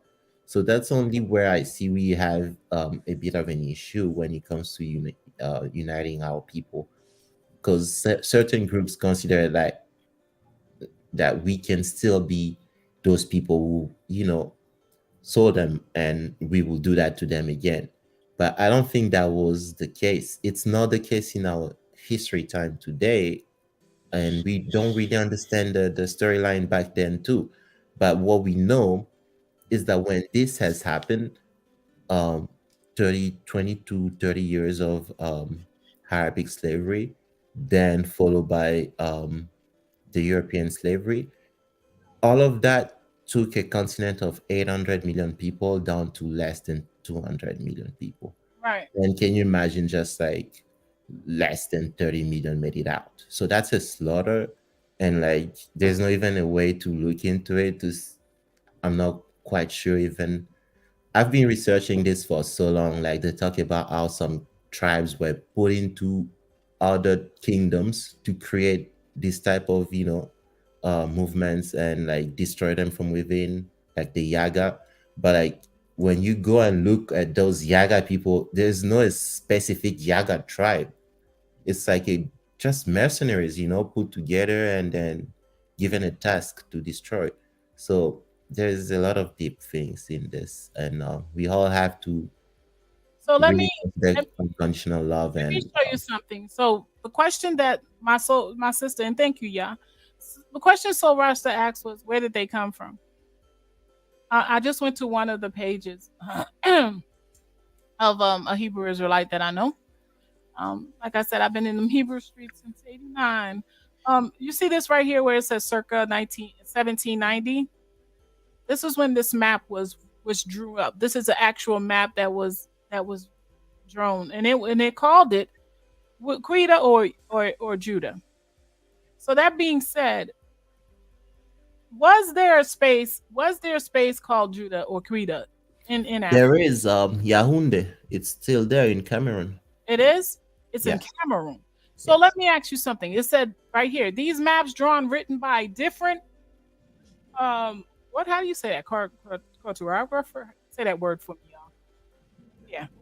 All show Judah on the African coast in the 1700s. Some of which Cartographer. thank you. Some of which show the kingdom of Judah right on the slave coast itself. So this is what I'm seeing here. So you see where the Israelites came in and they went to Yemen, Ethiopia, some went through Egypt and West Africa, and they're saying that they went through the transatlantic slave trade. Those are people that are putting these facts out because, to be honest with you, um, Gina. there are some folks putting facts out and there are some folks that are not. So I just have to say, those that are saying, this is what they believe. This is what the Hebrews believe. Gina. Speak. I know. Gina. One moment. One moment. I'm speaking like this because, to be honest with you, I truly believe I'm a Hebrew Israelite. I don't know why, but this is what I've been doing since I was 18. Not to say that it's right, but is this something that is talked about in Africa? My But brother. what is the Gina. significance of like? Hold You on, can answer teenager. my question, but I you want to say can't go something. on. No, let me get my answer first from an African, and then we could talk. Me and you, Right. I just want to ask them, is this something they ever learned? Or do they have any knowledge of people coming from outside of Africa into the continent, taking up these spaces? Because I heard a continental say that these people came in and these Bantu people. I was trying to Yeah, figure out what it meant. He was saying something about Bantu people came in and they were just taking over territory. And they so were just making themselves. Can I say something about that? I think Yeah. that one, the Bantus are basically Cameroonians, as we know Oh, them, and some part of Nigeria. That's their origin, somewhere close to Nigeria and Cameroon. So okay. they spread out south. If you look at Nigeria, Nigeria is quite a fulcrum in that region because of the Niger River and the rivers, two rivers that come and join in the middle of Nigeria and goes down to the south. So hence why Nigerian population is quite dense compared to the entire region. Right. So you can see why it's a pressure cooker from there. Another group broke away and expanded south. It's not from outside Africa. If you look at that gene tree, it's very clear the line that we are from. We are from L1 and L2. We never actually left the continent from the genetic records that we see other parts of the world. We never left the continent. We never had any need to leave the continent Well, because we were the dominant group there. I'm surprised. um, I'm as L3. a Bantu myself, I'll I'm have to add L3. this Did though. L3 keep the It continent? is, go ahead. I'm L3, Oh, and they say L3 was the line. Some L3 stayed, and I think I was part of my genetic stay because my people went into slavery. But there was L3s that left before outside, and they Yes. were okay. I just wanted to of course. confirm that. But go So ahead. yes, I believe L3s were responsible for everyone else. Go ahead. yeah, I believe the But same Gina, I would add, came from the region that we call when you look at the Bible cartography, you will see that that region that they call Canaan in the Bible is where these arrows starts. They have Yemen, Israel, all that region was Yeah. what they called Canaan back in the day. I believe actually some people came from regions like that because when you look into the linguistic in Africa, yes, some of the language you can tell it has like a Bantu origin, then or maybe a Proto-Bantu language, then it was broke down to a much more, I'll say, simpler way to speak Bantu language, and Right. those are the people that you can tell was actually coming from farther outside and came and established themselves on the continent. That's Right. definitely something that we this, can this is what I have to say about this. This is what I have to say about this. yeah. Gina, I would advise you not to listen to Hebrew Israelites information. The reason is because in the court of law, a witness who is biased to a certain particular thing cannot be a witness. It is inadmissible because you are biased. So they are dictating something against Africans. That's the whole thing. They are against Africa and Africans. So when people like that formulate things in separate with a separate thing, like separate from Africans, like these set of Negroes are separate from this other Negro. You cannot believe these little people. They are biased. They were slaves. They were colonized people. They are white lovers, bootlickers, all of that. So you can't believe a set of people like that. They are backstabbers, all of that shit. So I stay away from these people's info. You're You gonna feel get me? muted if you keep cursing like that, Icon. Are you trying to make my channel go Hmm? away? The truth is the truth. I want you to stop cursing. And I want you to be able to communicate without having to curse. And we don't even have to keep bringing up white people because you know what? It's not about them. Not right now. Because there are people on the continent that are believing that they're Hebrews too. So right now it's about what we believe and let's stick on that because it's not I think even if the people on the continent believe, people believe all kinds of silly things. Even when their genes is telling them, the way they look is telling them that they are not. We all know the history of the people in that region goes way, way, way back. Truth is, even the statues of the Mesopotamians, the Babylonians, Right. they are actually different from the ones of the people that that's true. But the history of our people is in that Sahara region, the Nile region, and south. We were never really present outside that region, especially our own group. How do you This feel? group How of do you people that are feel claiming, that we are coming? hmm? Those of us that are taking deep dive, let's say ancient DNA, are finding our DNA in those areas. They are not finding our DNAs in those areas. Maybe they got there through all kinds of other means, but they are not finding significant amount of Bantu DNAs in the Middle East. The way in going back in time, that whoever tells you that, they are not being honest. And secondly, regarding the fact that Hebrew Israelites, like some people call themselves Christian because they've been practicing Christianity in their family for hundreds of years. It doesn't necessarily mean they were the Jews that created Christianity. And I don't even understand why any group wants to do that. History has already said we Yeah. were the first.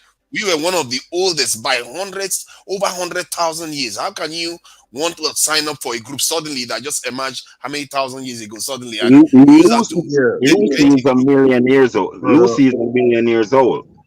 Yeah, I'm talking about yeah, modern but humans. I'm talking about the difference between modern humans and other groups. The more than 1,000 or I'd to like 300,000 to. years ago, and they want to denigrate it with how many the group of people that just emerged 6,000 or so years ago. It's a little bit this thing a Yeah, betrayal of crazy. their heritage. yeah, Really, just it's a betrayal of their Hold heritage. on, hold on. Don't say it's crazy. You know, that's a lot of people. You could respect other people's, you know. yes, that's I Yeah, don't yeah, find yeah. it crazy at all. I find it maybe people don't understand where they're coming from, but I can see some reasons. it's not I can crazy. see a huge reason why somebody may say they're Hebrew.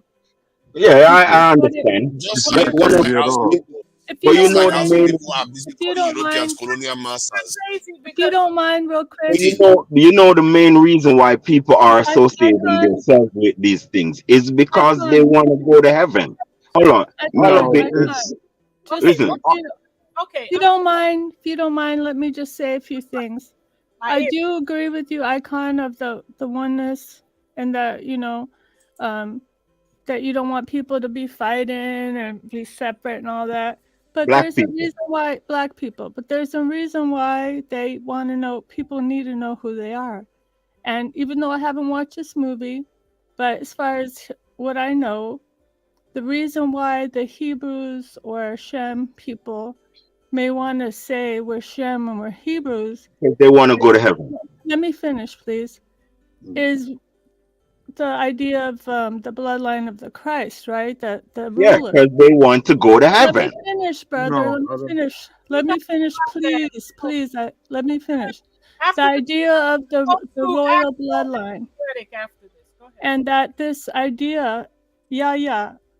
Um, th- let's check this idea I have of where the Hebrews came from.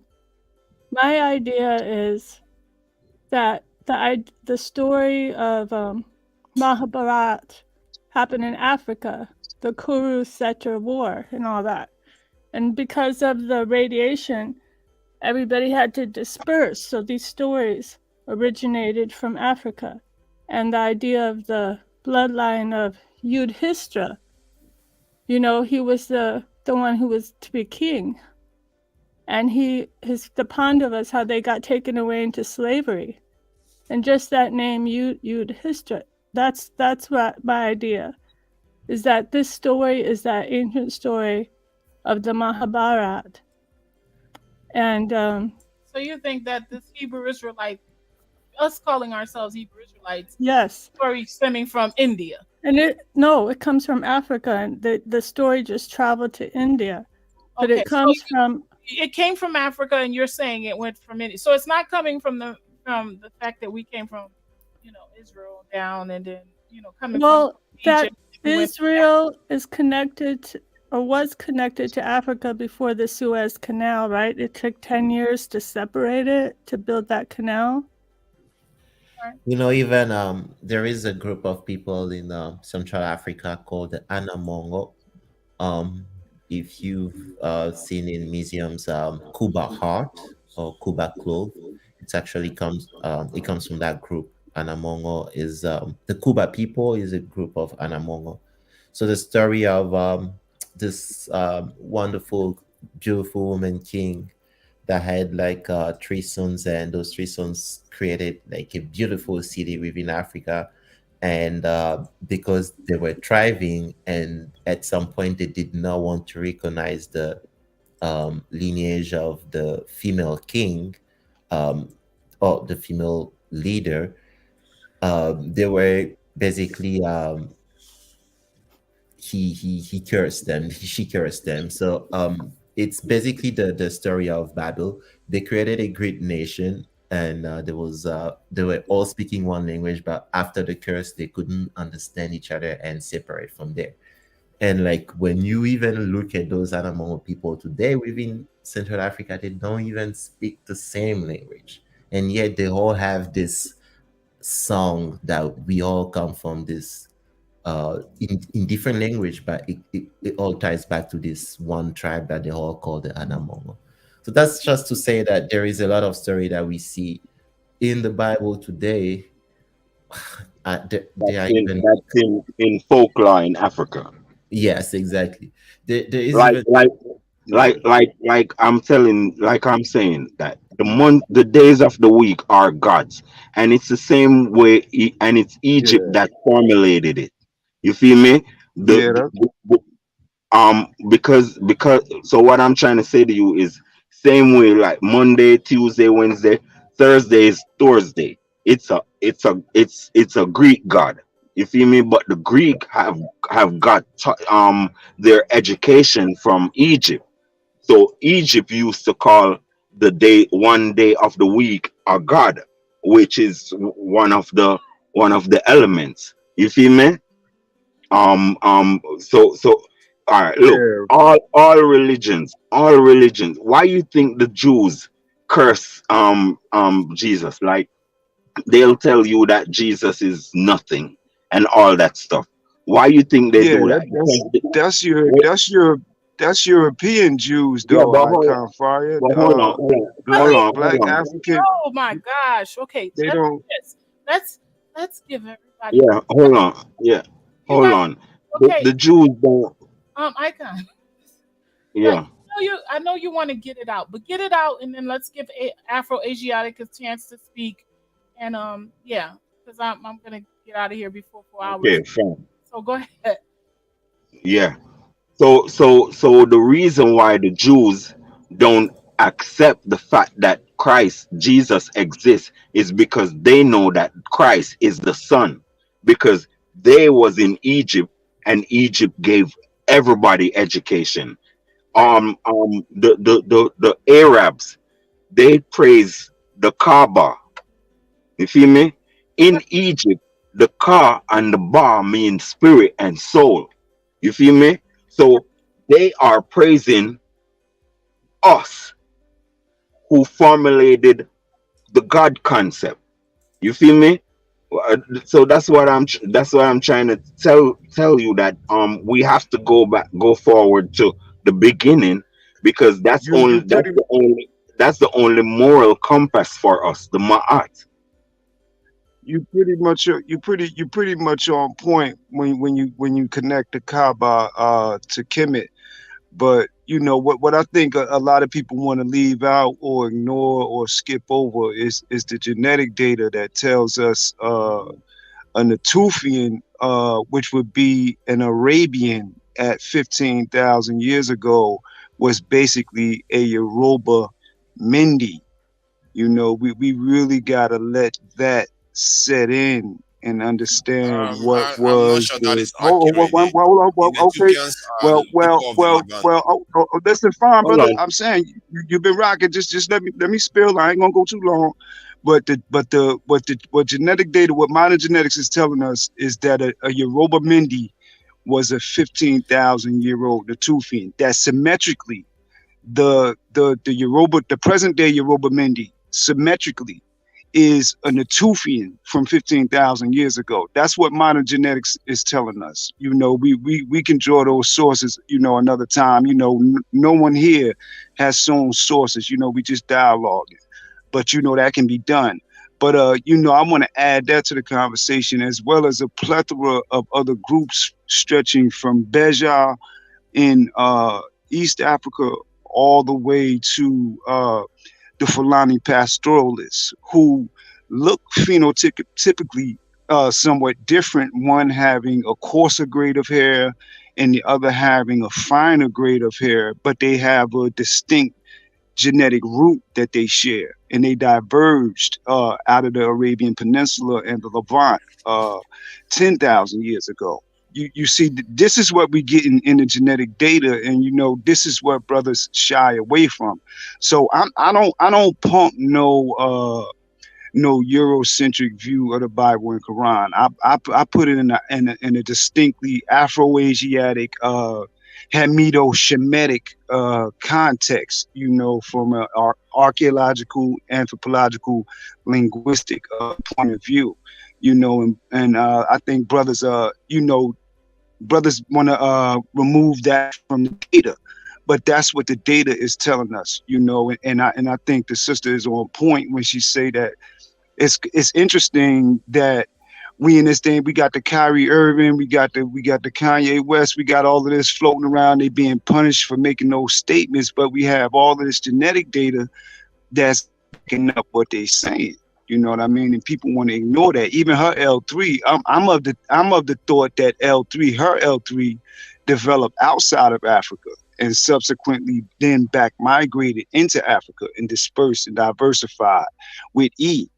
And that's the way, you know, and I know people here are familiar with the data, but if that is so, then her L3 that gave rise to M and N outside of Africa, she would be the progenitor of Asia, of West Asia. You know, that's of the thinking, that's in that data as well.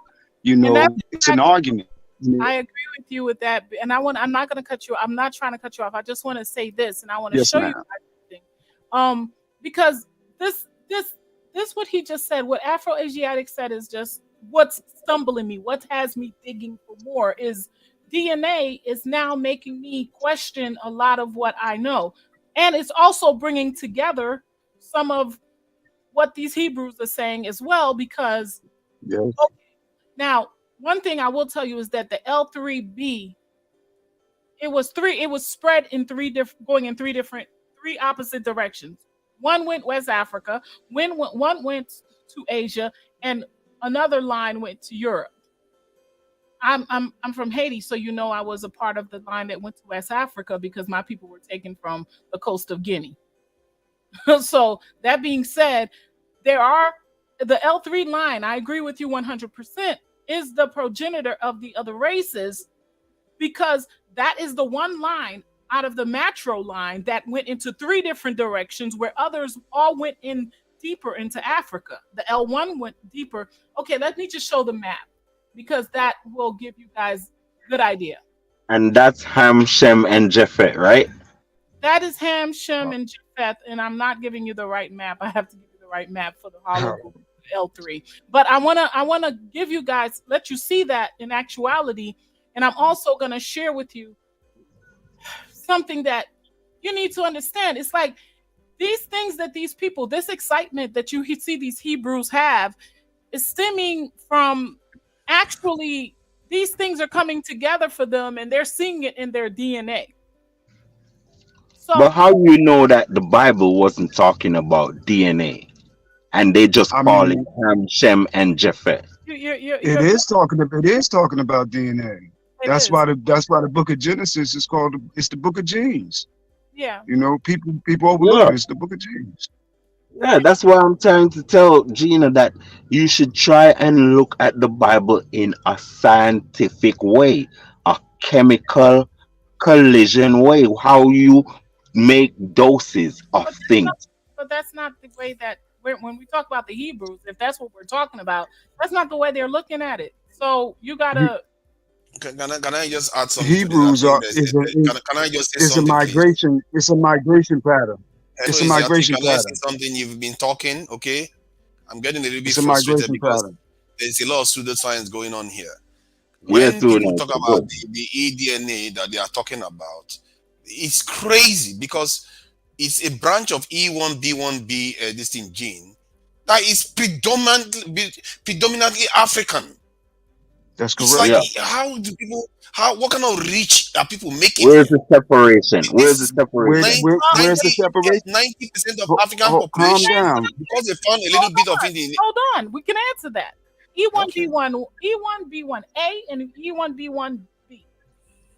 And E1B1. That's the separation. Mhm. But you are still E1B1. That is right. It They said split it. it is primarily this. You're Do not. you know what they said? It is primarily distributed in Africa. That No. E1B1. But wait. What the thing is where did the dispersal of E begin and where did the split take place? That's the argument in the data. That's It took place. The What do you argument. mean? The argument. Oh, If you look at the well, picture, me I can speaking to send you a link. Niger. Well, the argument. 1 second, brother. The argument in the data is the DE split. Did it take place in the Arabian Peninsula or did it take place in Horn Africa? Most of the data is telling us now that the DE split in the Arabian Peninsula. So essentially, all E branches would have originated in the Arabian Peninsula, back migrated into Africa, and diversified in the African interior, because the African interior is so large. What would produce that is glacial maximum or younger Dryas. That would a green Arabia would turn desiccation would set in and cause populations to disperse into the Sahara, and then subsequently the Sahara turning into desert and more populations dispersing, and the diversification in West Africa of E1B1A and a split from That's just one E1B1B. line. That's the patrilineal line. That's the The argument. matrilineal line doesn't even show any movement at all. That's just the patrilineal line. Yes, And even what? that It doesn't has show a movement. It doesn't there show is a movement. matrilineal line and there is a patrilineal line. The matrilineal line doesn't You move. said The L1 and L2 is stable in Africa there. Well, let me finish. And then the it is. patrilineal It line is the only is. one we're arguing about today. Hold on. We are arguing No, about some of L3. these genes. L3 is not Can you stable. let me talk? L3 is not stable. You guys have. Can you let me talk? But he was talking. L3, L2, and L2 and one person. L3 is I never not said anything about stable. L3 being stable. I never said don't put And I'm words in my telling you, mouth. it's not. Can I finish? So then the only discussion we are having here is about patrilineal line of E1B1 this thing, which split somewhere in Africa. You have some going to this in the Middle East and some returning back to the continent in Northern Africa and coming down to even create the Somalis and the Kushites that we describe as the Kushite today from the Netufia. Those Netufians were Europeans. They were not like the way we think. They are the ones that brought the lighter skin back into Africa. And you're here describing them as, oh, come on, man. Move on. The Tufians, a lot of people were saying that they were not the Europeans. So you have let's to reason. agree with you with that. Let's reason with this though, to Niger. If the DE, you know where the oldest representation of D is in Jawawa. The Jawawa are jet black. They look Nilotic. The Jawawa, the Andaman Islander, those are some of the oldest representations of the D. They suggest that DE split in Asia. That is the scientific argument. I understand your emotions, and I understand where you're coming from. I am frustrated that Hold on, one second. Without any Okay, evidence listen, of any. Hold on, Niger. Listen, hold on. Niger. You have an emotional argument, but you don't have. Niger. Let him finish. Let's deal with the science. Now, with the science. Go ahead, sister. One person at a time. Okay, to Niger. My brother, I need y'all to speak one person at a time. Let them date it. When they want to talk, let them date it instead of talking just like that. Well, let's date. You can't. I understand, but you'll have an opportunity to respond. But respond calmly, please. I have headphones in, and every time y'all start yelling like that, I'm like, I get completely Yeah. See. Okay, so yes, go ahead, sis. Go ahead, my brother, and then we'll go to Niger. Yes, sister. Much appreciated. Thank you. I'm sorry I got a little hyped up trying to talk over the brother. Forgive me too, brother Tunaja.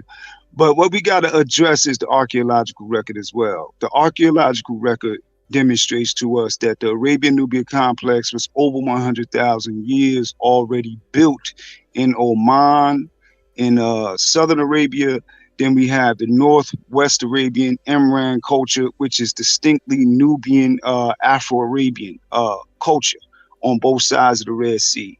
So we can squarely place a Nubian, let's let that sink in, a Nubian complex in the Arabian Peninsula already well over 100,000 years. The genetics suits that. But in order for that Nubian complex to develop, those markers already have to be there.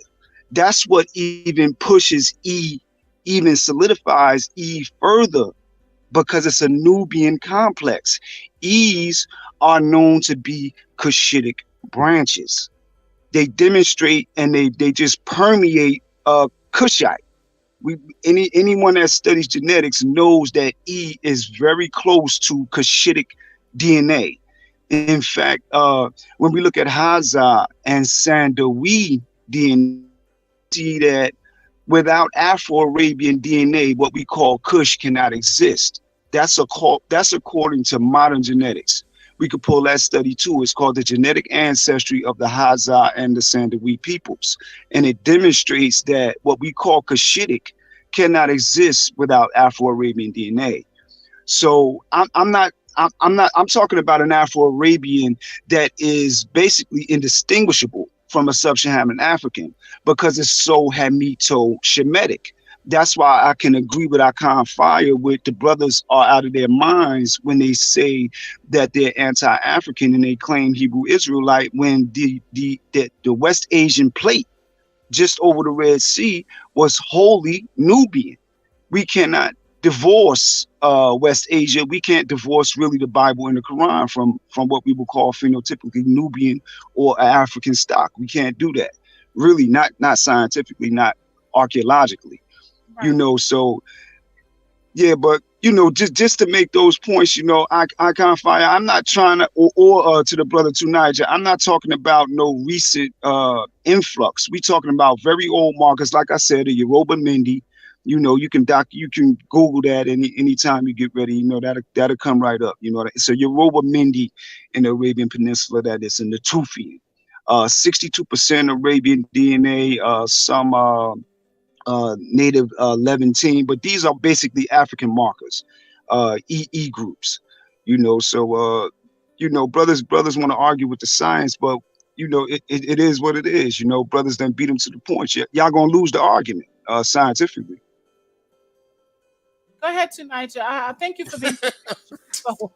Yeah, I Uh, noticed that he didn't even date anything. He's talking about mutations without even dating the precise mutation. He's just saying, oh, they are found in the Middle East somewhere, and then they move south. They didn't tell you that so the I pulled up the map yeah of the globe. the Let's look at it. yeah the Yoruba gene, the if the Bantoid groups, they didn't migrate out of Africa at all. You didn't see a lot of them migrate out of Africa. Majority of them remained there, especially the matrilineal line.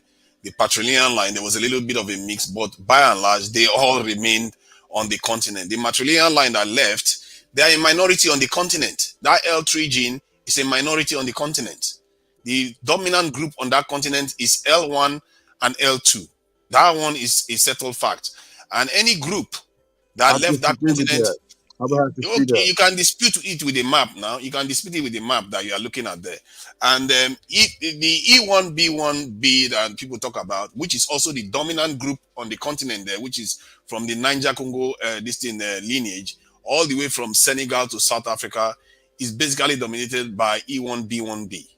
E1B1, oh no, no, E1B1B is of the Middle East and the East Africans. It shows up in East African and North Africans.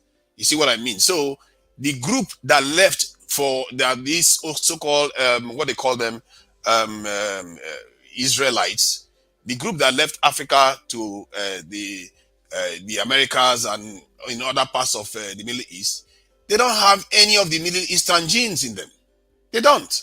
And that is, it's like, how do you make a group up from nothing? You just make it up when their gene is, it's like saying beans is rice. How does that work? How did you transmute a black man to a Jewish man or to an Israelite? And history doesn't look at that map there. It doesn't say they were in Israel.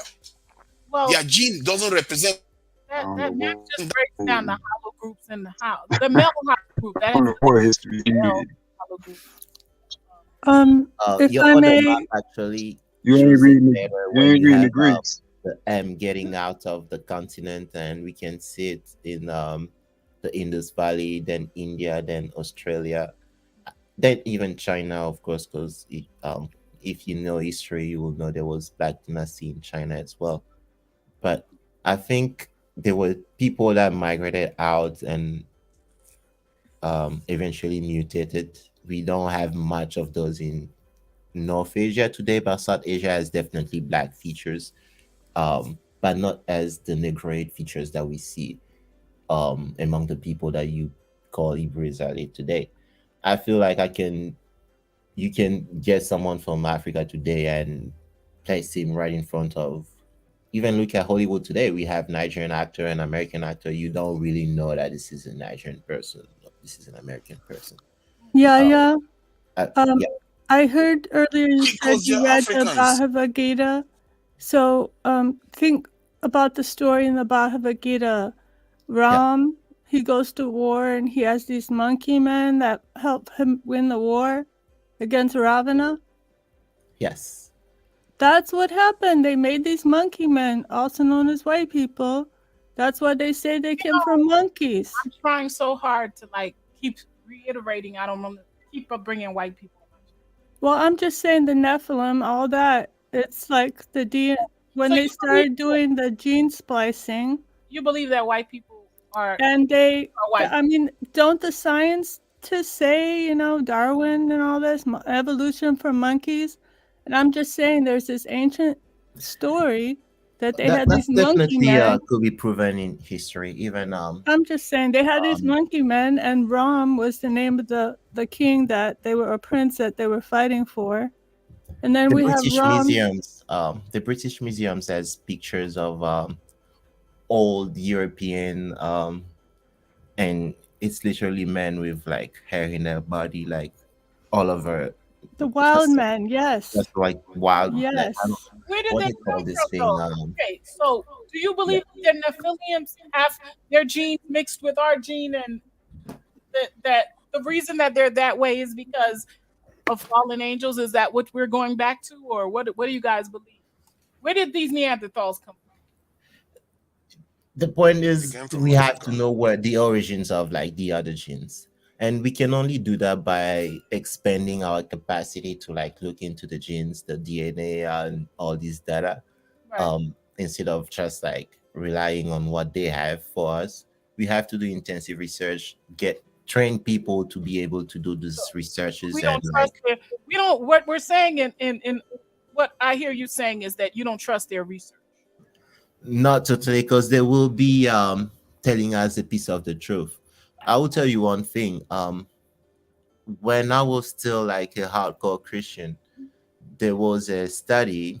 We were doing biblical study, of course, and then we had a study where we were given the knowledge of how the Jew Khazars left Europe and all of that stuff. I never knew that at that point they were already setting up some type of conflict to let us know back there that listen, these are not the Jews, so maybe you should look into the Bible since you're already Christian to find out if you are not probably that person, because they left hint there to tell us that we could be those people, right? With slavery and all these things. Right. But then when you come out here and you see that the story changes and we are actually have troubles even like getting along, that's where you understand that this knowledge are given out for a reason, not always to let us know what we are, but also to confuse us and divide us. So we have to do our own research too. It's good to know that this is how it goes for what this is what they found, but it's better to research deeper. Like there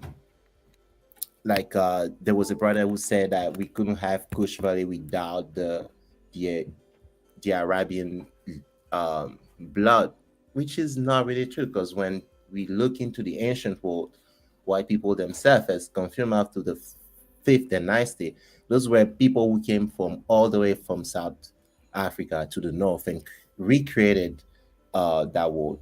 So we have to go deeper and see, well, if that was the case, then from there, from those years, what really happened in history so that we have these people maybe. Personally, I know that the regression that happened to the people all over the world, I don't know about the people of the north exactly, because I know that they learn languages from the Greek, and the Greek learn it from uh, the the people that they call the Pelagians, and they learn it from of course, the Egyptians. So we can tell that, okay, of course, there is a pattern here. They're all learning these things from us. Why? Because they were coming from a regressive spot, regression mind states, and they were coming from knowledge, they were coming from food, they were coming from things. So something must have happened at a certain level, and that's what we have to study. And we can only do that by ourselves. We cannot rely on dirt studies for these type of things. I want to get into. I want to sidebar this Ham, Shem, and Japheth thing because I think we are. I want to send everybody home to do some homework. I already have the discussion pan to have a discussion about it. I've been setting it back because I know it's a sore subject because it is one of those things that we can't just keep ignoring. Um, and because of slavery and because of what happened in the transatlantic slave trade, a lot of folks tend to believe that this whole Shem, Ham, and Japheth thing can be a possibility. We're going to talk about that. I have some clips. I'm open. I want continentals, non-continentals, Hebrews, come through. Let's have this discussion. Let's be respectful. Let's be open to hear each other. I'm closing out, y'all, because I have to go take care of my husband. But I need you guys to do me a favor and let's get do your research. I see your links to Niger. I'm about to take those links in the comment section and go look at them.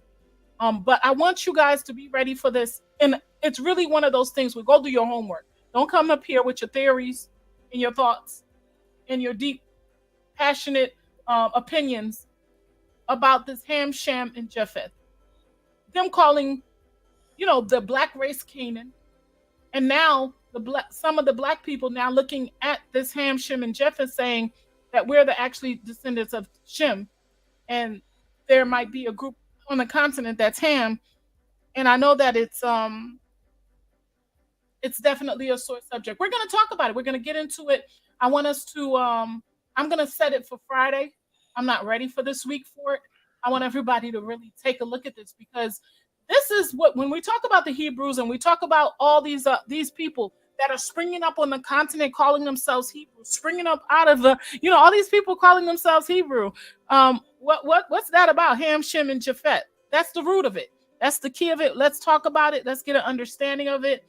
And yeah, if you guys are ready to get into this, I'm ready to get into this. And let's see what we can do to put it on the table and talk about it as family. But today, I'm gonna say this. We're gonna close out. I want you guys to do me a favor. Share the videos for me, guys. I'm trying to make a comeback here. And I hope you guys enjoyed this. I haven't been on here for a very long time. I wanted to stay on the subject of the Nephilim. We're gonna get into the Nephilim some more, but I think we did it justice. I think everybody said a lot of things that I didn't even think about. I am grateful to have such people come through. I missed all of you, and there's so much love here for you. Please keep me in your prayers. I'm going to talk to you guys about why the distance and why I'm not here as much as I should be when it's all said and done. Meaning that I'm going through a process right now, and I need it to be done before I can actually talk about it. So that being said, I need closeouts, y'all. Tell me what you think about this. Quick closeouts, because I have to go feed my husband. Tell me what you think about what we talked about tonight. I want you to take this along with you. Shem, Ham, and Japheth, son of Ham, especially Canaan. Let's get into it.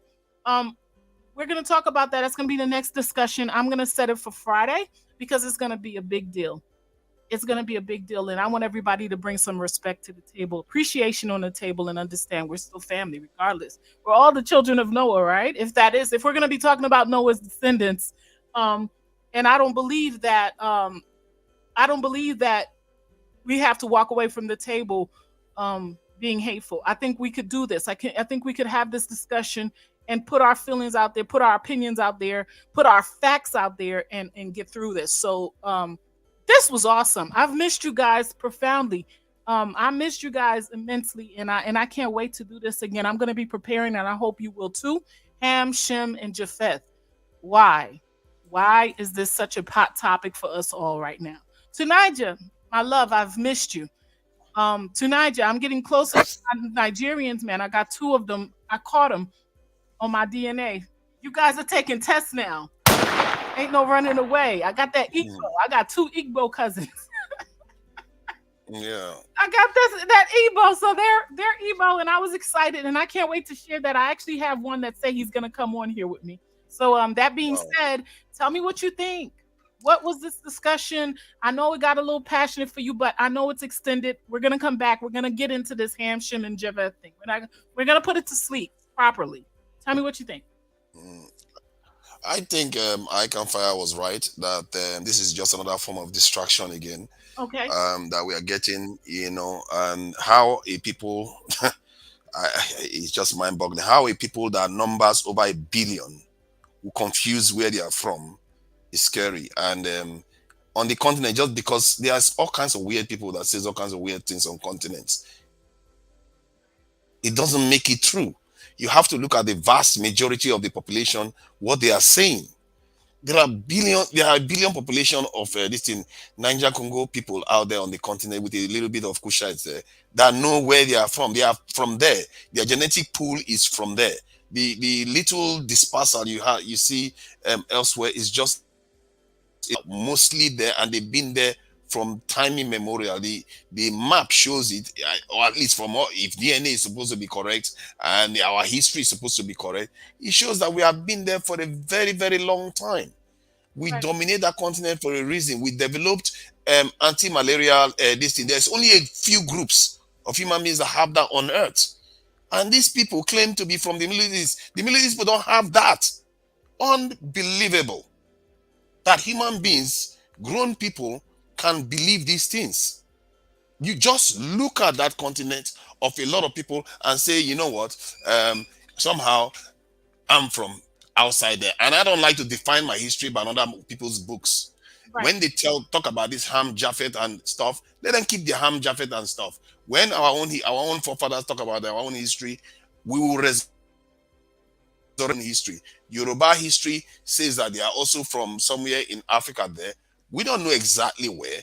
The Sahara was once green. These things, we have to be careful when we start associating ourselves to a group of people that know their history. The Jews are not confused. They know where they are from. And we are just latching onto any people's history that we like. Egypt, they have the 10 Commandments, they have their own. They call it the law of negative confessions. That is where the 10 Commandments came from. And the confessions of Mahat, that's where the 10 Commandments came from. These are things the Egyptians got most of their revelation from southern Egypt. It seems like you're trying to have this discussion tonight, not next week. It's true. It's true. I'm just trying to adjust. I'm just trying to close out about the Nephilim, and you going to the next no, because I have to address that.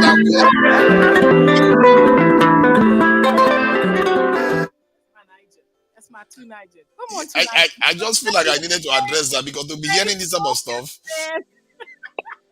Okay, the Nephilim talk, the Nephilim issue is something that is quite, for me anyway, as somebody that likes to go with facts and all that stuff, I've always asked myself, about why this information is out there, why many cultures are testifying to times when they used to live with gods on the earth, and it's almost uniform. It's too many to ignore. Something is going on out there that most archaeologists and history buffs and governments don't want to necessarily share openly. Maybe because they don't know. I tell you this, one of the things I would say before I part ways is that there is evidence there was a catastrophic event that occurred somewhere in the Sahara. And some people even suspect that this in the Atlantis, that may be tied to the Atlantis and all that stuff. Because the evidence is right there on the ground. That they find all kinds of fossils in the Sahara Desert. So we don't truly know our history fully because maybe we forgot. Maybe we are people with amnesia, as they say, that we forgot some part of our history, but we are just recouping it back slowly. But one thing I can tell you for sure, the group of people on that continent that dominated that continent, that never left that continent, have always been there. And we shouldn't confuse it with anything else. I think any other kind of confusion is just the kind of stuff we hear about all the time. We hear about all kinds of people. I'm always going back to because the other one was more academic. So I just feel like this one, I'm tired of hearing our people talk about all kinds of things. Tomorrow,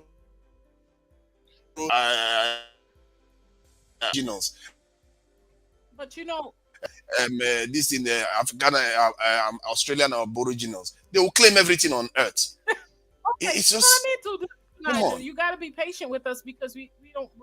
Those of us that you're saying is claiming everything on Earth, and it's not just us. Because like I mentioned to you, you got Benin, you got Nigeria, you got Tanzania, you got South Africa, you got loads of people They are claiming, tiny people. claiming It's that tiny they're people. groups, not So all of them. it's not the people that were just lost information about themselves. This is a real thing that's happening around Most the world. Igbo people don't believe that. Most Igbo people don't believe that. They Right. always ridicule the ones that do those We're things. doing this thing where we're going back. We're going to talk about this next week. Ham, Shem, and Japheth. That will fit in with that conversation. All right, let me say my piece and be off. I love you tonight. Thank you.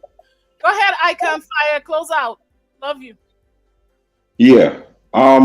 Me, I claim Aborigine Australians. I claim Samoan Islands, Papua New Guinea. I claim Black America. I claim Black Caribbean and Black South Americans.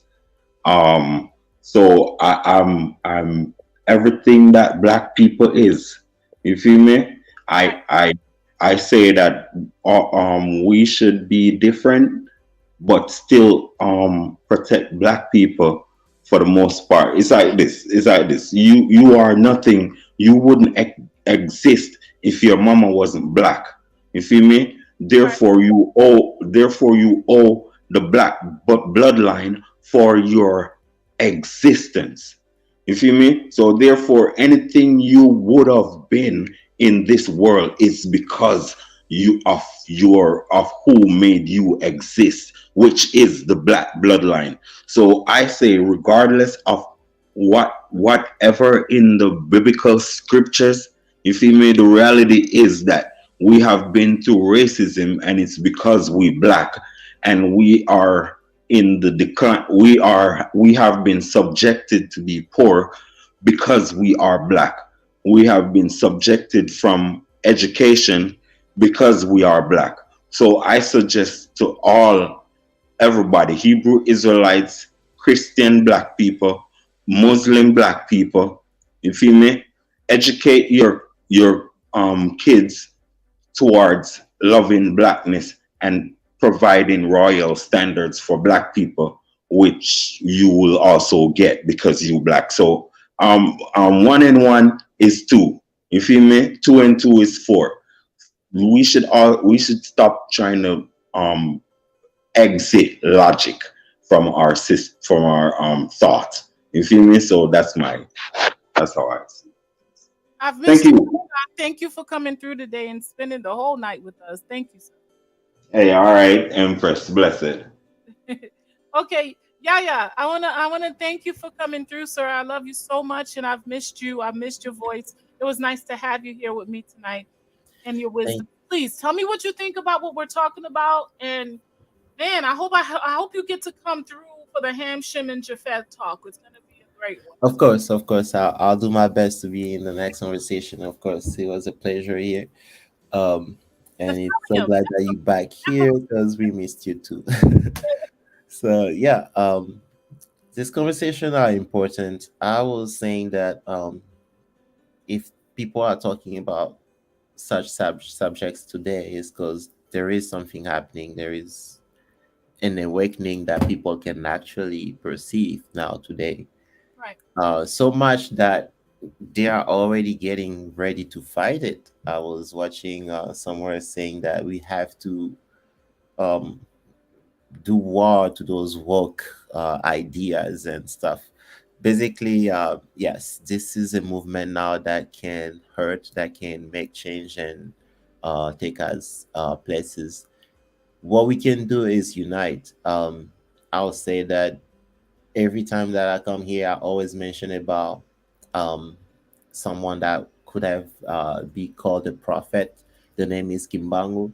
How he foretold that we will be um, having our own children from Africa that will leave the continent. They will go and learn, and when they will come back, even those that left the continent way before will also come back, and with that, we will create a new nation.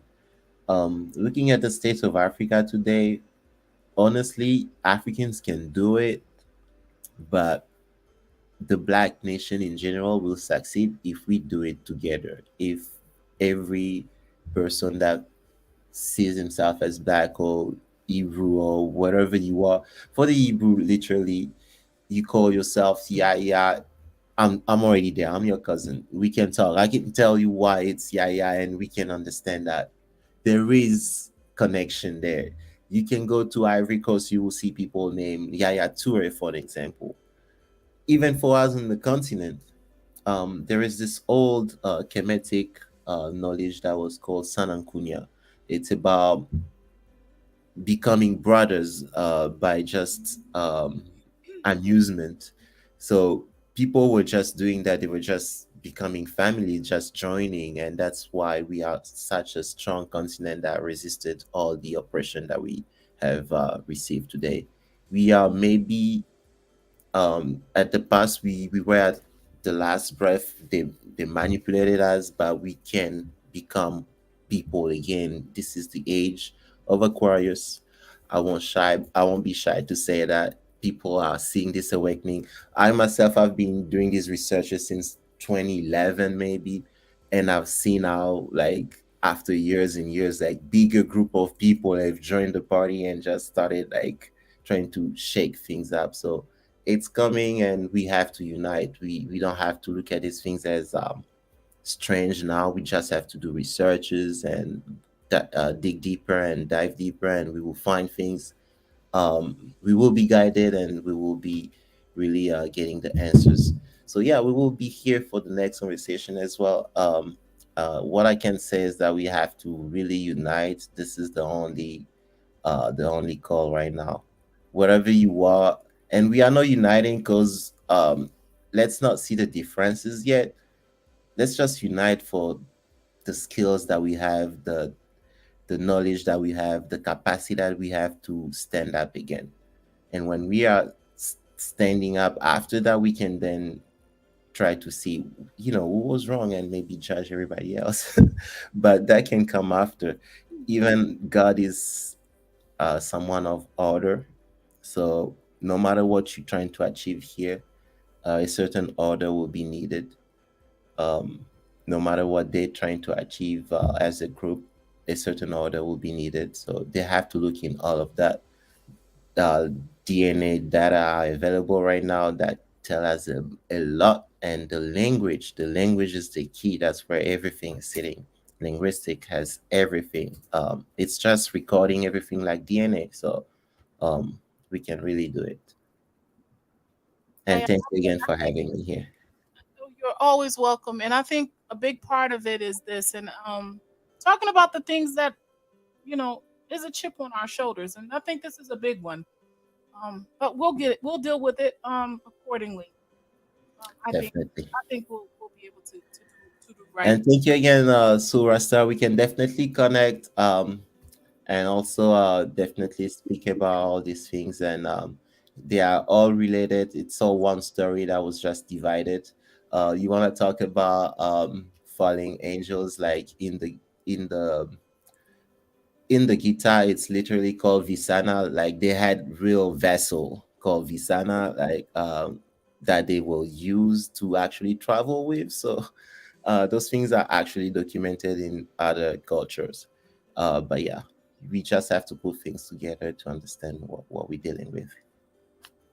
I agree 100%. I love you so much. Thank you.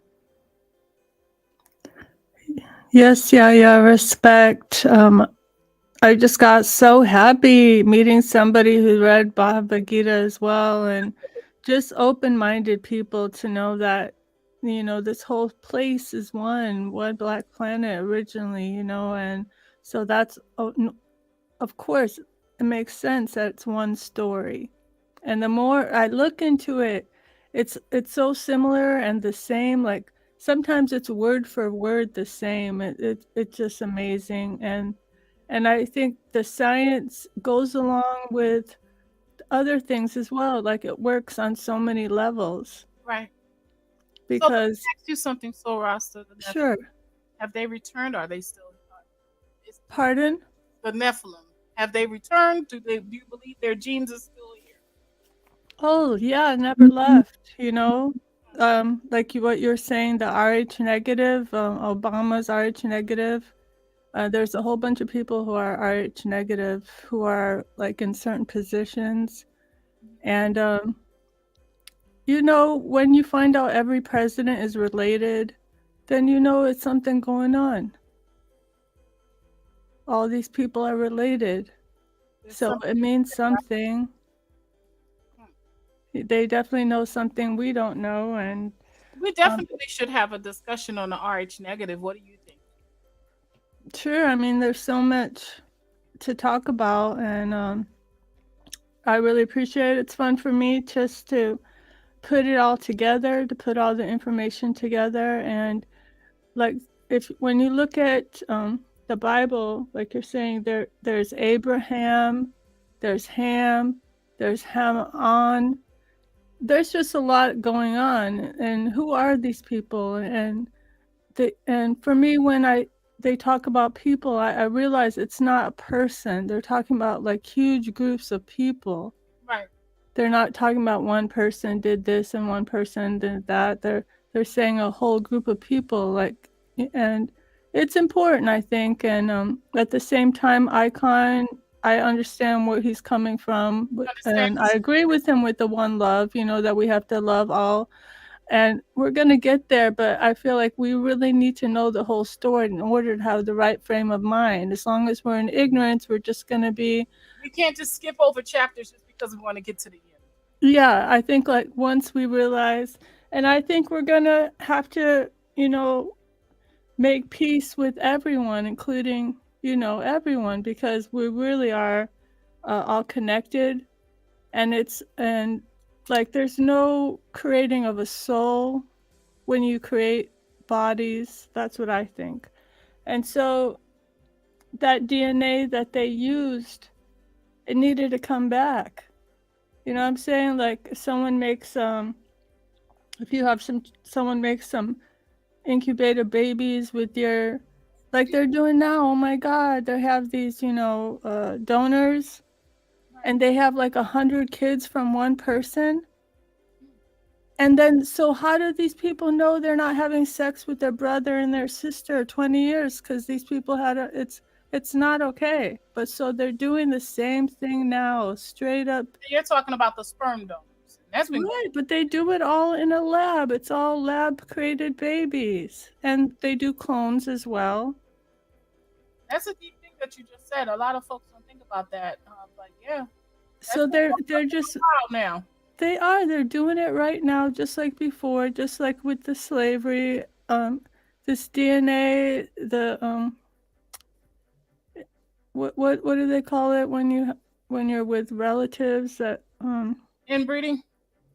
Yeah. Mm-hmm. That, and there's another name for it too.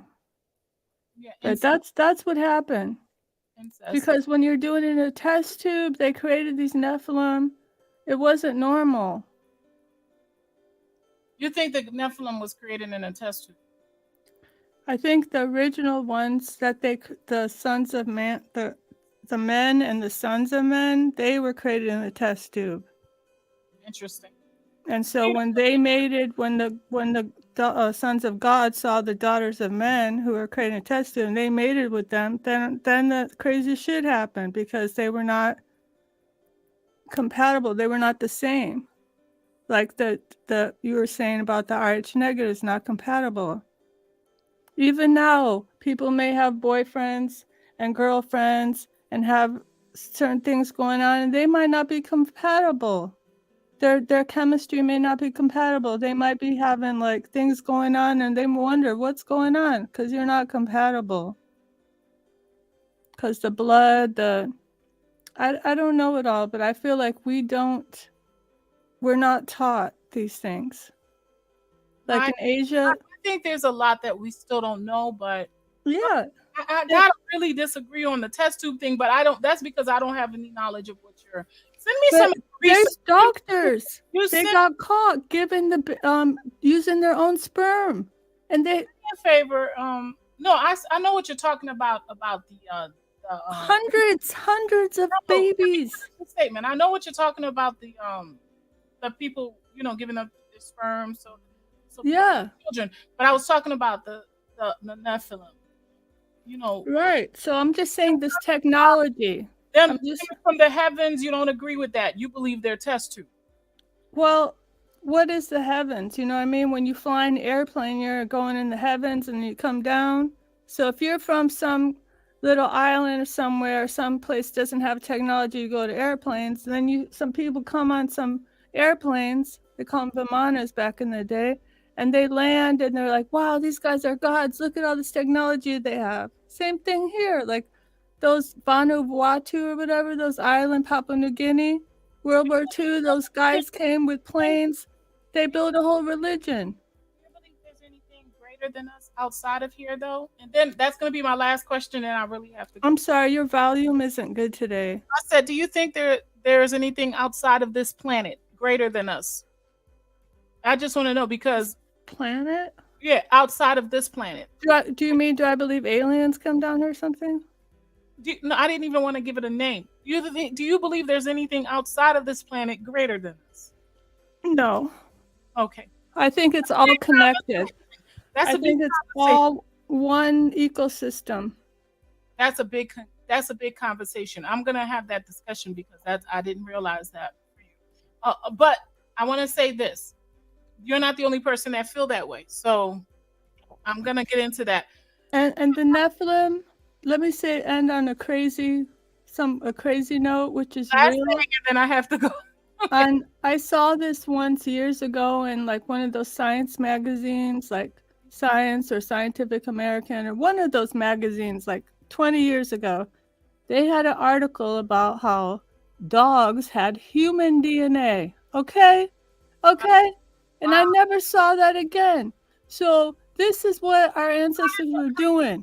They created animals, created people. They were all kinds of stuff. Imhotep, they were doing some things. That's deep that people even believe that. That is weird.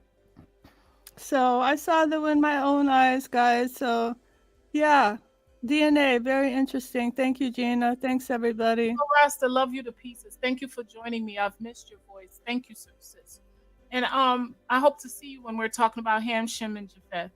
It's gonna be a big talk, y'all. This Ham, Shem, and Japheth talk. It's gonna be talking about Ham, his son Canaan, the curse on the black race. I hope to see you guys. This was an amazing discussion, and I'm really grateful to have had such a platform.